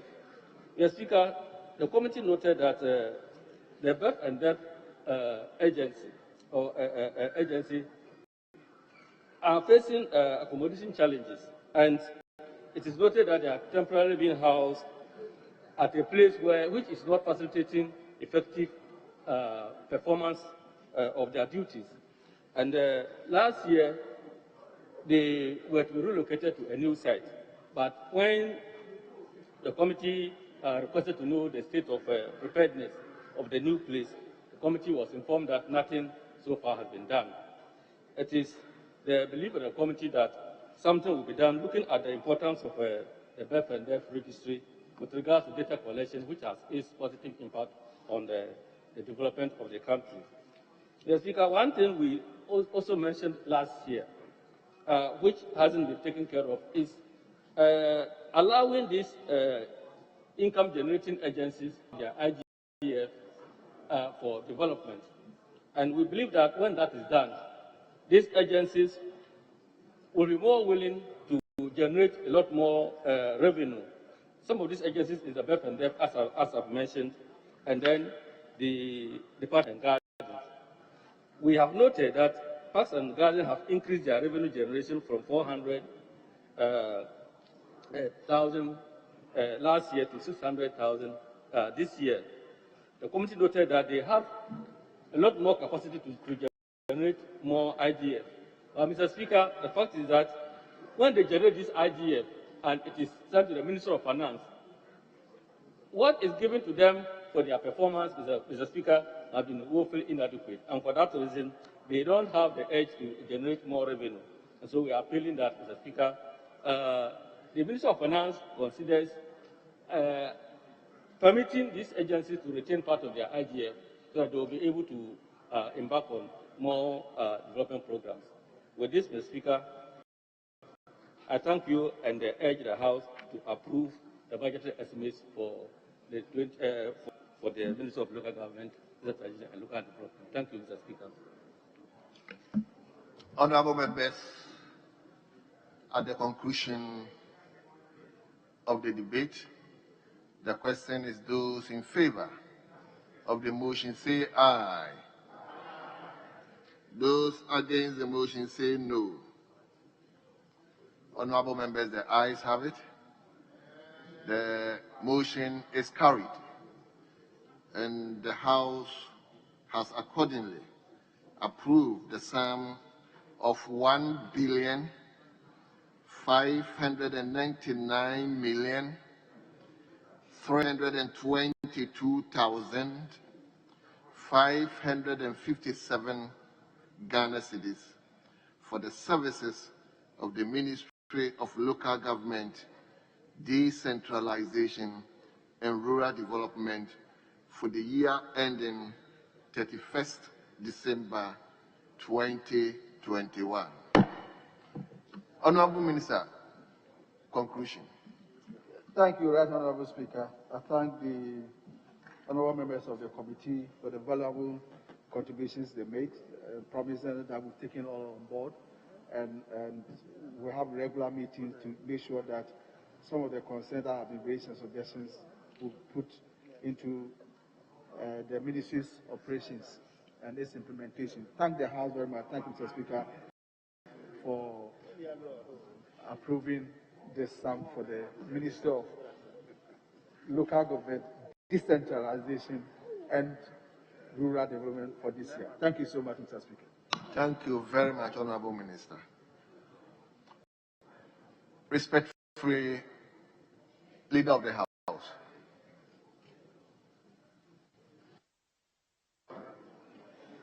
Mr. Speaker, can we take item 24? Item 24. 24, page 10.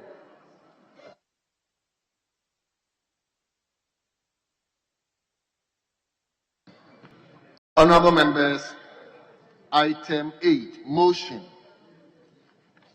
Page 10, motion number 24. Minister for Health. Thank you, Mr. Speaker. Mr. Speaker, I beg to move the motion listed 24 on page 10 of the order paper. But before I do so, Mr. Speaker, I want to correct a typo error on the order paper. Mr. Speaker, the figure on the second line of the motion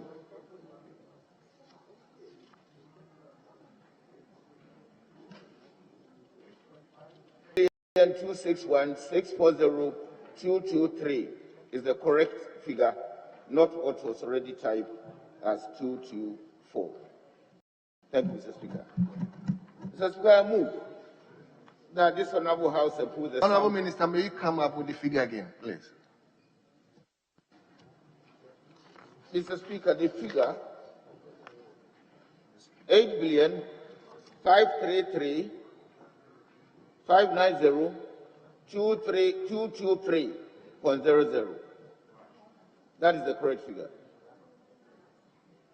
8,533,590,223 Ghana cedi. The order paper picked the wrong number, and this is the right figure. Honorable Speaker, I move that this Honorable House approve the sum I've just mentioned for the services of the Ministry of Health for the year ending 31st December 2021. Mr. Speaker, I so do. Thank you. Thank you very much, Honorable Minister. The Chairman of the Committee.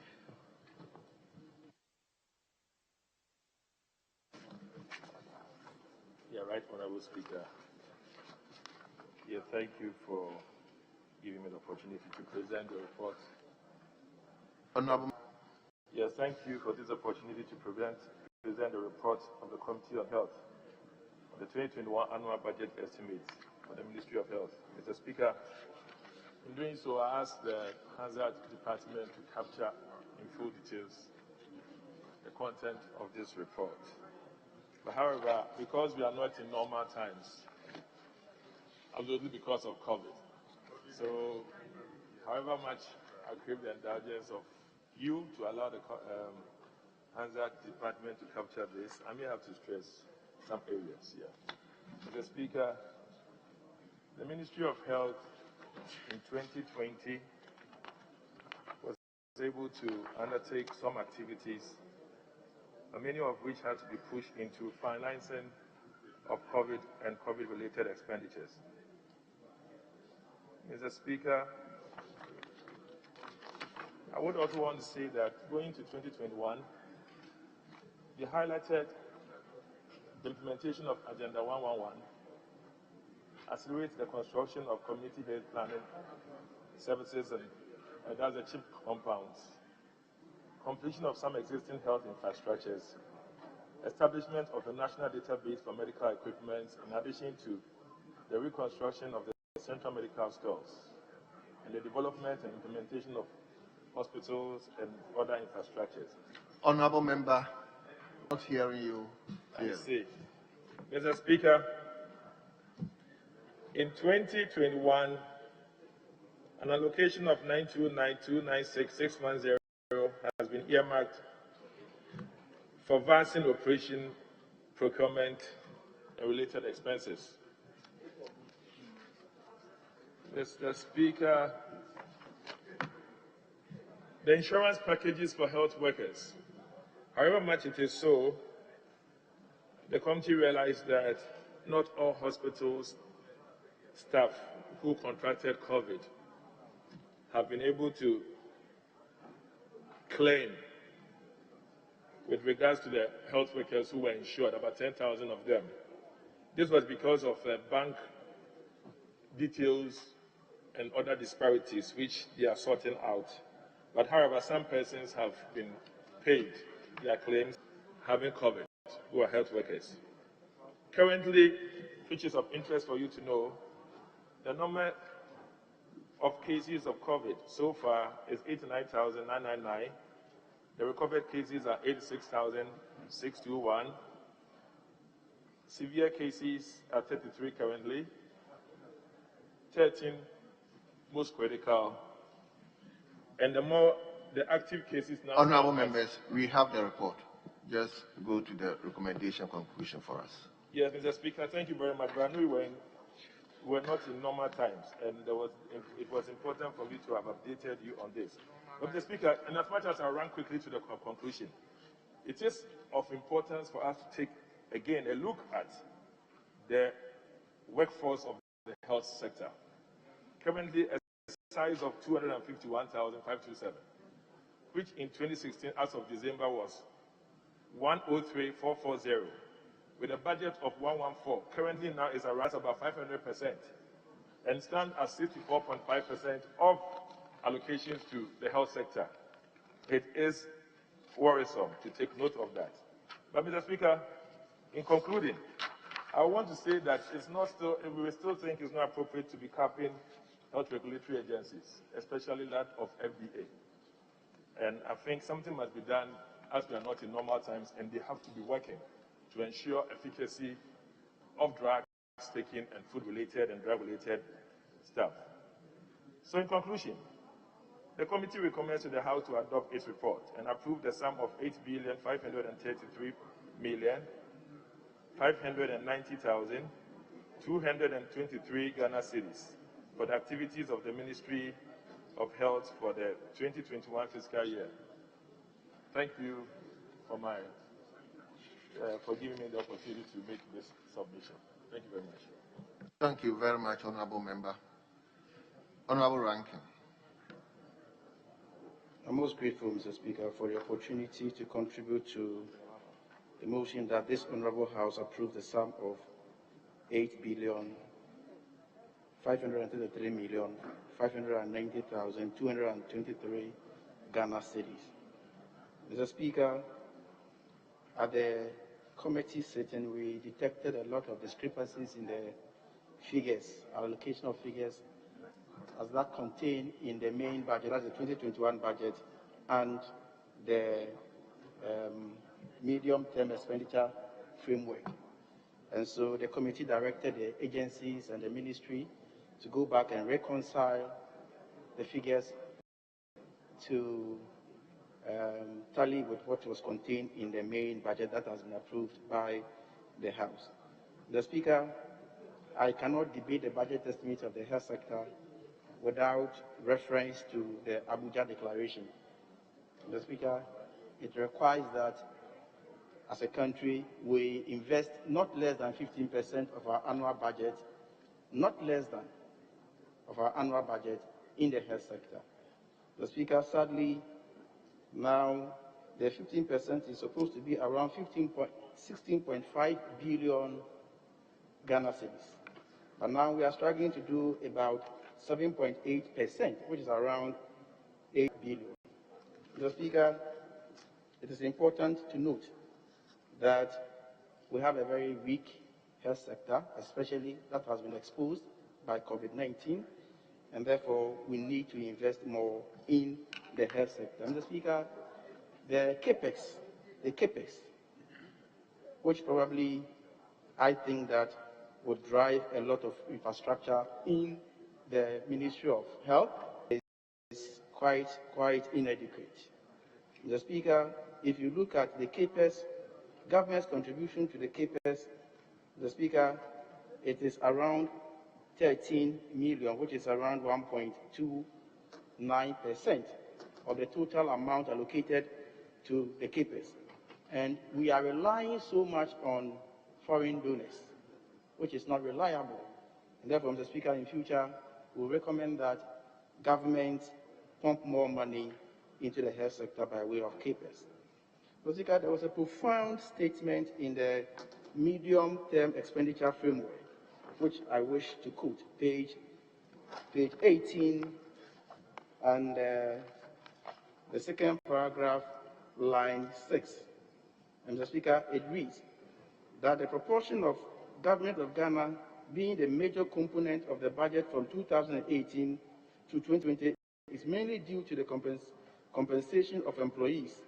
From 2018 to 2020, compensation took up 99.08%, 97.86%, and 92.45%. Mr. Speaker, this year is no exception. Mr. Speaker, it means that after compensation, there's virtually nothing to do any other thing in the ministry. Mr. Speaker, COVID expenditure. Mr. Speaker, if you look at the main budget, the 2021 budget, page 273 and page 274, they contain the COVID, and it sums up to about 19 billion Ghana cedis. The Speaker, during the committee sitting, we tried to draw the Minister's attention to other expenditure or COVID-related issues or COVID commitments in the budget. The Speaker, if you read the main budget at page 249, you see some commitment like 130 million USD and then 25 million USD. Mr. Speaker, the shocking news is that, Mr. Speaker,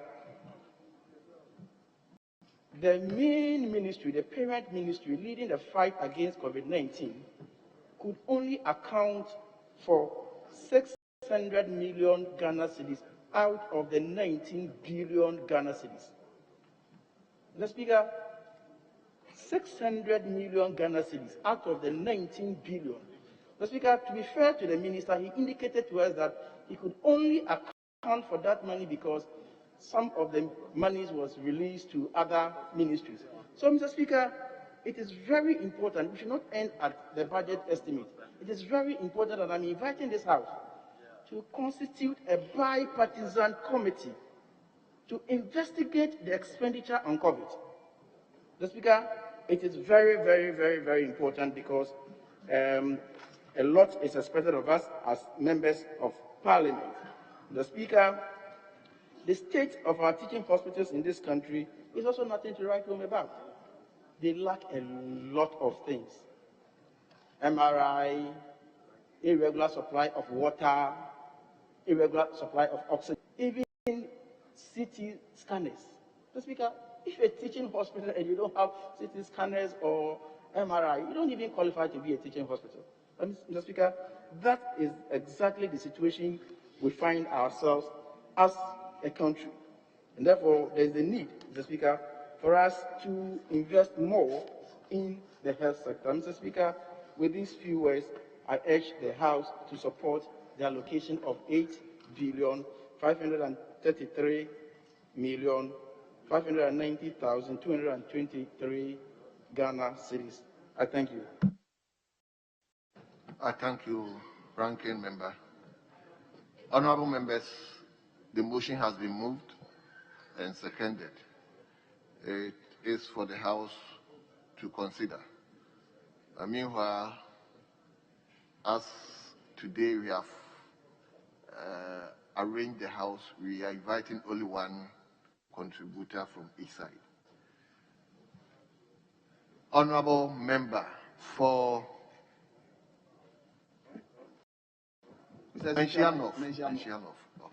Thank you, Right Honorable Speaker. I rise to support the motion number 24 on page 10 of today's order paper, that this House approves the sum of, as corrected by the report, 8,533,590,223 Ghana cedis for the Ministry of Health and all other allied agencies under the Ministry of Health. Mr. Speaker, in the 2021 budget, government through the Ministry of Health have set up some priority areas, which, if this budget is approved and implemented, will go a long way in improving our health sector in this country. Key among these areas, Mr. Speaker, is government and the ministry's agenda in improving the health infrastructure of this country, Mr. Speaker.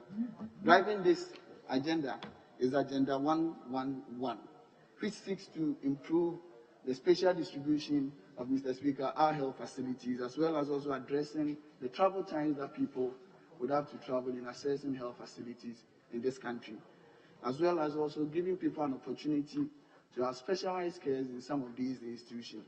Mr. Speaker, also on page 9, government seeks to implement the COVID-19 strategic plan that seeks to have a herd immunity for this country, for us to be able to manage the COVID-19 pandemic.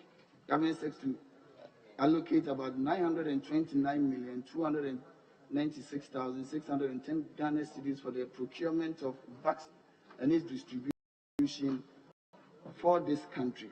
Mr. Speaker, I would want to add my voice to the exclusion of some agencies under the ministry from the capping. If not, we cannot exclude them at all, Mr. Speaker, but increase their retention of IGF.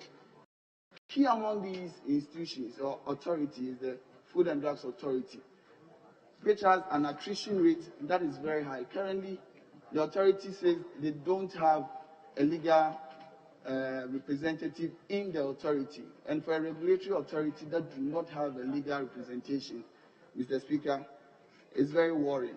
So if not at all, we cannot exclude them. We can, however, increase their retention of IGF so that they can use part of that to procure the services of some of these specialized individuals to be able to man their post. Mr. Speaker, I would also want to do National Ambulance Service. Government also seeks to increase the number of ambulances that we have by procuring another 100. Mr. Speaker, though they have a bill, the legislative instrument that will make the bill operationalized is still not available. And if that can be fastened so that we can have that to operationalize the act or the bill, Mr. Speaker, and also have a dedicated source of finance for us to be able to sustain the operations of the National Ambulance Service.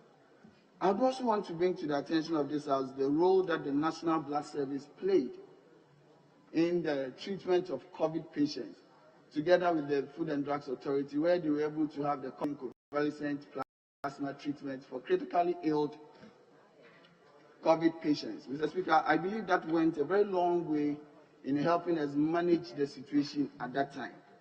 Mr. Speaker, I would want to end by also saying that COVID-19 brought to the fore the need for us to have a well-motivated frontline workers for our health institutions. And if the ministry and the government can have some sort of a motivation package, Mr. Speaker, for them that will be standardized, I believe it will go a long way. With these few words, Mr. Speaker, I call on this House as the people's representative to approve the sum as stated in motion number 24 on today's order paper of 8,533,590,223 Ghana cedis for the operations of the Ministry of Health. Thank you, Mr. Speaker. Thank you, Honorable Member.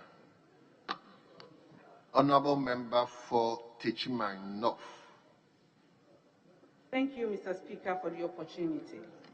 I rise to support the motion that this Honorable House approve the sum of 8,533,590,223 for the services of the Ministry of Health for the year ending 31st December 2021. Mr. Speaker, the health sector is a critical one, especially when a pandemic stares us in our faces. So as the ranking member said, we were expecting that, reference the Abuja Declaration, about 15% of the country's budget will be allotted to the health ministry. What did we see? Only 7.8. At the forefront of this pandemic, Mr. Speaker, were the hard-working and selfless staff of the Ministry of Health. The President gave them 50% of their basic salary as allowances. And I reference you to page 6 of the report of the Committee of Health, where the President said that 50% should go to them as a way of incentive, and the 2021 budget, page 273, allotted 80 million cedis for the health workers. Only 52 million has been paid. This has really demotivated the staff of the Ministry of Health, and we pray as a matter of urgency for the Ministry of Finance to release the remaining amount so that the health workers will be energized to work for us in the face of the COVID-19 pandemic. Mr. Speaker, one area that every member of the committee has spoken about is the policy of capping. Look at our report, page 14. indicated that the Health Committee of the 7th Parliament praised this Honorable House that all agencies under the health sector should not be capped. Here we are again with our 2021 budget. The agencies are still capped. One agency that is affected is the Foods and Drugs Authority. Mr. Speaker, in 2018 alone, 9 of their workers resigned. 2 just vacated posts. In 2019, 6 of their staff resigned. In 2020, 11 did. And we are in March 2021, 3 already gone and still counting.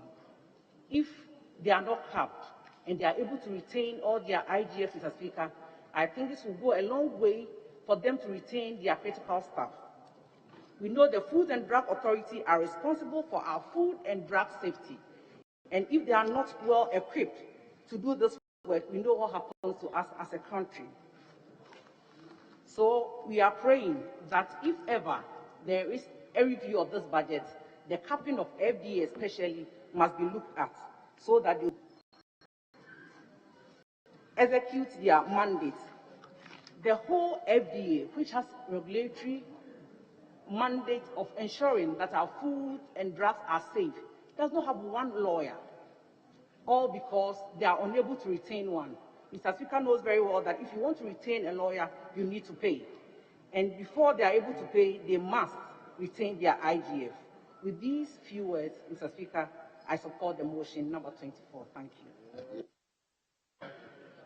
Thank you very much. Members, at the end of the debate, the question is, as many as are in support of the motion, say aye. Those against the motion, say no. Honorable members, the ayes have it. The motion is adopted. And therefore, this House has accordingly approved the sum of 8,533,590,223 Ghana cedis for the services of the Ministry of Health for the year ending 31st December 2021. Honorable Minister, any conclusion message? Thank you, Mr. Speaker. The Speaker, all I want to say is to give appreciation and thanks to my colleagues who have worked through the committee level after referral of the patient and estimates to this stage where they have supported and actually spoke and debated the report to enable us to approve the motion. Mr. Speaker, let me say I'm very grateful. I'm very grateful to you, especially Muntaka, who came to help us at the committee. Mr. Speaker, I thank you so, so much. Thank you, respectfully, Majority Leader. Mr. Speaker, we will do just one more estimate before we adjourn. We suspend. But before then, if I may, for 6B, those documents will be late.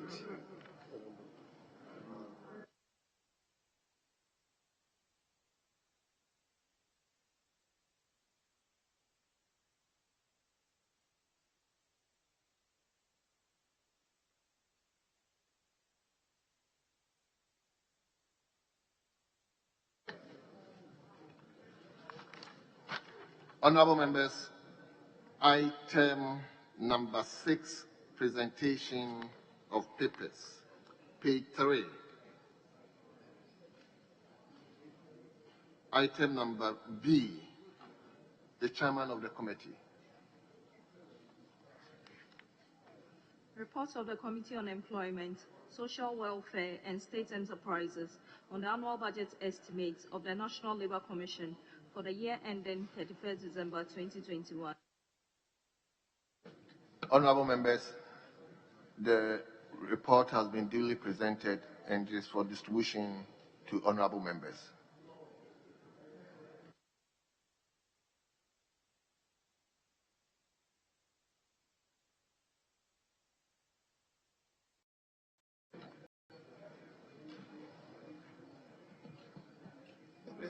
Speaker, 6B, Roman number 2. The chairman.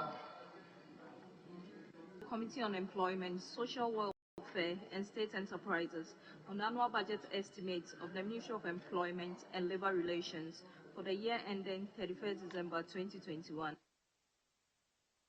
Honorable members, the report has been duly presented and is for distribution to honorable members. Speaker, so we'll take item 26. Item 2626, page 10.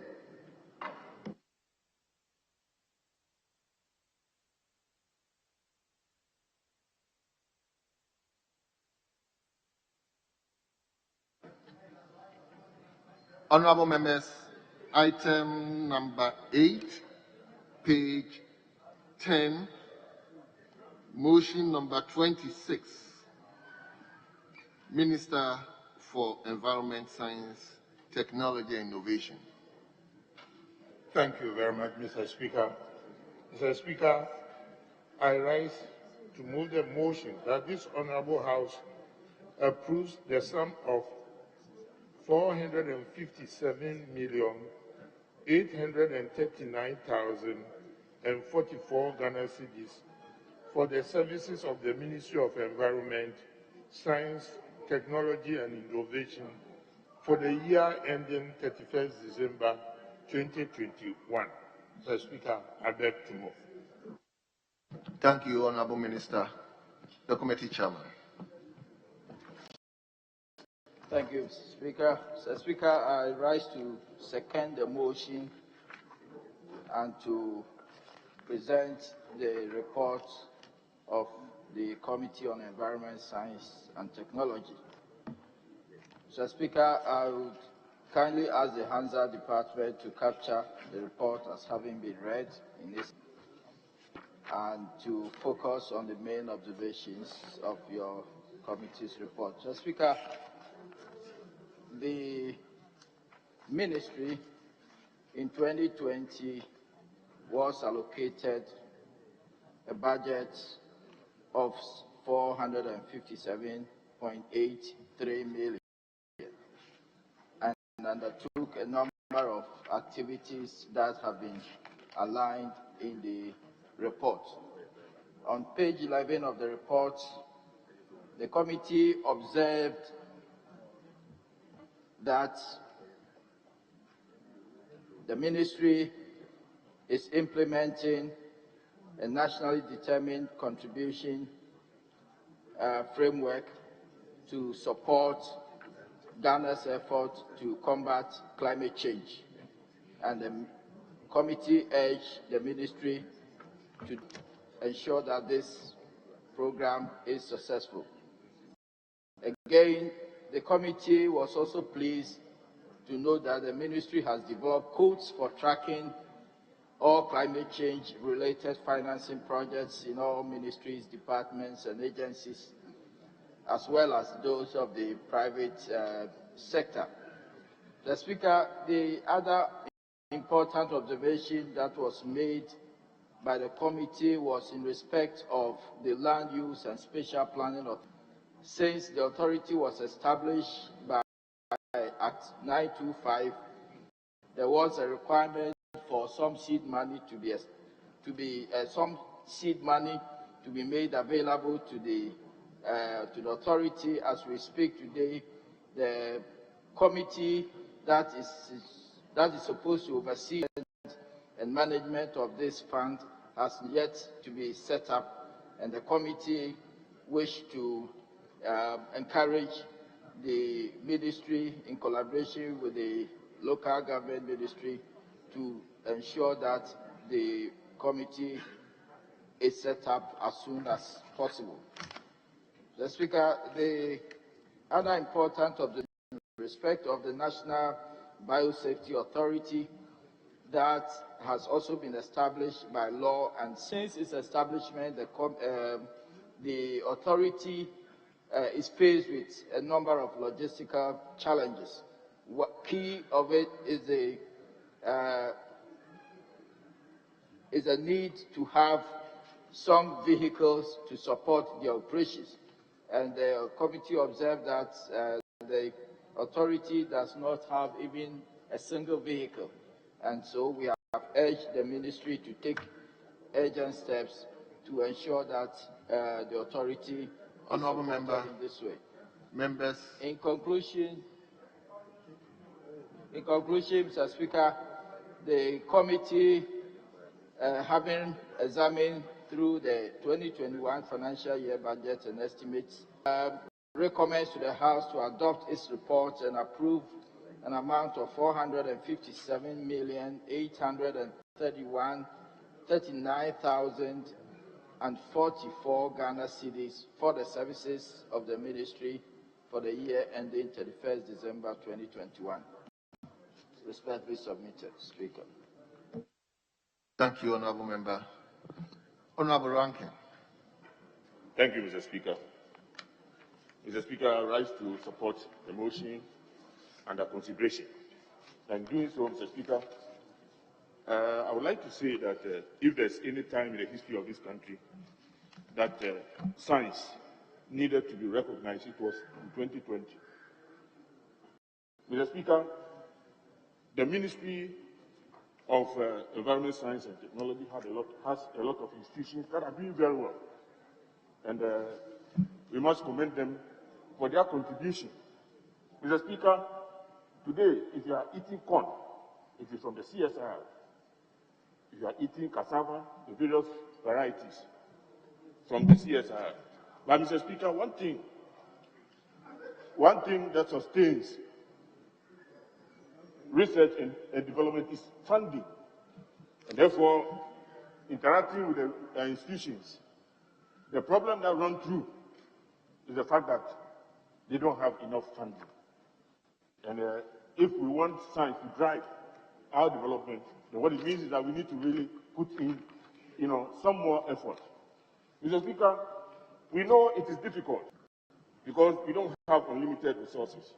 But then government, being the biggest spender in this country, can consciously spend in that direction. Mr. Speaker, when you go to the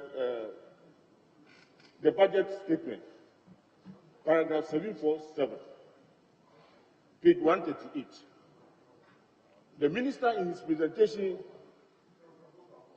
commended the Council for Scientific and Industrial Research in their contribution towards the fight against COVID. Mr. Speaker, when the need arose, when we were in trouble, when we needed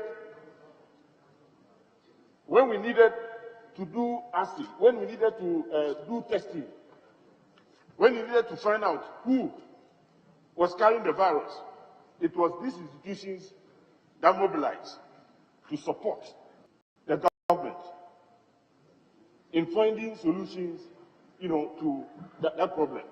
Unfortunately, Mr. Speaker, when it got to the time where they could also make some small money to support the activities, we decided to award the testing at the airport to Frontiers instead of giving to the Council for Scientific and Industrial Research. At least some amount of money would have been retained in helping them progress.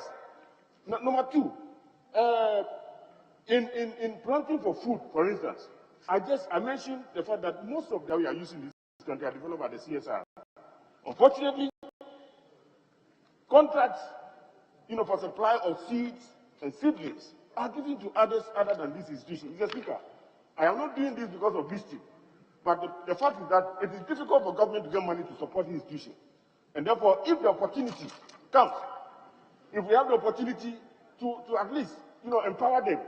By spending on these institutions, we have to do that. In doing so, Mr. Speaker, they would, out of their IDFs, also, cover up in areas that they are lacking, so that at least the burden will be reduced a little on government. Mr. Speaker, I believe that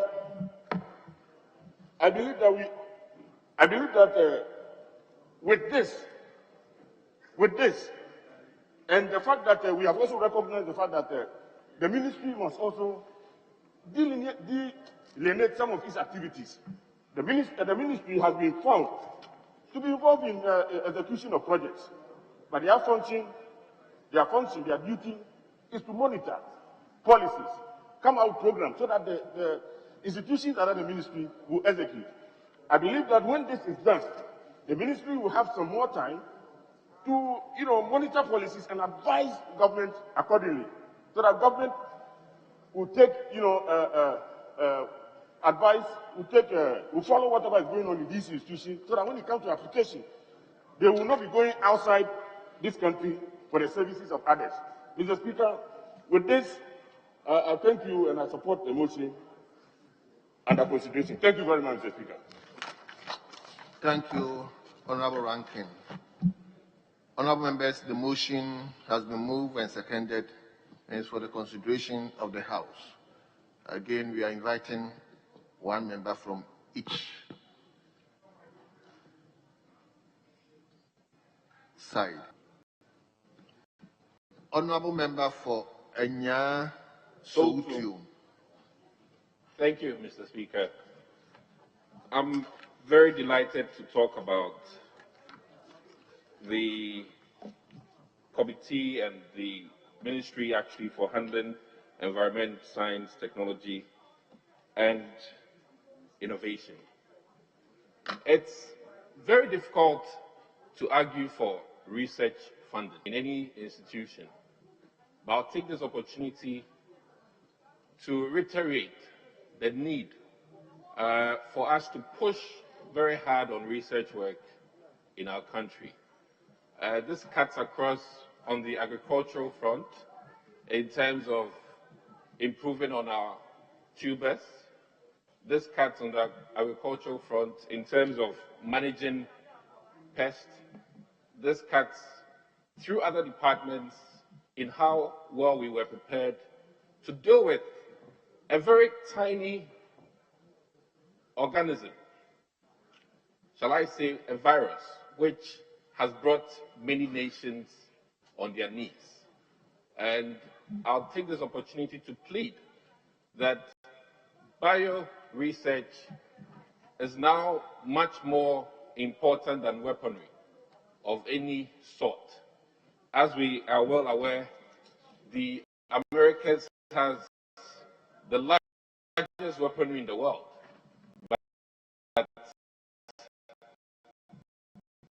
they have been brought to their knees by a very minute item in this world, 19. Our House to think about funding for research in our country and the need to be better prepared for the future, because as it is, we've had many variants of SARS, and COVID-19 has proven that any such virus can trouble our nation in terms of our economic activity. I will tie research and development into us moving forward as a nation, and I'll plead that as our government signed an agreement for plastic management, that is something we can all do something about in our constituencies. Plastics are causing a havoc. I have always proposed that we reduce our usage of plastics, which will cut down our cost, because we can't seem to manage plastics well. It is causing flooding issues in a way, because our drains are filled with plastics, our waterways are filled with plastics, and are very difficult in terms of the biodegradation of plastics. So, on this note, I'll say two things. One, the budget looks good, but they need more. They need more because research work is difficult to appreciate, but the impact can be largely appreciated when and if the findings hit something large. The request for 457,839,044 Ghana cedis is great. I support it, and thank you, Mr. Speaker, for this opportunity to say a few things about this ministry. Thank you very much. Thank you, Honorable Member. Honorable Member for Kumongo. Yes, my name is Hamza Adam. Thank you very much, Mr. Speaker, for the opportunity. I rise to support the motion to approve an amount of 457,839,044 for the Ministry of Environment, Science and Technology.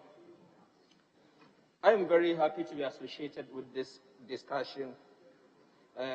Coming from a research background, I have always joined my colleagues to cry that we have inadequate funding for our research. And having this opportunity to be associated with the policy, I think I'm most grateful to be talking about the issues. The committee was happy with the research, the ministry team. We had a very useful, but one thing that came out very strongly, and the earlier people who submitted did allude to that, is the fact that we have serious inadequate funding for the science and technology. Meanwhile, we cannot grow, we cannot develop as a country without proper development of our scientific industry. If you look in the budget, you realize that CAPEX and goods and services for 2020, has gone down in 2021. In 2020, the CAPEX that was assigned to the ministry was 35 million. That was what was approved for the ministry. But in this particular year, the current year 2021, we have just about 5,500,000, far lower than what we saw in 2020. If you look at goods and services, in 2020, goods and services was around 21 million. The current year is around 8 million. So, an area that needs huge support, an area that has to be receiving more funding, looking at the performance of science and technology at the COVID-19, looking at what science and technology has been able to do. So I think that more resources, funds should have been pushed to the science and technology industry to resource our CSIR to be able to expand their research capacity. Because we have huge brains there. There are people there who have been trained outside the country, in Europe and other parts of the country, but they don't have the capacity to work. They don't have the resources to work. Some of them are idling. And so it is high the country we looked into expanding resources for our science and technology and also supporting. I'm happy to note, and I'm happy to learn that this August House passed the bill for a research fund. And I will appeal to the minister to fast-track that so that that can come to fruition. We, those in the universities, and then those working in the research institute, will be very glad to see this particular bill coming to fruition and then functional. So I want to indicate that, like my other colleagues had earlier on mentioned, there are agencies. There are some agencies under the ministry. In fact, it's difficult for them even to pay their staff. I remember Atomic Energy Commission, their CEO did mention that they use his vehicle to distribute letters. I think this is not proper, and it looks like we are not serious as a country in terms of technological development. So I will, on this, with these few words, I will want to conclude and thanking the Speaker for the opportunity and recommend the approval of 457,839,044 for the Ministry of Environment, Science and Technology. I thank you, Mr. Speaker. Thank you, Honorable Member. Honorable Members, at the conclusion of the debate, the question is, those in favor of the motion say aye. Those against the motion say no. Honorable Members, the ayes have it. The motion has been adopted. This House has therefore approved the sum of 457,839,044 Ghana cedis for the services of the Ministry of Environment, Science, Technology and Innovation for the year ending 31st December 2021. Respectfully, Majority Leader. Mr. Speaker, before we take a suspension, there are two documents to be laid by the Chief Whip. Page 5, item 6J, Roman numbers 1 and 2.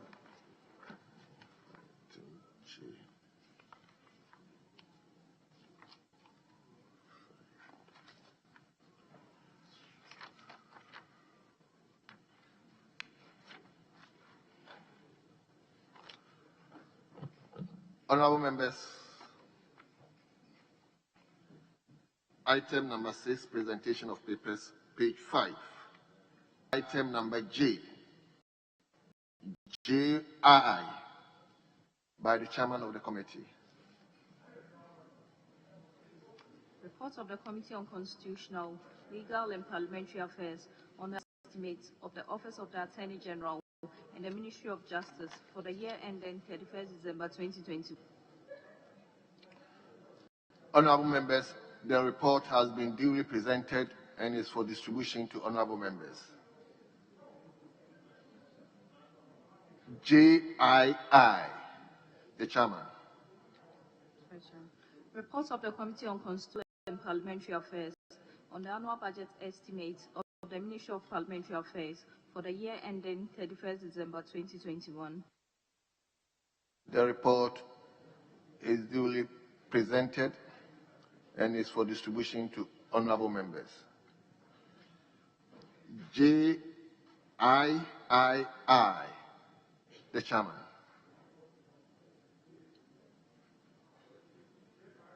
Oh, okay. Sorry.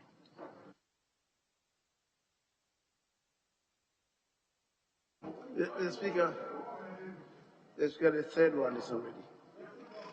The third one is already. So we can take a suspension now. We come back at 6 o'clock sharp. 6 o'clock sharp. Honorable members, sitting is accordingly suspended for 1 hour, 20 minutes. We are coming back exactly 6 o'clock.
Honorable members, you are welcome.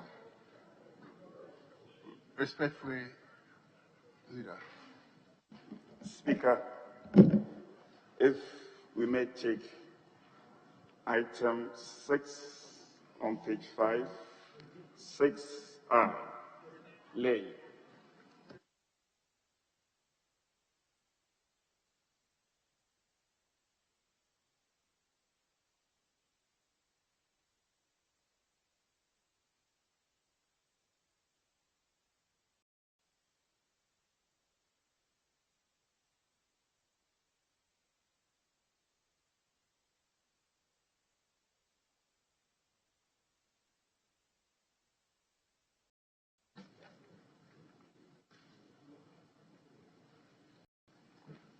Honorable members, item number 6, presentation of papers.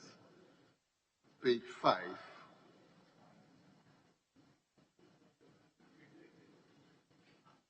Page 5I. Report of the Finance Committee on the annual budget estimate of the Ministry of Finance for the year ending 31st December 2021.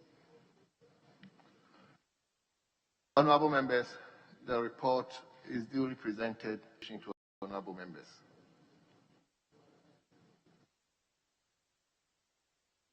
Speaker, if we may take item 20 on page 9.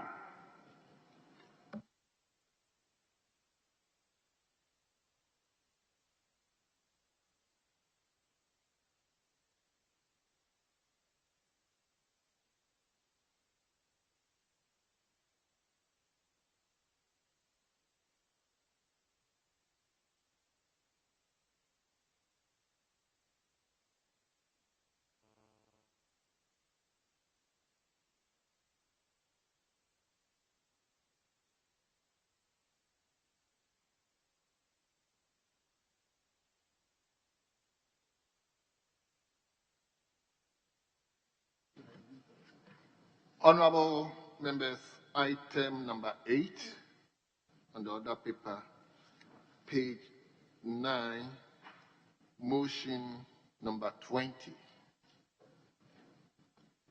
Honorable Minister for Tourism, Arts and Culture. Madam Speaker, I rise to move this motion on behalf of the Honorable Minister. Honorable Member, you are not a minister. With your leave, would like the Minister for Environment, Science and Innovation to move the motion instead of the Minister for Tourism, Arts and Culture. Honorable Minister.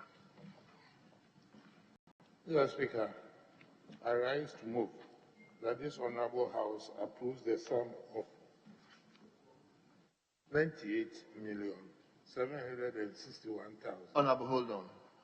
Honorable Leader, yes. Thank you, Mr. Speaker. Mr. Speaker, the Majority Chief Whip asked permission for the Honorable Minister for Environment to move the motion for the Minister for Tourism.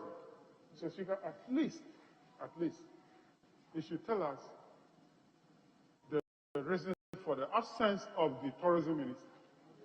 In the chamber, we are approving the budget that he is going to do what? Supervise and manage. He must be here. So there must be something that will take him out of the house. We want to know that for the record. The Chairman, I equally agree with my good friend. But fact be told, Mr. Speaker, the Minister was on his way earlier in the afternoon and he had an emergency. And my good friend will attest to it that the Minister for Tourism is the one who normally attends to calls to come to the House. He hasn't shown any sign of, for want of a better word, disrespecting Parliament. He was coming and had an emergency. So if my colleague will bear me out, that is the truth, Speaker. Thank you, Honorable Leader. And Leader, we are very grateful to drawing our attention to that. Now, Honorable Minister for Environment, you can move the motion on behalf of. Mr.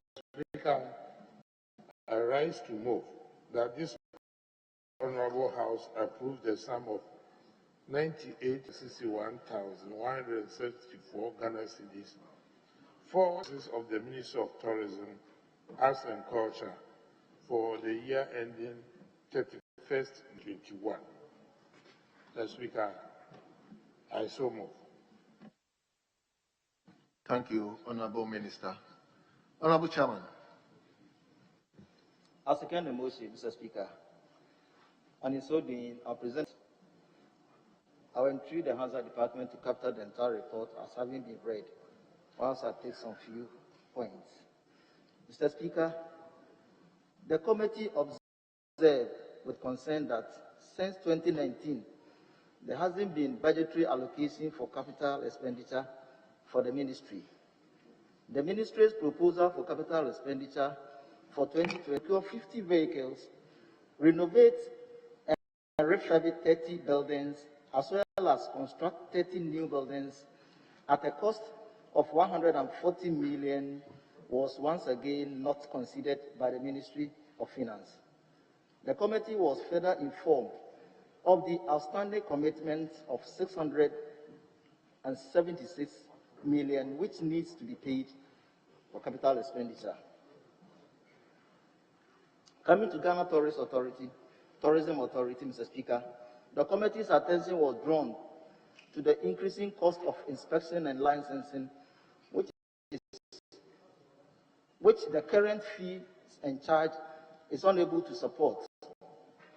The proposals for review these fees and charges, which has been in existence since 2023, have not been approved since 2029. This has negatively impacted on the operations of the Ghana Tourism Authority.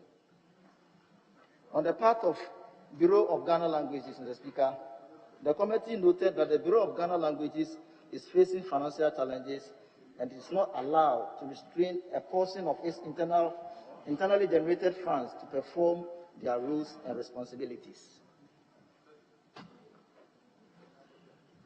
It is the expectation of the committee that ministry will liaise with the Ministry of Finance to address these resource challenges to enable the Bureau of Ghana Languages discharge its mandate. On the part of Ghana Tourism Development Company, Mr. Speaker, we also noted with satisfaction the concept of Aquaba Hotels, which is a public-private partnership initiative being undertaken by the Ghana Tourism Development Authority, company, and expressed the need to have all the tourist sites in the country. The committee is of the view that this an initiative. Honorable Member. In conclusion, Mr. Speaker, the committee, having carefully examined the annual budget estimate of the Ministry of Tourism, Arts and Culture, recommends to the House to adopt and approve the sum of 98,761,174 cedis for its operations in 2021 financial year. The committee also pleads with the Ministry of Finance to consider a special budgetary allocation to the MOTCAD to facilitate the carrying out of its additional responsibilities. Respectfully submitted, Mr. Speaker. Thank you. Thank you, Honorable Member. Honorable Ranking. Thank you, Mr. Speaker. Mr. Speaker, I rise to support the motion on the floor that this House approves the sum of 98,761,174 Ghana cedis for the services of the Ministry of Tourism, Arts and Culture for the financial year ending 31st December 2021. Mr. Speaker, we have been informed that this particular ministry is contributing so much to our GDP, and the workings into tourism, and then the product of tourism as a result of what culture is contributing, and several other agencies doing their best in the midst of the difficulty and challenges as a result of meager amounts usually allocated to them. And they are enjoying that enviable position of third contributor to the GDP of this country. And I think it ought to be given that needed attention in order for them to do much more. And specifically, if you look at some key agencies like Hotel Catering and Tourism Training Center, HOTCAT, who have started a good job and good work, we think they can expand their training facility in a manner to train everybody who can become employable in other countries by with some universities locally and abroad with the training in some approved curriculum, and it I think will be a very good way to even earn a lot of money internally.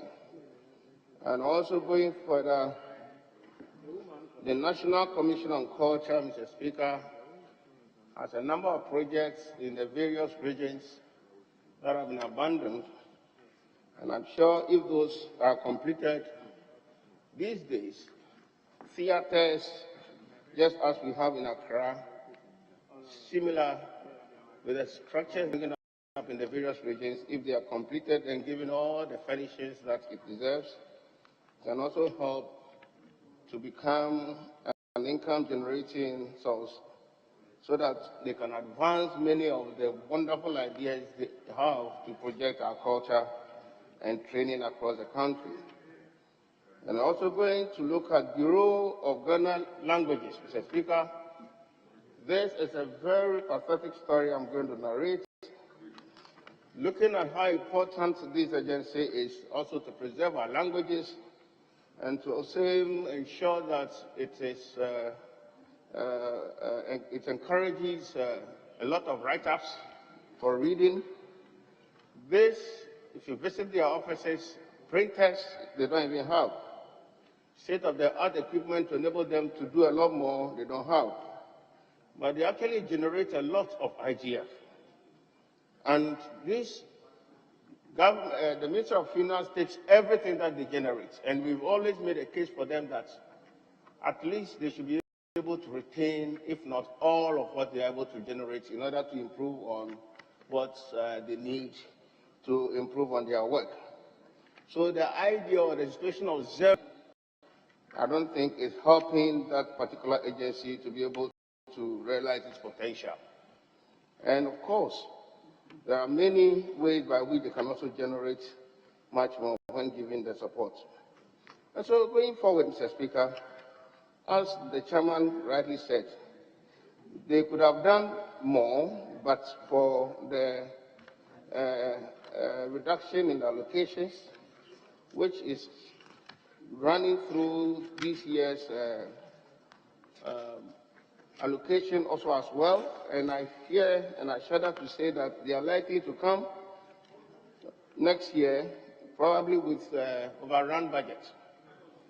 And so it is necessary, they have a lot of projects in the pipeline they want to undertake, and if you look at all these wonderful things they intend doing under the culture, creative arts and heritage management, and then also we look at the infrastructure aspect, tourism, product and development, and we look at the meager amount we are approving for them, of which so much is going into compensation. CAPEX, very, very little in goods and service and all that, Mr. Speaker. We need to really do a lot for this ministry in order for them to live up to expectation. With these few words, Mr. Speaker, I want to urge the House to support the approval of 98,761,174 Ghana cedis for the Ministry of Tourism, Arts and Culture for the financial year ending 31st December 2021. Thank you, Mr. Speaker. Thank you, Honorable Member. Honorable Members, motion has been moved and seconded. It is now for the consideration. I will respectfully invite one from each side. Honorable Member for Tema West.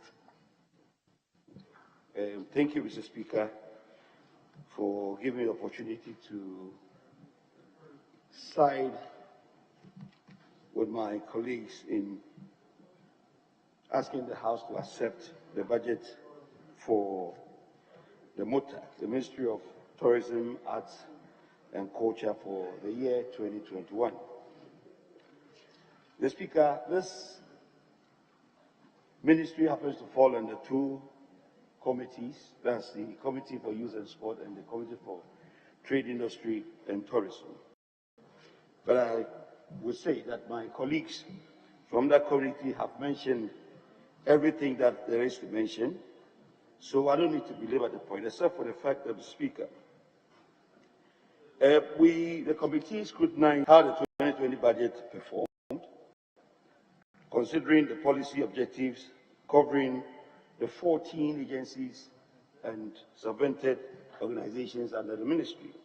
The Speaker, it was quite alarming to note that of the 103,859,165 that was allocated to the ministry, only 37 million was released to them, a partly 64% of the total budgetary allocation. Meanwhile, within the period, the ministry with these agencies were able to launch a whole lot of programs, famous of which is the Year of Return, with this associated Beyond the Return launch, which could not see the light of day because of COVID. Mr. Speaker, the tourism industry, if it will survive, will need to have a lot of investments with regards to developing tourism sites and improving infrastructure as far as patronage is concerned. Unfortunately, since 2019, GOG has not released a penny to KPS for this ministry. It has become, therefore, very difficult to be able to roll out any meaningful developmental projects as far as tourism infrastructure is concerned. We would plead that, if possible, the Minister of Finance will have a look at the ministry's budgetary allocation once more and see if they can accept to add a few more millions for them to undertake their projects.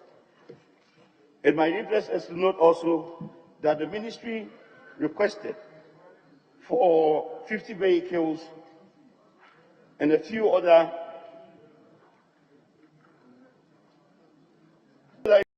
instruments to help them provide the best of services to their patrons. Unfortunately, Mr. Speaker, these were not considered at all by the Ministry of Finance. In 2021, however, the budget has been reduced to 98 million, which has about 66 million of it going into compensation alone, the Speaker. So this means that the ministry and its agencies have only 32 or so million to cover CAPEX and goods and services. I would conclude, Mr. Speaker, by saying that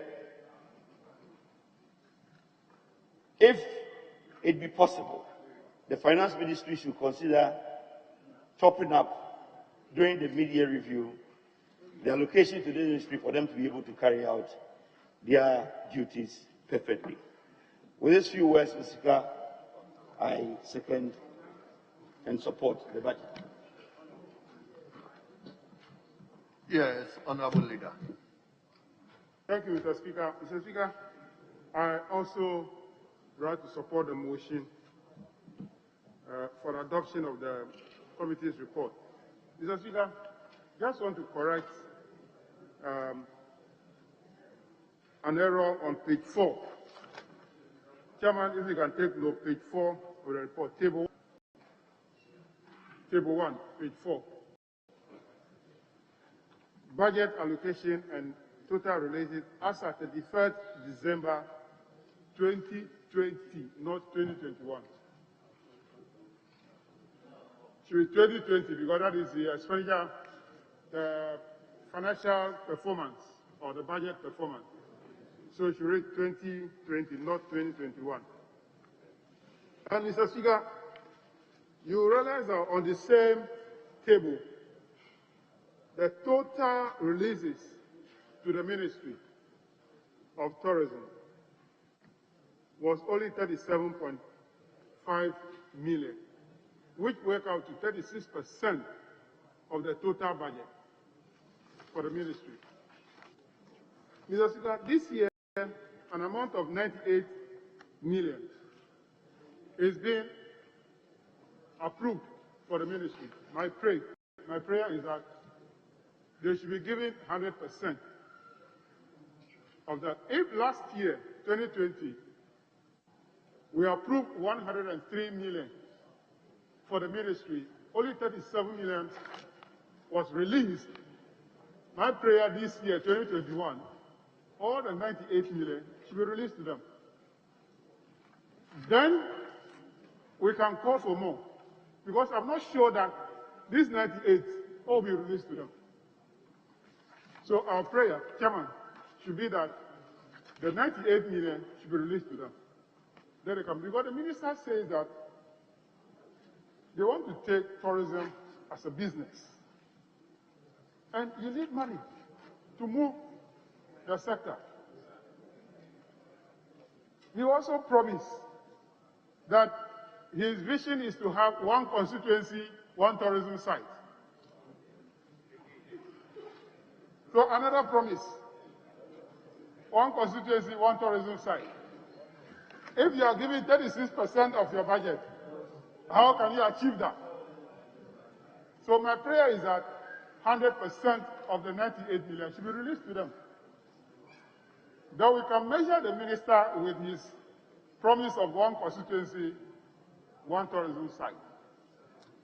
So, Mr. Speaker, these are the only few things that I want to talk about.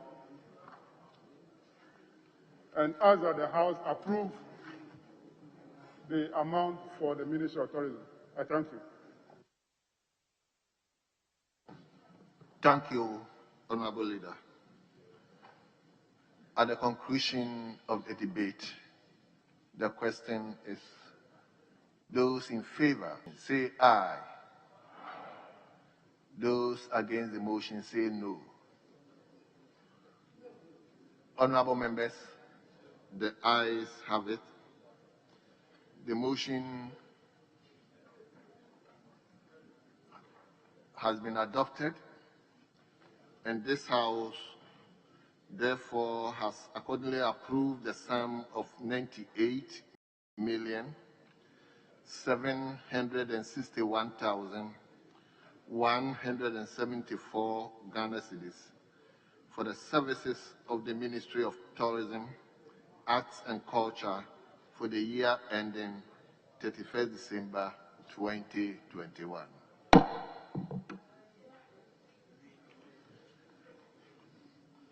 Respectfully, Leader.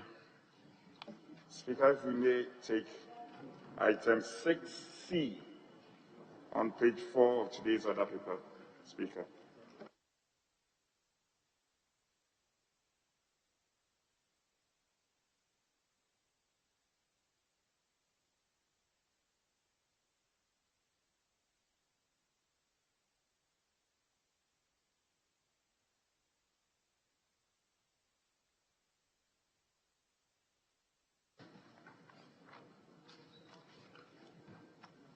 Honorable members, item number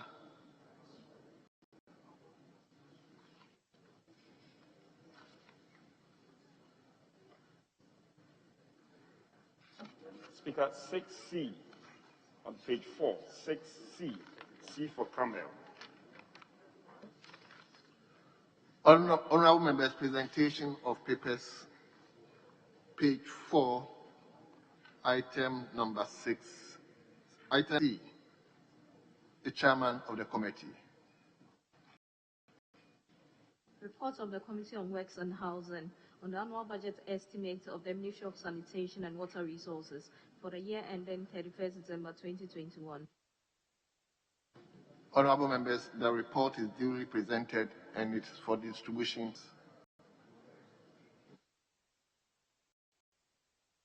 Speaker, if we may take item 11 on page 7.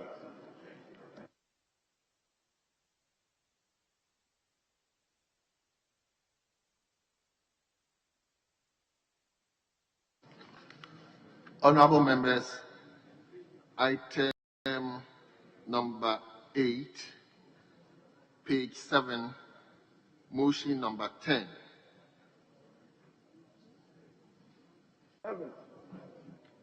Honorable Minister. Speaker, 11. Motion number 11, Honorable Minister. Thank you, Mr. Speaker. Mr. Speaker, I rise to move that item number 11 on the order paper at exactly page 7 be moved, that this honorable house approve the sum of 315,798 cedis for the services of the National Labour Commission for the year ending 31st December 2021 be approved. Mr. Speaker, I think that if this amount is so approved to the National Labour Commission, it will help them to be able to carry out their duties. They are responsible for cases, labor-related cases, more especially between workers and their employers. And I want to believe that if we want to have a healthy industrial relationship, we need to be able to fast-track cases which goes before the commission. And they can do so if they are well-resourced. Besides that, currently as we speak, they are only limited to Accra and some few other places in Ghana. It is their objective to be able to spread out to other parts of the country, and they will need this money to be able to do that. So on this note, I want to urge the House to approve of this facility for the National Labour Commission. I so move. Thank you, Honorable Minister. The chairman of the committee. Mr. Speaker, I thank you for giving me the opportunity. Mr. Speaker, I rise to second the motion ably moved by the sector minister. Mr. Speaker, I want the Honorable House, I want the Hansard Department to capture the entire report as having been read as I present the few observations made by the committee on page 7, item 8. Mr. Speaker, the committee noted that almost the entire amount approved for capital expenditure in the Commission's 2020 allocation was released and expended. The committee lauded the release of the amount for the CAPEX, which enabled the Commission to open a new regional office at Tema. The committee underscores the need for government to support the Commission to open offices in Ghana. to facilitate the settlement of disputes in the regions. This, the committee observed, will eliminate the challenges associated with the current situation where many parties have to travel to Accra to have their cases resolved. Mr. Speaker, I move to the conclusion of the committee's report. And in conclusion, the invaluable contribution of the National Labour Commission in promoting harmonious industrial relations cannot be underestimated. It is important to recognize that the arbitration role played by the Commission reduces industrial tension and creates the congenial atmosphere for productivity and development. It is therefore in the interest of government and the entire nation to enable the Commission to have the resources required to deliver effectively on its mandate. Against this background, the House is respectfully invited to approve the sum of 6,315,798 Ghana cedis to support the services of the National Labour Commission for the 2021 financial year. Respectfully submitted, Mr. Speaker. Honorable Ranking. Thank you. But before you take your bite, Right Honorable Speaker will come to take the seat. Thank you, Mr. Speaker, for the opportunity to speak in support of the motion. Mr. Speaker, the Commission is one critical institution that has been historically underfunded and therefore has underperformed in terms of its remit. Mr. Speaker, the expectation of this House in setting up the Commission was that the Commission's presence will be felt across the length and breadth of the country, especially to ensure harmonious industrial relations. But, Mr. Speaker, as we speak, less than 4 regions, about 4 regions out of 16, have the presence of a skeletal Commission presence.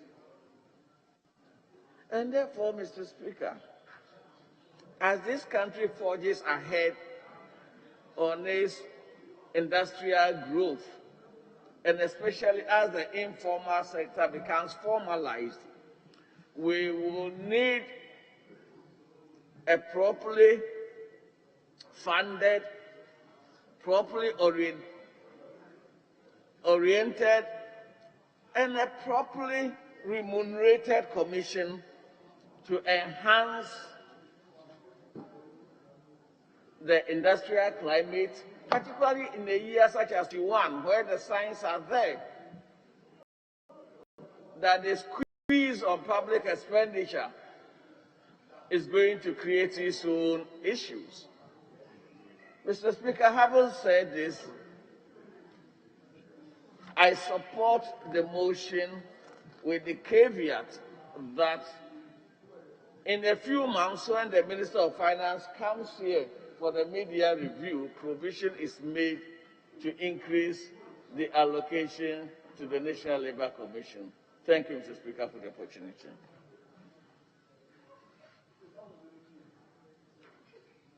Yes, honourable member. Thank you, Mr. Speaker, for giving the opportunity to support the motion on the floor for the approval of an amount of 6.5 million cedis for the Labour Commission. 6.3, Mr. Speaker. Mr. Speaker, last year, if you look at page 3 of the report, The National Labour Commission was given 6.5 million cedis, and 4 million cedis was released. Now this year, they've been given 6.3. It means that there has been a reduction of what was given them. And this, I think, is a problem. It's my hope that the Ministry of Finance will do the releases for the National Labour Commission. What is worse, Mr. Speaker?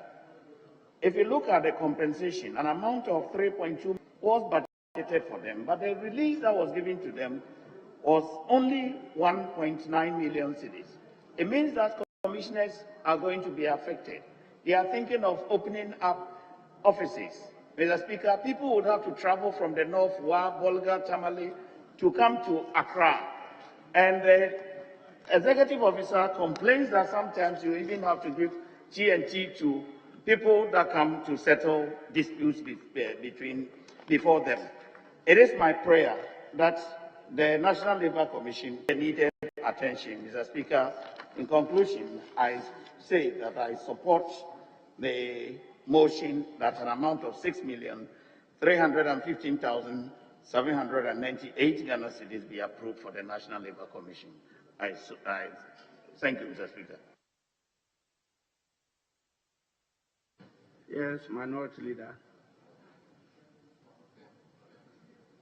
Mr. Speaker, let me thank you for the opportunity to contribute to the motion and to urge colleagues to support the resourcing of the National Labour Commission. It is playing a critical role in the resolution of intended labor disputes. We need industrial peace and harmony for the purpose of increased productivity. But, Mr. Speaker, when you look at the committee's report, page 5, my English is not Swami English, Kuku School, page, paragraph 6.2. Expenditure has seen an appreciation. Is it by 15% or 15%? I would have said by 15 and not off.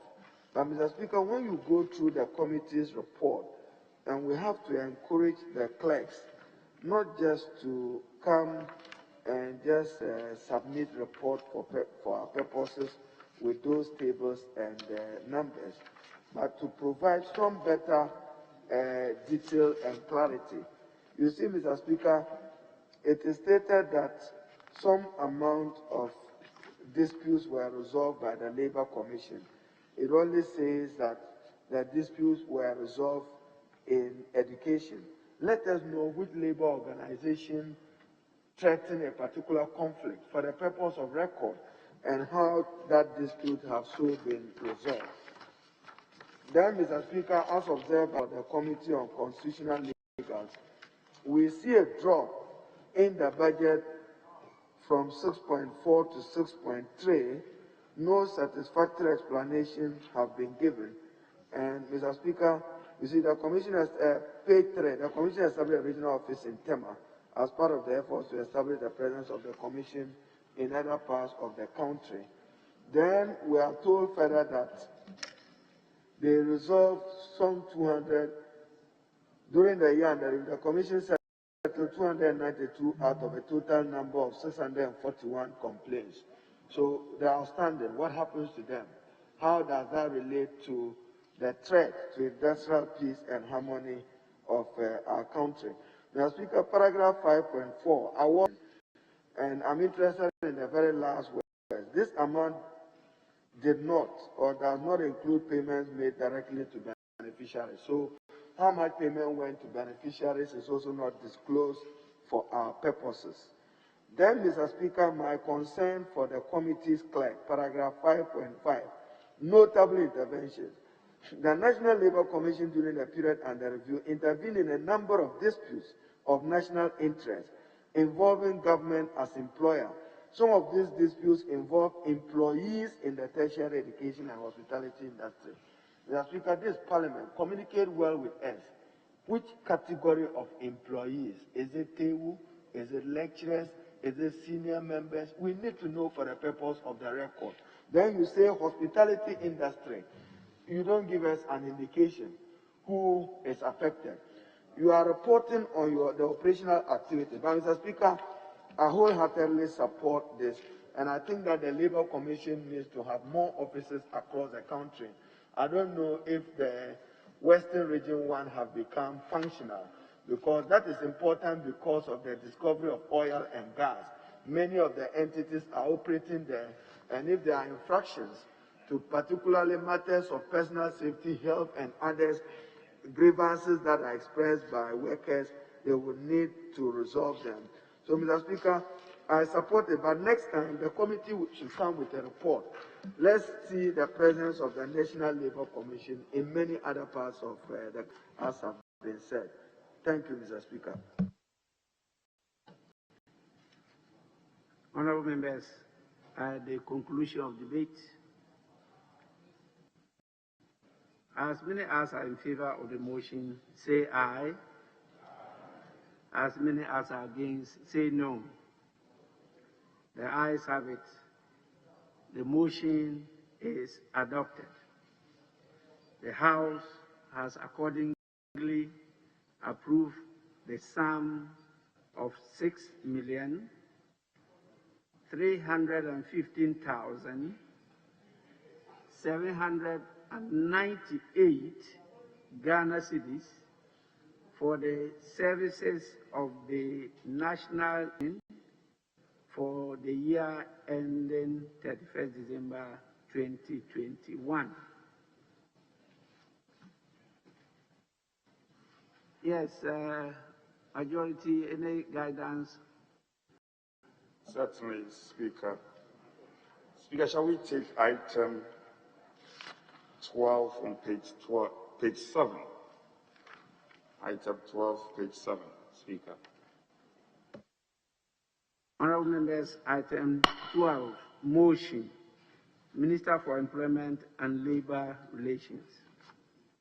Thank you, Mr. Speaker. Mr. Speaker, I rise to move that this Honourable House approve the sum of 208,063,127 cedis for the services of the Ministry of Employment and Labour Relations for the year ending 31st December 2021. Mr. Speaker, I so move. Mr. Speaker, in doing that, I want to add that the Ministry of Labour Relations is a ministry whose activity cuts across the development of man beyond school time. What I mean by that is that after school, one needs to be engaged in employment. And then whilst working, there's a need to foster good relationship between the employer and the employee, and also the welfare of both the employer and the employee. And even after working and one retires, the pensions of the retiree is still also handled by the same ministry. So, Mr. Speaker, I will simply say that the ministry is responsible for life after school. And to enable us to carry out our various activities which are scattered at the head office and the 12 departments and agencies, we need a lot of money. Yet, after going forth and back with Ministry of Finance, we had an approval of the recommended figure from them. Mr. Speaker, I want to urge this House to approve this for us to enable us to be able to carry out our activities as stated in the report.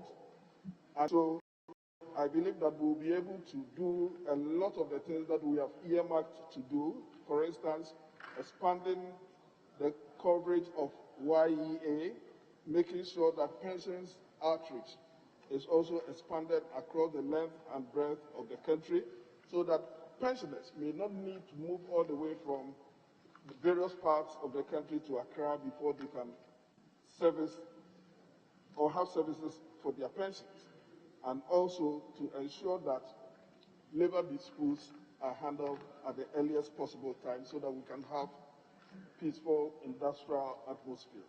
So, Mr. Speaker, on this note, I want to urge the House to approve the allocation for us. I so move.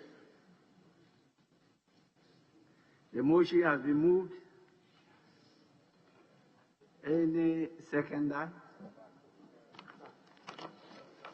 Right Honorable Speaker, thank you for giving me the opportunity to second the motion. I rise therefore to second the motion ably moved by the Secretary and Minister.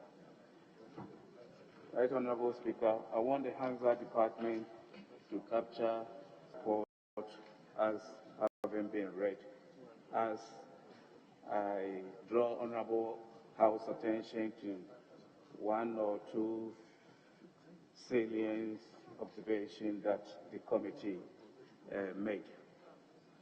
On page 11, item 10.1,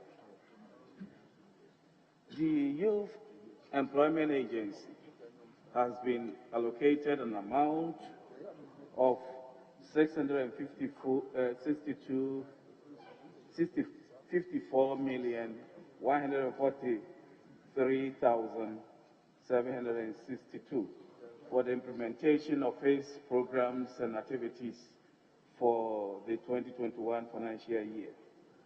The agency's budget, as provided under the Youth Employment Agency, will be funded from communication tax, service tax, 80%, Ghana Education Trust Fund, 5%, and the District Assembly Common Fund, 10%. These funds are required to be made available to the Youth Employment Agency to execute its program. Mr. Right Honorable Speaker, in conclusion, the mandate of the Ministry of Employment and Labor Relations in coordinating labor-related policies, promoting job creation and decent working environment, as well as fostering industrial peace, can only be achieved if the ministry is given the needed resources to undertake its functions effectively and efficiently.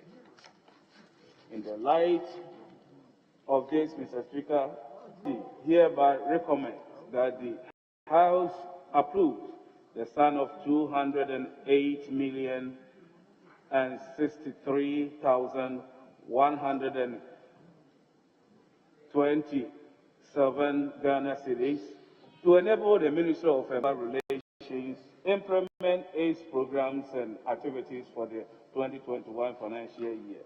Respectfully submitted, Mr. Speaker. Right Honorable Speaker.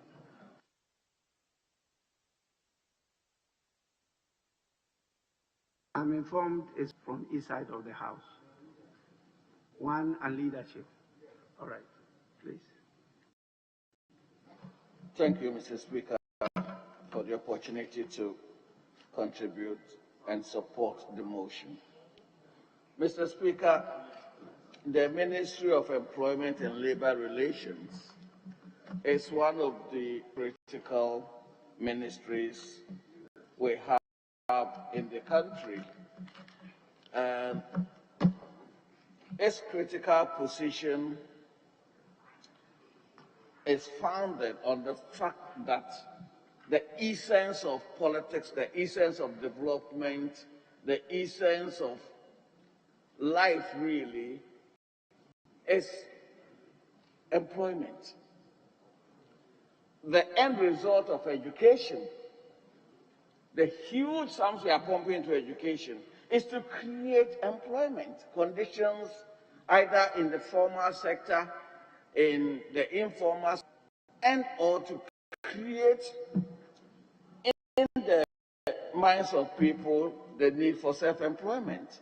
So this ministry is a very critical one. If you compare the budget of 2019 to that of 2002, the budget of 2020 against 2021, Mr. Speaker, the increase in allocation is less than 300,000 Ghana cedis. Assuming that inflation is even in single figures, it means in real terms the allocation to that ministry has been eroded. Mr. Speaker, the President's State of the Nation address and the Acting Minister of Finance, in his presentation to this House, said this was going to be a very difficult post-COVID challenge year. And it's therefore not surprising that as we speak, Mr. Speaker, the tripartite group has not signed off a minimum wage negotiation. And therefore, this ministry is going to be critical. And this should be reflected in the allocation of resources to the minister and his team to be able to maintain cordial industrial relations. So, Mr. Speaker, the less than 300,000 Ghana cedi increase allocation this year is woefully inadequate. Mr. Speaker, this ministry also superintends the YEA, the Youth Employment Agency. And when the agency appeared before the committee, your committee, Mr. Speaker, a number of issues arose. One of the major issues is the perpetual non-release on time by the District Assembly's Common Fund Administration to the YEA as per the law. Again, the GET fund is obliged by law to release some funding to YEA. GET fund releases as and when they want to, and not as and when this House has directed.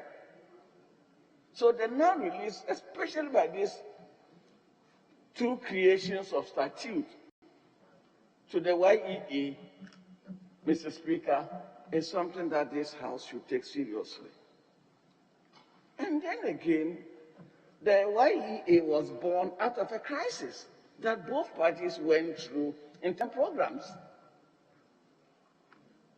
The YEA was meant to sanitize all the challenges that the previous youth employment programs had suffered.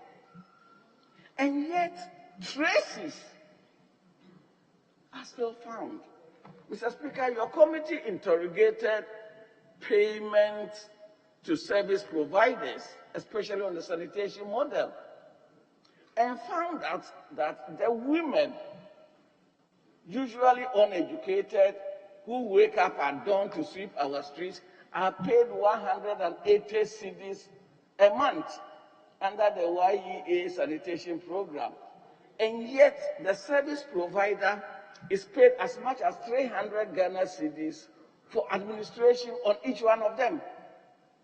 So out of the total 600 Ghana cedis that goes to the contractor, only 180 cedis goes to our poor sisters, our mothers, our wives, who sweep the streets of Ghana. Mr. Speaker, at the appropriate time, I believe this House should look at that and try to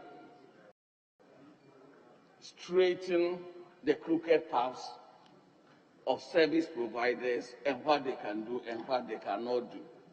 Mr. Speaker, with these words, I reluctantly because I believe the ministry has been underfunded and deserves more, I support the motion. Thank you. Minority Leader. Speaker, I rise to speak in support of the motion for the approval of that sum of money, 208,063,127, for the Ministry of Employment and Labor Relations. Mr. Speaker, it's a very important ministry if you appreciate how much compensation accounts as a percentage of government revenue, total revenue, and also as a percentage of our GDP. Mr. Speaker, what I require as I read the committee's report is for the minister probably someday in the near future to come and brief this House on COVID and its impact on job creation. I note that the committee have captured it somehow, but insufficiently. We need to know the harm that COVID has done to employment in Ghana.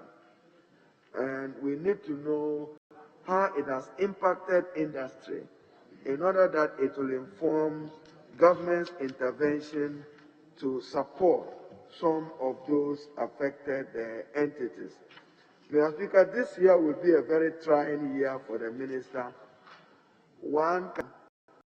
I heard the president speak to organized labor when he assured that there is no freeze on public sector wages for 4 years. But he carefully also added that, but bear with us, labor should bear with us. It means that the social partners of a tripartite will have to engage in a win-win situation whilst ensuring that productivity is not compromised. They would give up their best. Mr. Speaker, let me just conclude on 2 issues referring to Pay Committee's report. National Pensions Regulatory Commission. Mr. Speaker, we will need one of these days, and thankfully we have a new chairman, the Honorable Chairman Basua. Maybe he should learn from the chairman Animedu.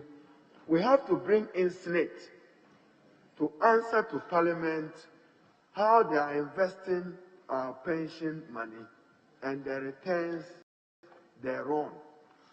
Mr. Speaker, Senate is paying pensioners and many of them are unhappy. But because they are old retirees, they don't have a forum where they can voice out some of this disagreement. So, Mr. Speaker, I'm encouraging our new chairman, Chairman Basua.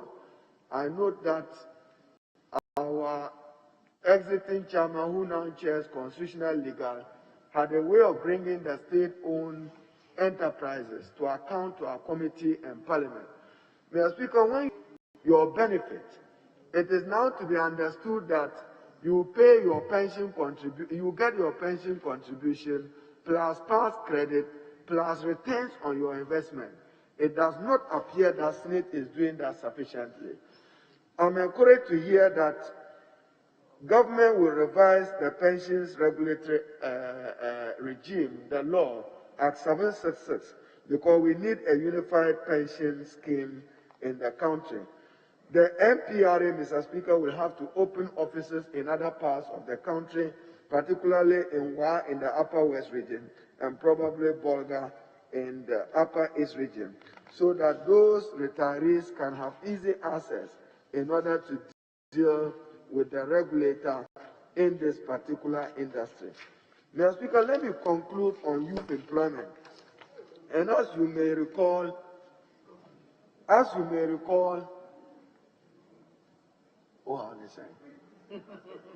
Speaker, youth employment,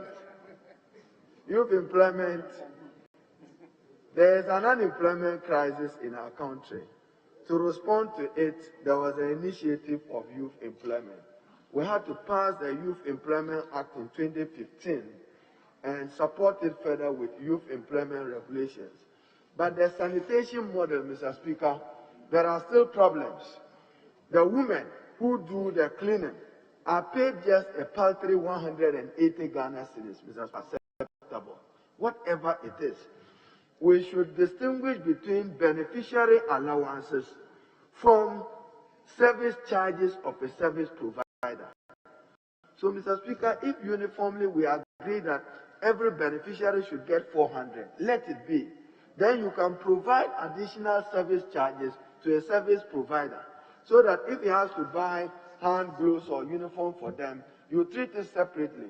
But how can you today tell me that a woman sweeping in Brekum each morning must, in Brekum, Mbrekum must go home with 180 Ghana cedis.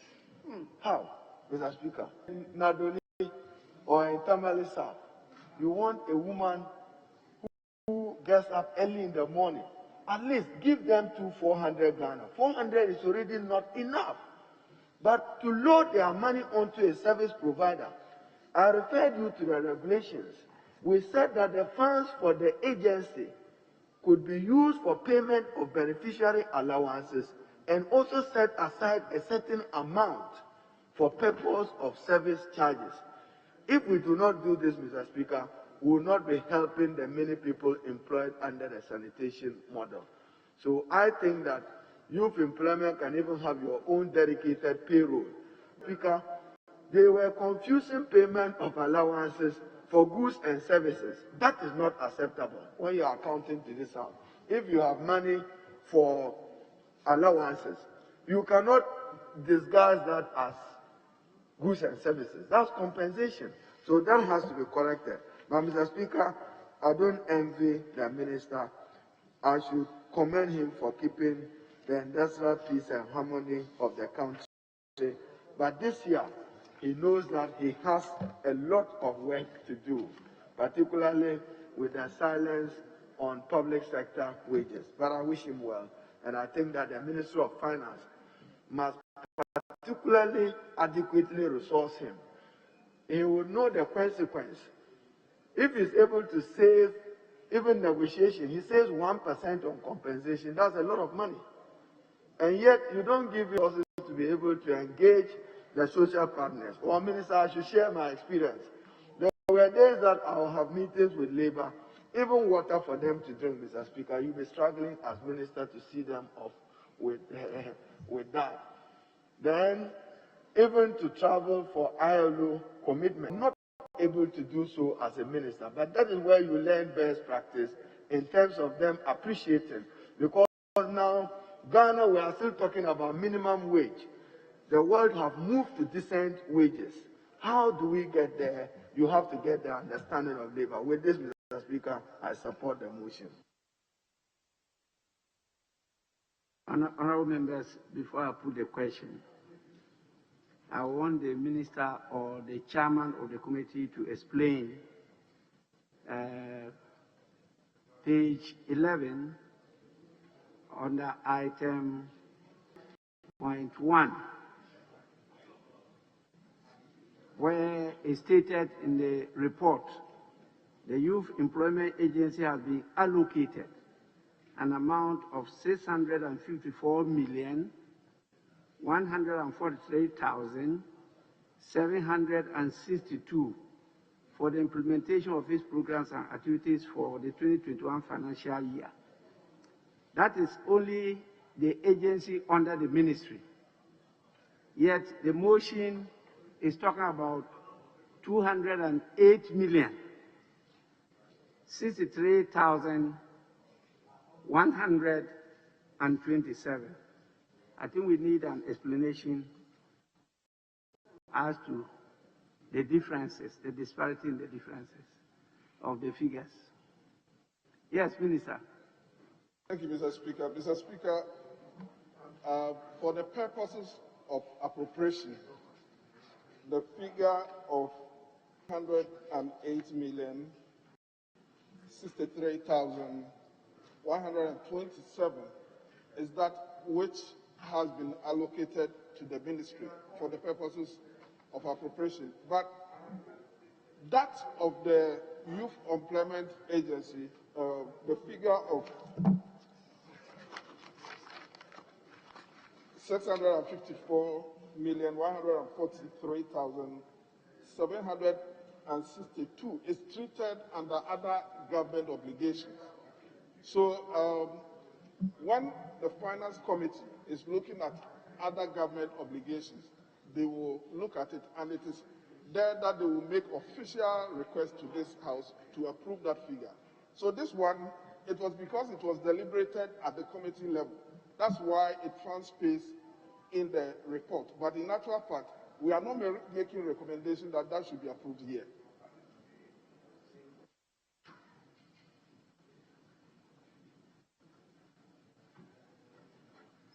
Is it the case that it will be repeated under government obligations? Exactly so, Mr. Speaker. Then it should have been captured in this report. Mr. Speaker, as I said, it's an agency under your ministry, but its budget is under government obligations. Yeah, because there's a special funding from communication service tax. Yes, I know. There's a dedicated fund for it. So, in actual fact, they do not appropriate it under the ministry's normal appropriation. And that is why I thought that it shouldn't then be captured under your ministry's allocation. Well, it doesn't really fall within your budget. And so when I saw the differences, I raised the issue, and I'm sure that's why they came to court. And so the ministry, the committee will have to consider with the Ministry of Finance where to locate it. But this doesn't form part of the 208,063,127. So that part of the report should not appear here. It should be under government obligations. Very well, Mr. Anyway, Speaker. so, honorable members, I put the question. At the conclusion of the debate, the question is, as many as are in favor of the motion say aye. As many as are against say no. The ayes have it. The motion is adopted. The House has accordingly approved the sum of 208,063,127 Ghana cedis for the services of the Ministry of Employment and Labor Relations for the year ending 31st December 2021. Leadership, which item next? Speaker, if we may take item 6EII on page 4. 6EII.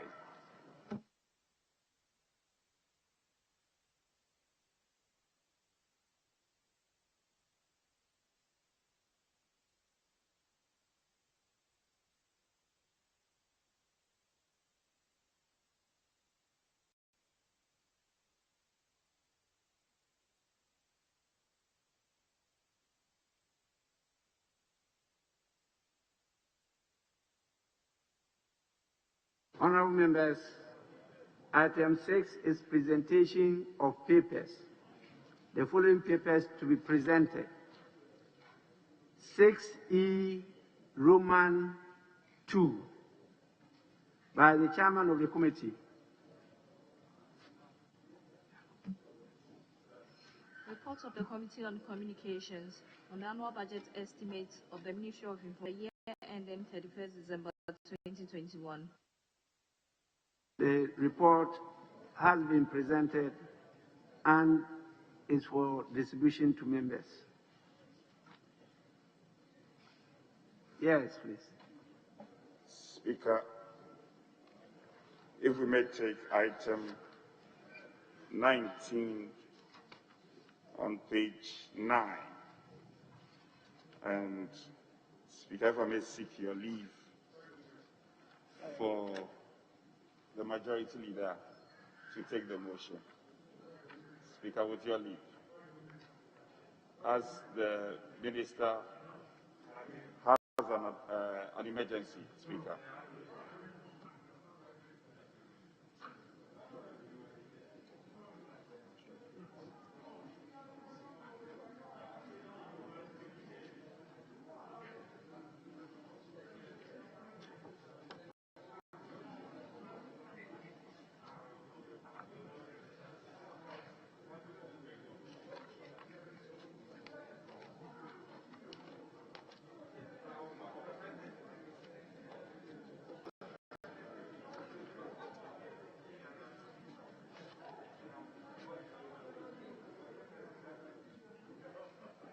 Yes. Mr. Speaker, let's set the record straight. If a minister cannot find time to do his own budget, I don't see what he or she can find time to do. Mr. Speaker, with the greatest of respect, we would not accept any minister not to be here for some other ministers to do theirs, to move their motions for them. If they are not ready for it, let us, tomorrow is there, Monday is there, and Tuesday is there. They must be here themselves. If they cannot be here, they should tell the president that they can't have time to do the work. But we should not tolerate another minister moving the budget motion for a ministry. Why can you accept this? Mr. Speaker, please. Yes, Majority Chief Whip. I appreciate the concerned colleagues. I only want to calm them down. But I perfectly agree with you that ministers should be here. Speaker, ministers should be here to take their own motion. Speaker, under this circumstance, the minister is indisposed, and he called accordingly to show respect to leadership. And I'm conveying saying to you, no, minister is indisposed. I'm only pleading with my colleagues that our majority leader should take the item or take the motion in due course. If there should be any further communication or engagement with the minister, that can be done. I'm only pleading with my colleagues on the other side to understand. It can happen to all of us. Tomorrow you can become a minister and you will be indisposed. Will you expect us to understand you?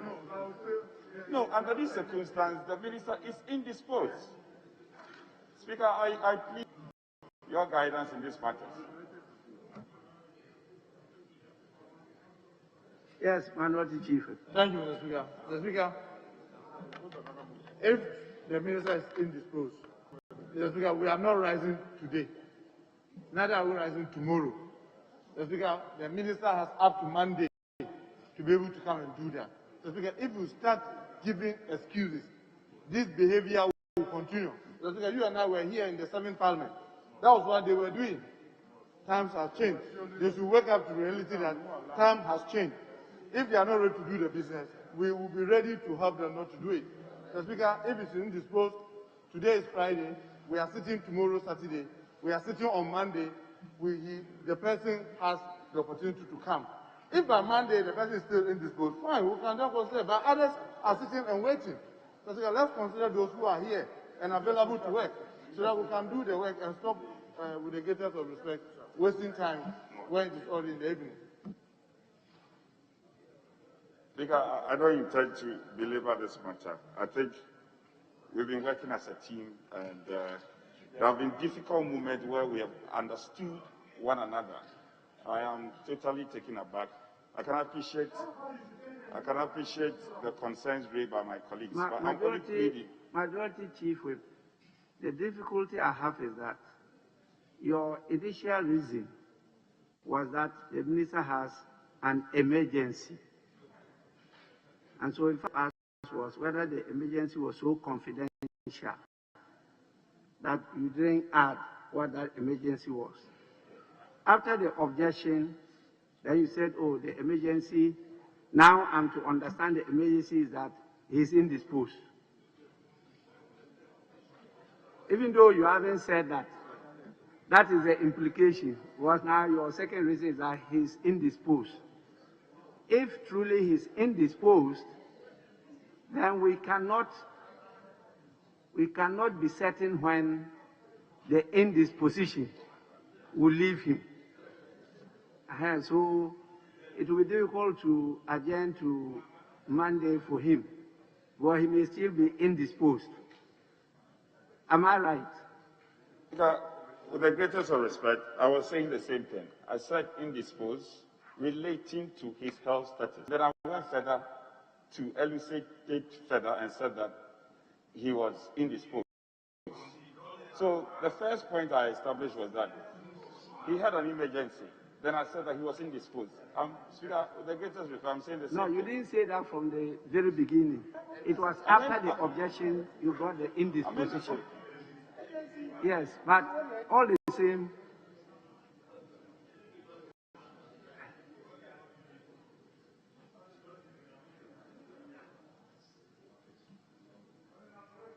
Yes, Majority Leader. Mr. Speaker, yes, the information just trickled in that there was an emergency relating to the health status of the minister responsible for agriculture. Ordinarily, I would that particularly at the consideration of the estimates relating to a ministry, department, or agency, the superintending minister must be in the chamber.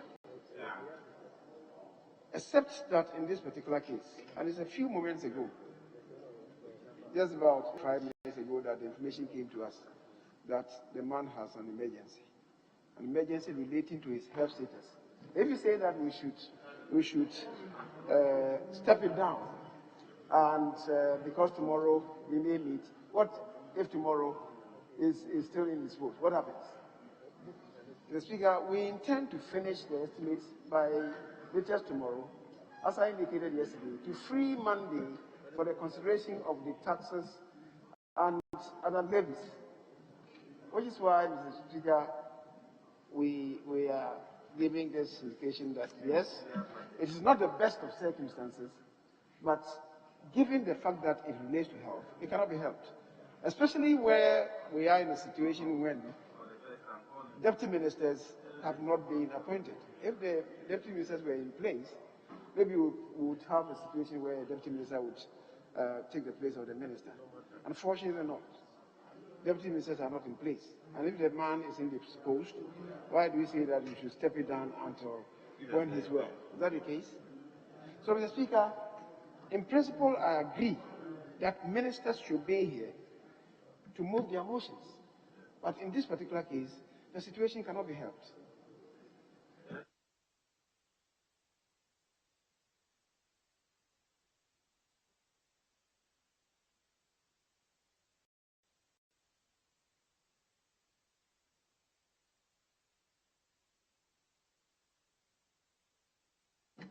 Yes, Deputy Minority Leader. Mr. Speaker, we have other ministers here who are waiting for their budget to be taken. And we are here debating somebody who is not interested in his budget. We are here debating that. The education minister is here. You are doubting the reason they have given. Well, to me, that is, because they said the person is indisposed. It's not that he's not interested in the budget. Yeah, if he's unless you are doubting that. If he's indisposed, we'll give him up to tomorrow. He should come tomorrow so that we take him tomorrow. In this position. Mr. Speaker, we members of parliament will be here since morning.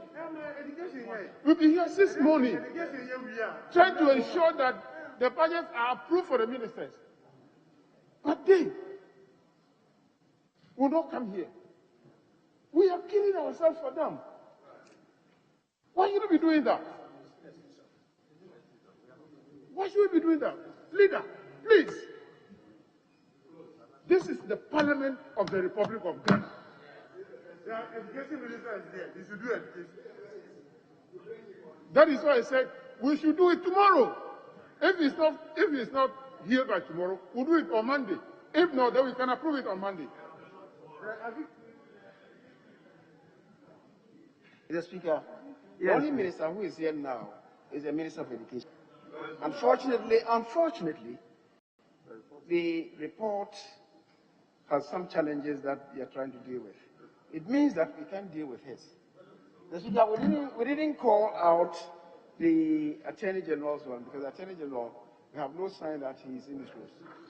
So he must come tomorrow. The other one, in respect of trade, we have no communication from him. We cannot take his. This one is the one that we have information that is indisposed. If you are saying that we cannot take his because he is indisposed, I can't understand this. I can't simply understand this. If a person is sick, he's sick. And he communicates him to us. You say, even though he's sick, he must be here. How does he come here? How does he come here? And you are banking tables because the man is indisposed. I can't understand this. Honorable members, what I get from the exchanges is that this is the only report that is ready now to be taken. But the minister that is to move the motion is indisposed. Is ill health. Now, the majority leader of government business, has opted to move the motion. There is an objection to him moving the motion. So, the House will have to take the decision. It's not for the Speaker. It's for the House. The decision is not for the Speaker, it's for the House. But the leader of government business is in charge of government business. And so he insists that we take the motion. Yes. Honorable Blackwell. Right, Honourable Speaker. There are some ministers who we can sometimes consider when they show that they take their commitments to Parliament seriously. Colleagues know that for this particular minister, that is not the case. And, Right Honourable Speaker, the other reason why this side of the House is quite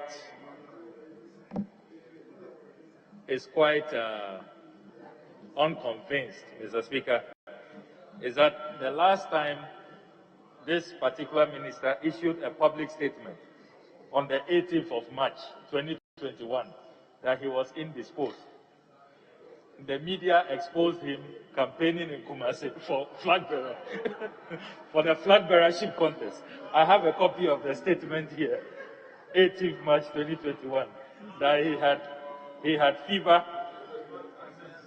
and decided to go to Kumasi to rest, only to be welcomed by MPP delegates.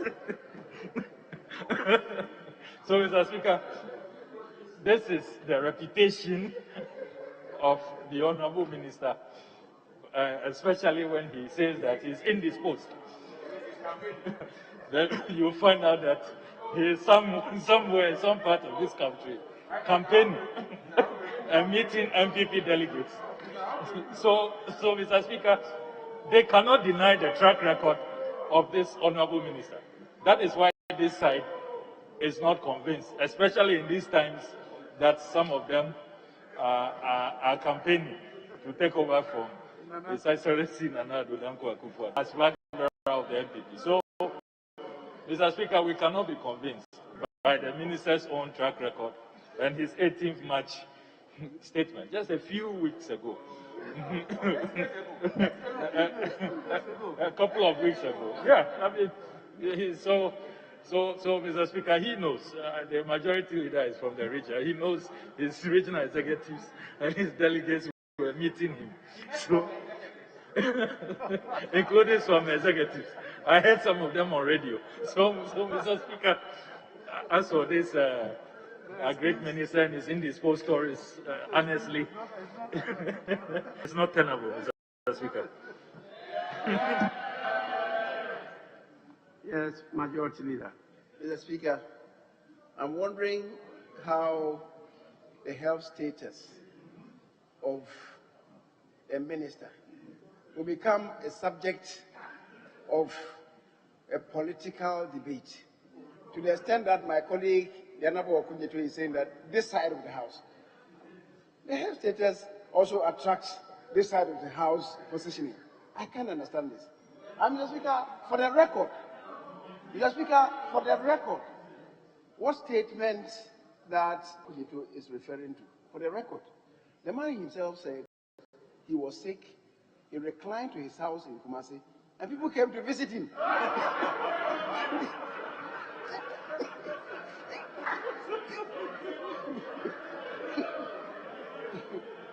Mr. Speaker, that is the official position of the man, and he issued a statement to that effect. Honorable Okujeto cannot pretend not to have seen that statement. That's the official statement.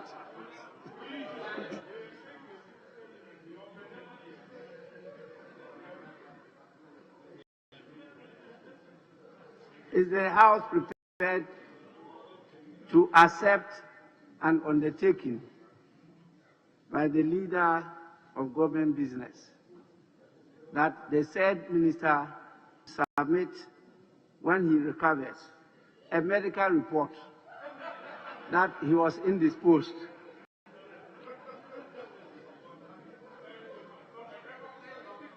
Undertaken by the Minister for Parliamentary Affairs and leader of government business, that the said Minister Food and Agric is indisposed, and so he will submit a medical report to that effect. Will the House be prepared to accept that? Then we can go on with the motion. Yes, Deputy Minority Chief West. The Speaker, seriously speaking, to defend the respect for the House, that even the presidency, when the minister designated for finance was indisposed, he saw the need to give us that respect by electing one of our approved ministers to be responsible for finance. And Mr. Speaker, you were given a letter to that effect, showing the kind of respect that the President of the Republic, the number one, has for this House. And Mr. Speaker, gradually, if Parliament decides to go on this path, it will come to a point ministers will not have respect for this House. Mr. Speaker, I'm saying this because the myth surrounding parliamentary business is eroding gradually. And Mr. Speaker, I remember when we were on that side, I had an encounter with one of our ministers. When I was saying that, oh, you have to come to Parliament to do this as a deputy whip, he said, and I said, wow, so you have respect for cabinet and not for Parliament. Mr. Speaker, myself, I was not happy. And gradually, this is how we lose it. So if the message goes to the minister that Parliament is saying that the money that was approved for you for 2020, go and account for your performance and ask for allocation for 2021. Mr. Speaker, if the minister is indisposed and a messenger goes and tells him, oh, Minister, Parliament approved your budget for you for 2021. Mr. Speaker, what would they take this House for? This is not parliamentary question. And this is not an ordinary parliamentary business. This is a business in connection with the power of the purse. Well, Mr. Speaker, we were told that we should be watchdogs on the executive and not guard dogs. Mr. Speaker, this is one of them. So, leader, come what may, we will help to approve the government financial economic policy for this nation to progress. But let this message also go to the ministers that every minister must try. And leader, it will also help them to also have respect for the leader of government business. As it is now, Mr. Speaker, you know our leader is overburdened. He is the leader of government business. He is the Minister for Parliamentary Affairs. And he is the minister responsible for finance. Agric Minister is also indisposed. And we are saying he should decide that duty. Mr. Speaker, there is a saying in the camp. They said, we are told in Freman, Ebu. Leader, your capacity. leader, you alone doing this Minister for Agribusiness will become an improper fraction. I don't want to go there, but personally, I'm of the view that leader, with all due respect, we will support to pass this parliamentary business. But let us not go on that path. Let every minister can. And Mr. Speaker, I remember when I was serving under you in that place, ministers who were not patronizing parliamentary business, you let them come and sit in the morning. And those who were punctual here, when they come, you pass their business for them. And that encouraged other ministers to patronize parliament business and to know the kind of stress that MPs go through. But if now it happens that even we pass their budget in abstention and go and give to them, how would they respect and how would they take us for? With this few comments, leader, it is not as if we are feeling reluctant to pass government business. You know, we've been consulting, we've been engaging, and we work enough up to this stage. Even tomorrow we'll be here. Sunday, committees will be sitting here. So, Mr. Speaker, it is not that we are feeling unwilling or reluctant, but this is a signal that we are sending up there, that at least they must accord us that respect and dignity. So, leader, you've done what a government bench should do, but that is what you can do. But let the message go up there that every minister should come and defend what they use the 2020 budget for and why they are asking for the 2021 allocation. With this comment, Mr. Speaker, I thank you, and I beg to say that we should not go on that path at all, for it will not help the sanctity, the integrity of this House. Thank you, Mr. Speaker, for the opportunity.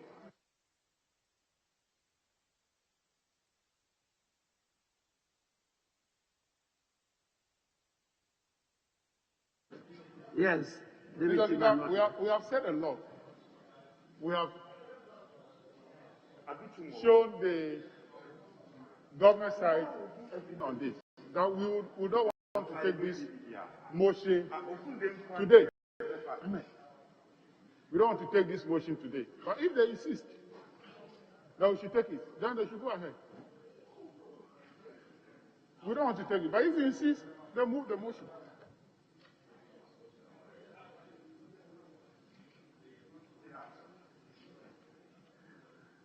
I get the sense that members are fatigued and you prefer an adjournment.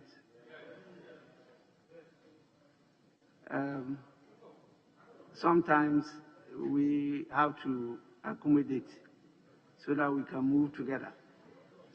Yes, I see that the majority chief wanted to say something. Yes. Speaker, with your leave, I think earlier on the majority leader had indicated that reports of education was not ready. I've just been told that the report is ready.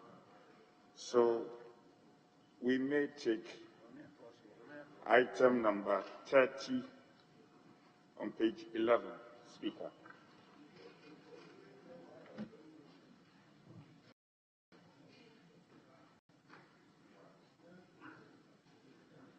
Well, honorable members, leadership is pleading with you to let us take one more item. Your response from both sides of the House was that you were fatigued. But now leadership is insistent that you take item 30 at page 11 of this. Yes, Deputy Minority Leader. Item 30, Minister for Education.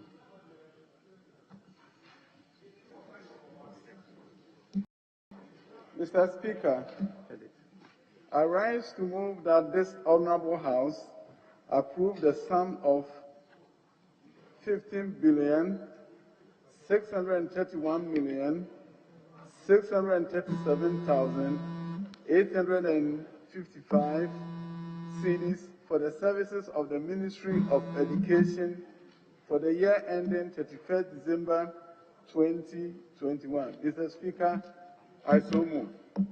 Mr. Speaker, the Ministry of Education comprises of various agencies dedicated towards the improvement of learning outcomes in the country. This ministry has its focus for this year to improve STEM education, to also ensure that schools are adequately inspected, to improve curriculum delivery and other services that are so much needed for us to have a great and excellent education system. Mr. Speaker, I urge this House to approve the budget that has been presented so that we can accordingly perform our functions and improve education delivery in Ghana. Thank you, Mr. Speaker. Any seconder?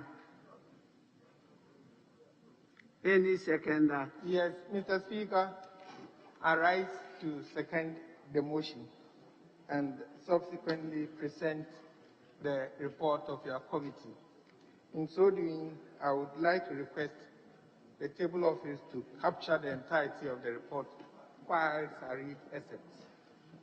Mr. Speaker, I will go to some observations and recommendations made by the committee to the ministry.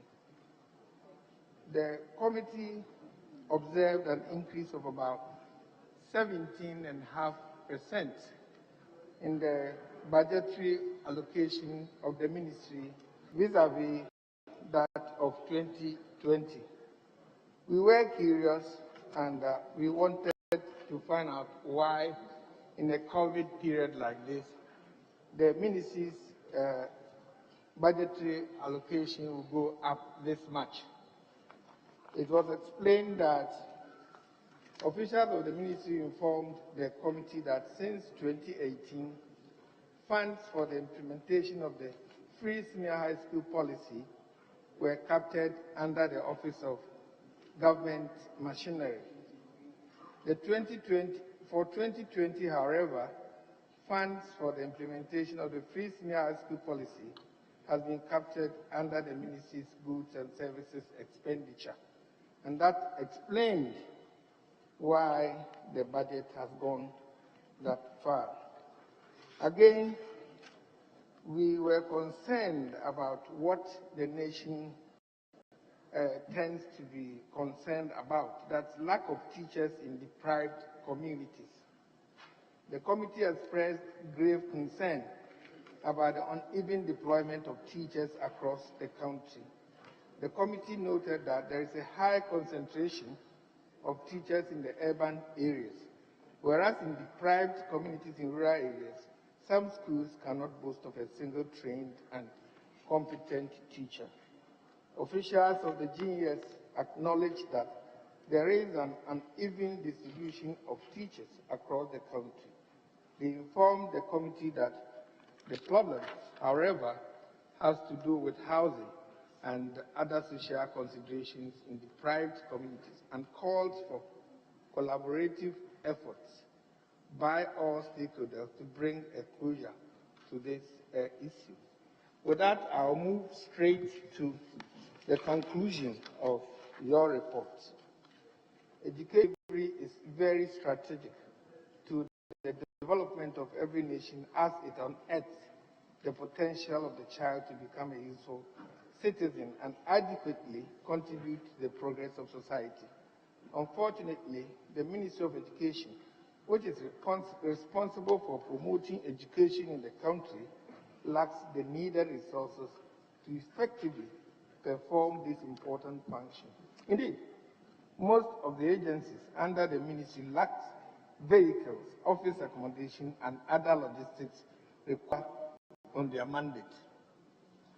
This calls for an urgent need to address the situation and provide the Ministry of Education and its agencies with adequate resources to implement its various policies and programs, particularly STEM and TVET, designed to make education practical and responsible to the needs of the country.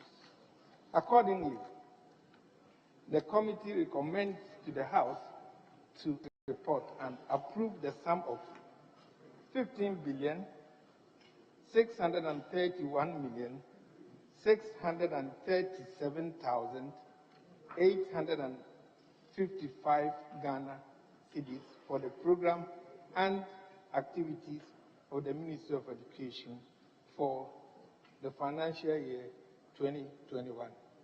I so submit, Mr. Speaker. Thank you.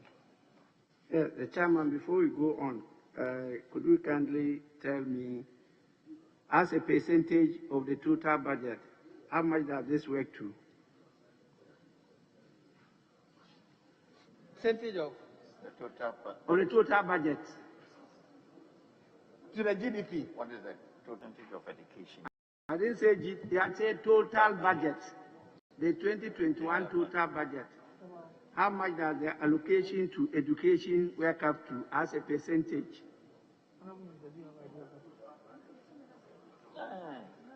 15%? It's about 15% of the total budget, please. About 15%. It's important we get these percentages to see where we consider our priorities. Honorable Speaker, I will submit the answer for you. As we go along, it's important for education, for health, there are commitments. And as you debate, you have to take that into consideration and make recommendations to government to try to abide by the internationally accepted percentages or according to the agreements and conventions that we have signed. Yes, honorable members, motion moved and seconded is for the consideration of the House. Yes, honorable ranking member.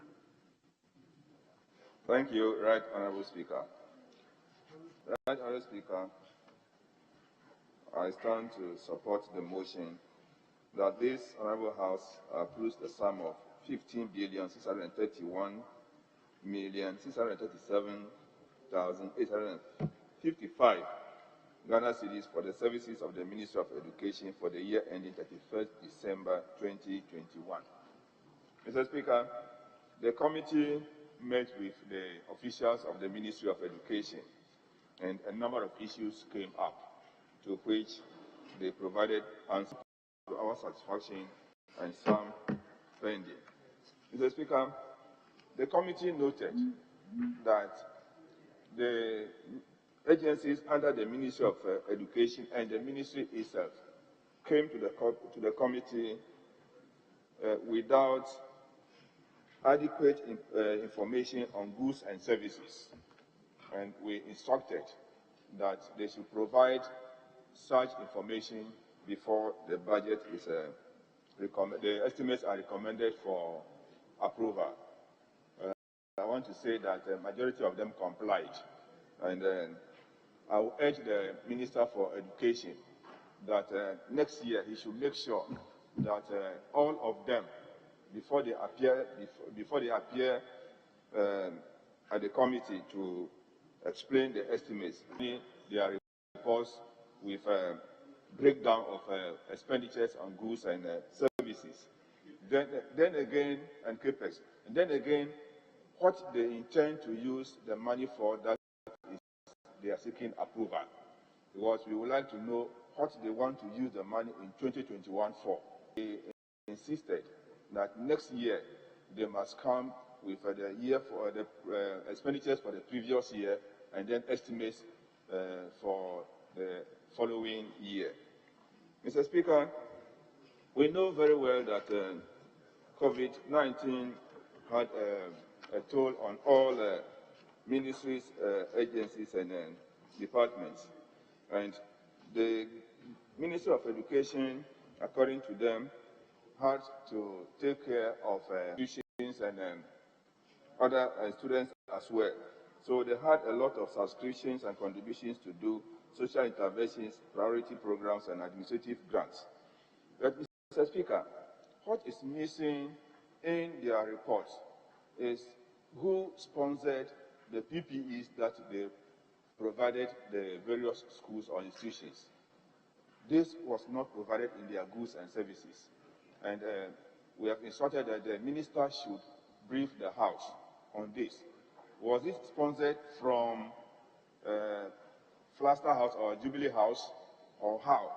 Because if you provide your expenditures, and we all know that every department, every agency, every ministry spent money on COVID-19, we needed to know that, because there was no budgetary allocation for it before the COVID broke out.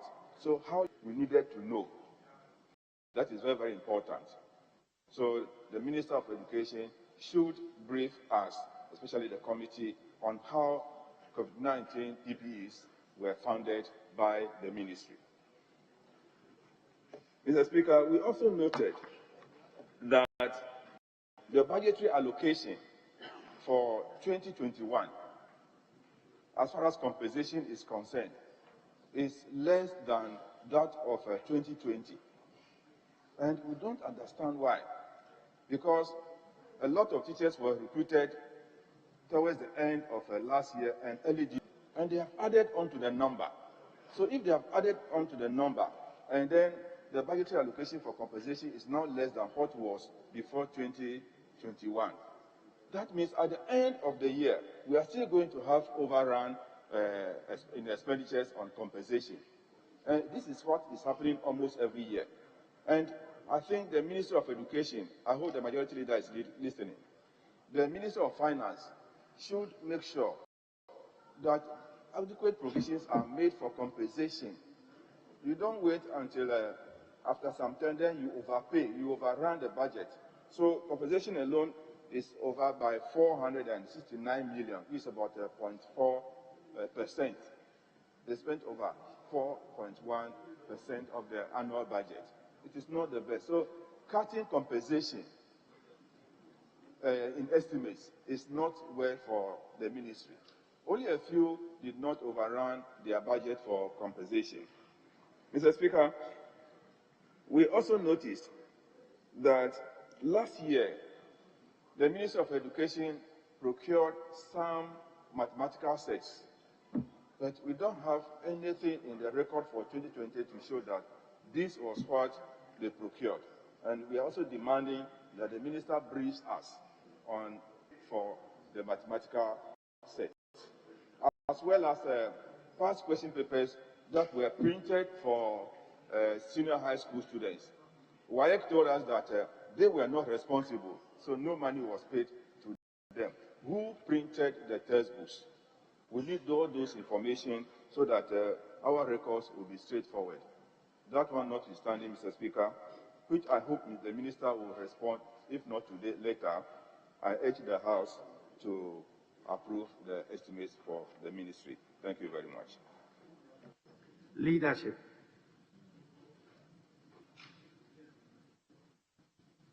Yes.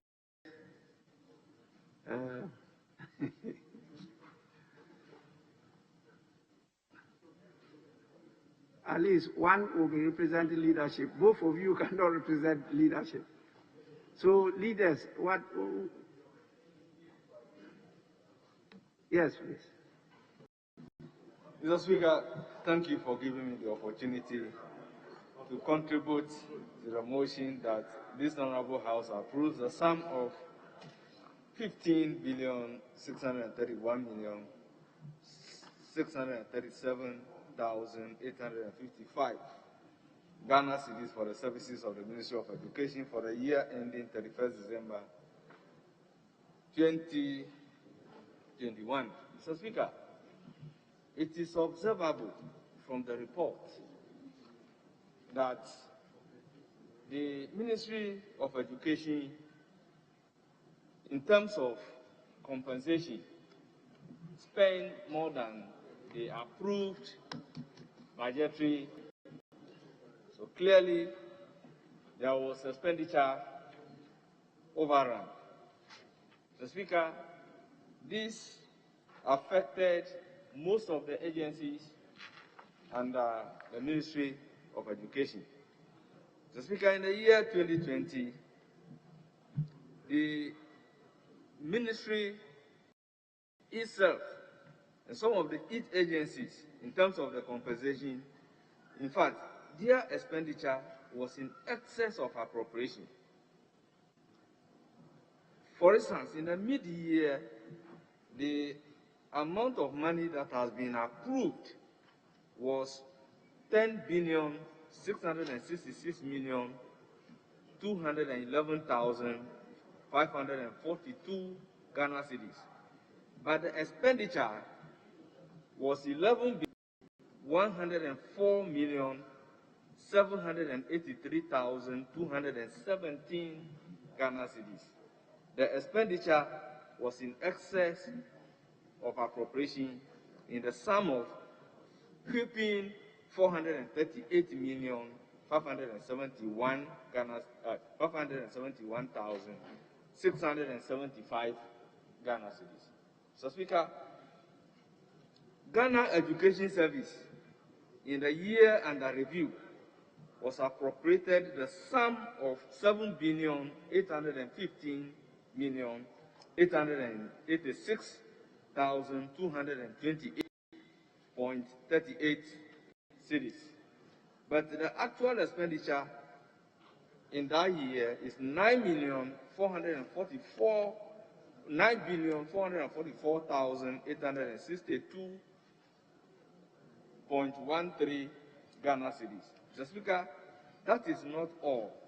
Most of the agencies, Council for Curriculum Assessment, NACA, overspent their expenditure on compensation. Ghana National Commission for UNESCO, also the same. Ghana Tertiary Education, GTEC, Mr. Speaker, also the same. Mr. Speaker, I always maintain that if we cannot get our budgetary projections accurate, the budgetary allocation for compensation should be near accuracy. I said so because the number of employees of the ministry and the agency can be determined, and the number expected to be employed can also be projected. And a good budgetary allocation will be given such that every year will not be having expenditure in terms of compensation in excess of the approved budget for the institutions. Mr. Speaker, it is this Parliament that enacts the Public Financial Management Act and makes it a criminal offense under Section 196 of the Act that expenditure in excess of the appropriation constitutes a crime which is punishable. But this is what we experience every year, that the institutions spend in excess of appropriation. Nothing is done about it, and then they go scot-free. Mr. Speaker, this year, definitely, we are also going to experience expenditure over the amount that we are appropriating. I say so because if in the year under review, the allocation given to the ministry in terms of compensation has been reduced, are they going to lay the people off? Aren't they going to employ more people? So with the reduction in the figure, definitely by the end of the year, we'll be expecting them to spend on compensation more than what we are approving now. The Speaker, it's about time for us to be realistic in giving very realistic in budgeting for sensitive institutions such as Ministry of Education. Mr. Speaker, education is the key. Education is very important. The life of every country depends on education. It is that sector that is responsible for training the future leaders of this country. So enough allocation must be given to the sector. Mr. Speaker, with these few words, though being allocated for me is not enough for the sector, I support the motion that the House approve the required amount for them. Thank you, Mr. Speaker. Honorable members, at the conclusion of the debate, the question is,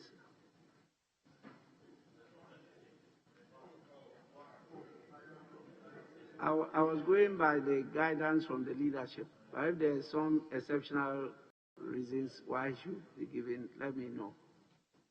Yes. Mr. Speaker, there's a mistake that you need to correct. There's a mistake, okay. Honorable Blakwa, kindly point it out to us.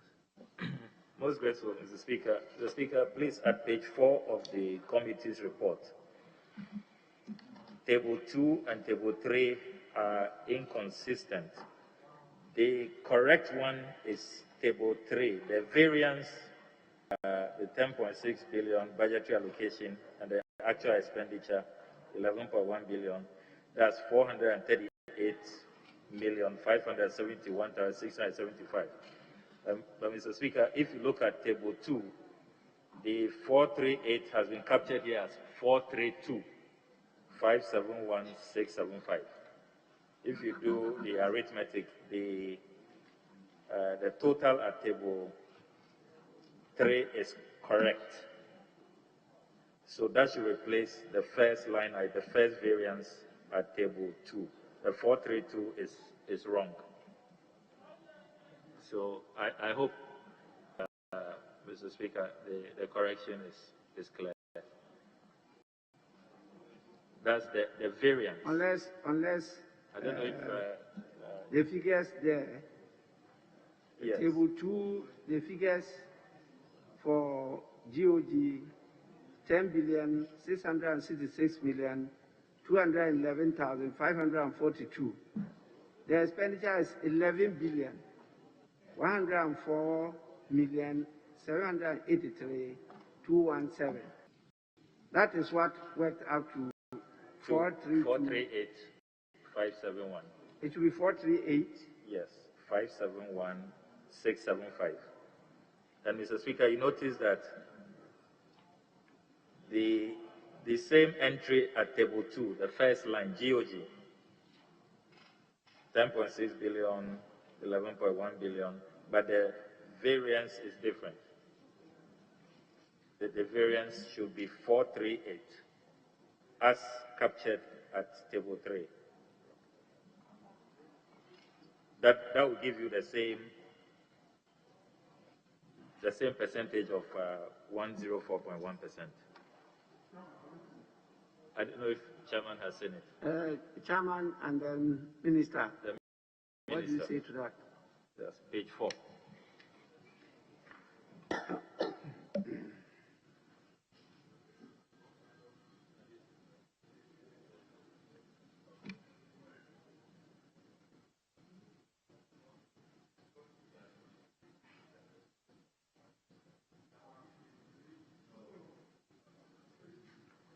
You haven't. Page 4.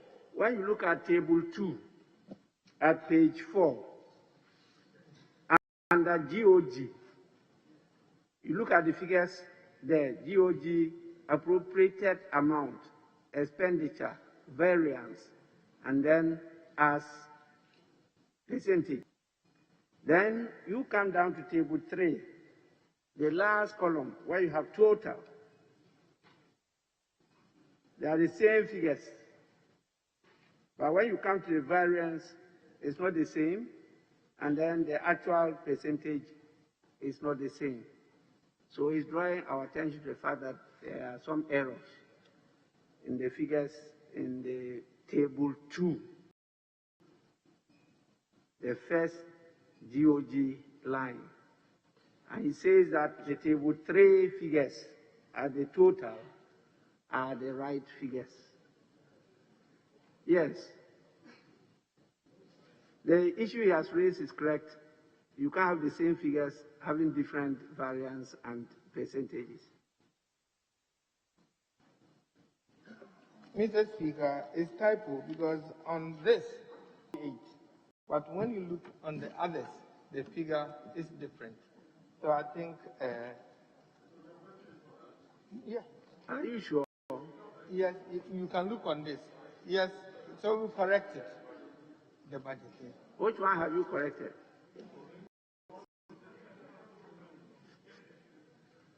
Mr. Speaker, I will do the correction. You do the correction. We are to adopt the report. So we want the corrected figures, then we adopt it. What he is proposing is that the correct figures are at the table 3, where you have total. And so we should adopt that and delete table 2, the line with the GOG. When you come to the variance and express as percentage of budget,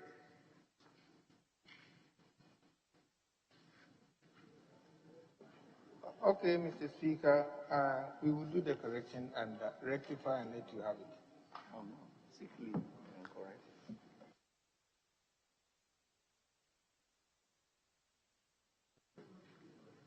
So, honorable members, at table 2, the column GOG, when you come to the variance, the figure should be 438, 571, 675, not 432, 571, 675.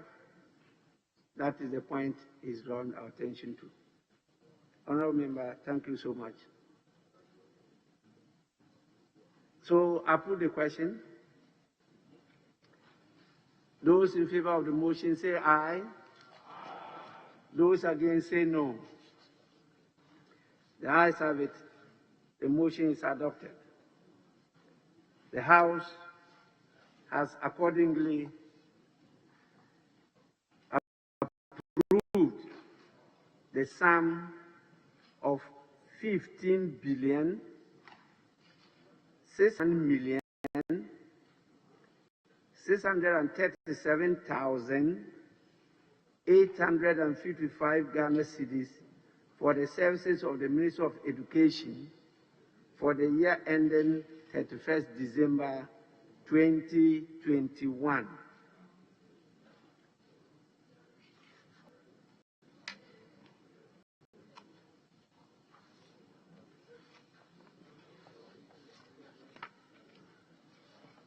Yes, honorable members.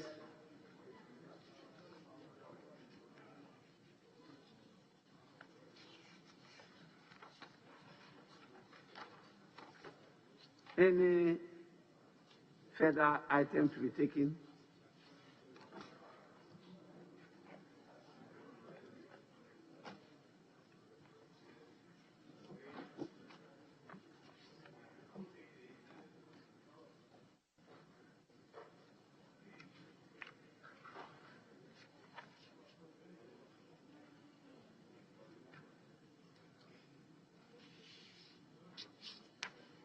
Yes, Majority Chief Whip. Speaker, we conferred with leadership amongst ourselves. I think we've exhausted business for the day, and we can adjourn accordingly, Speaker. To tomorrow, 10 a.m. Honorable members, before I do so, I'll take you back to item 2 on the order paper, formal communication by the Speaker. It's a message, actually, from His Excellency the President, dated today, 26 March 2021. It says, Mr. Speaker, absence from Ghana.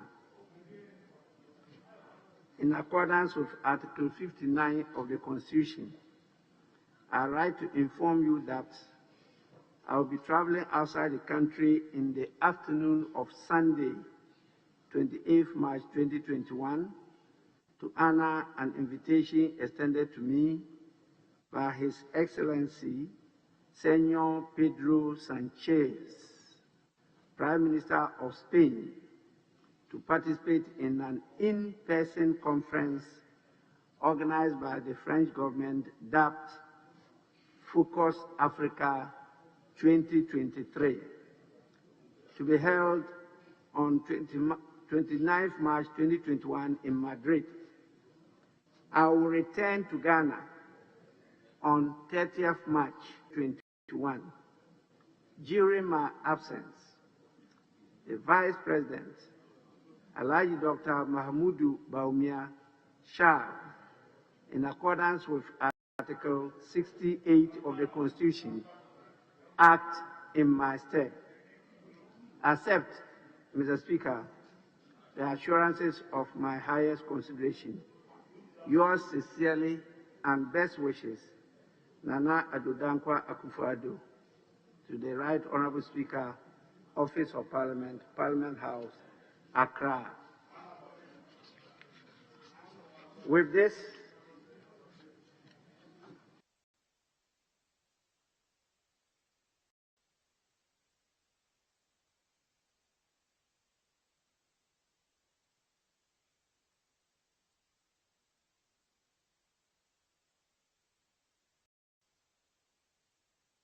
honorable members, since business statement was deferred today, it will be delivered.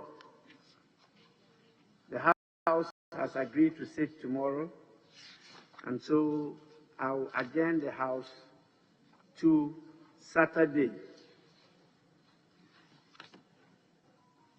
27th March 2021, 10 o'clock in the afternoon, in the forenoon. The House is accordingly adjourned.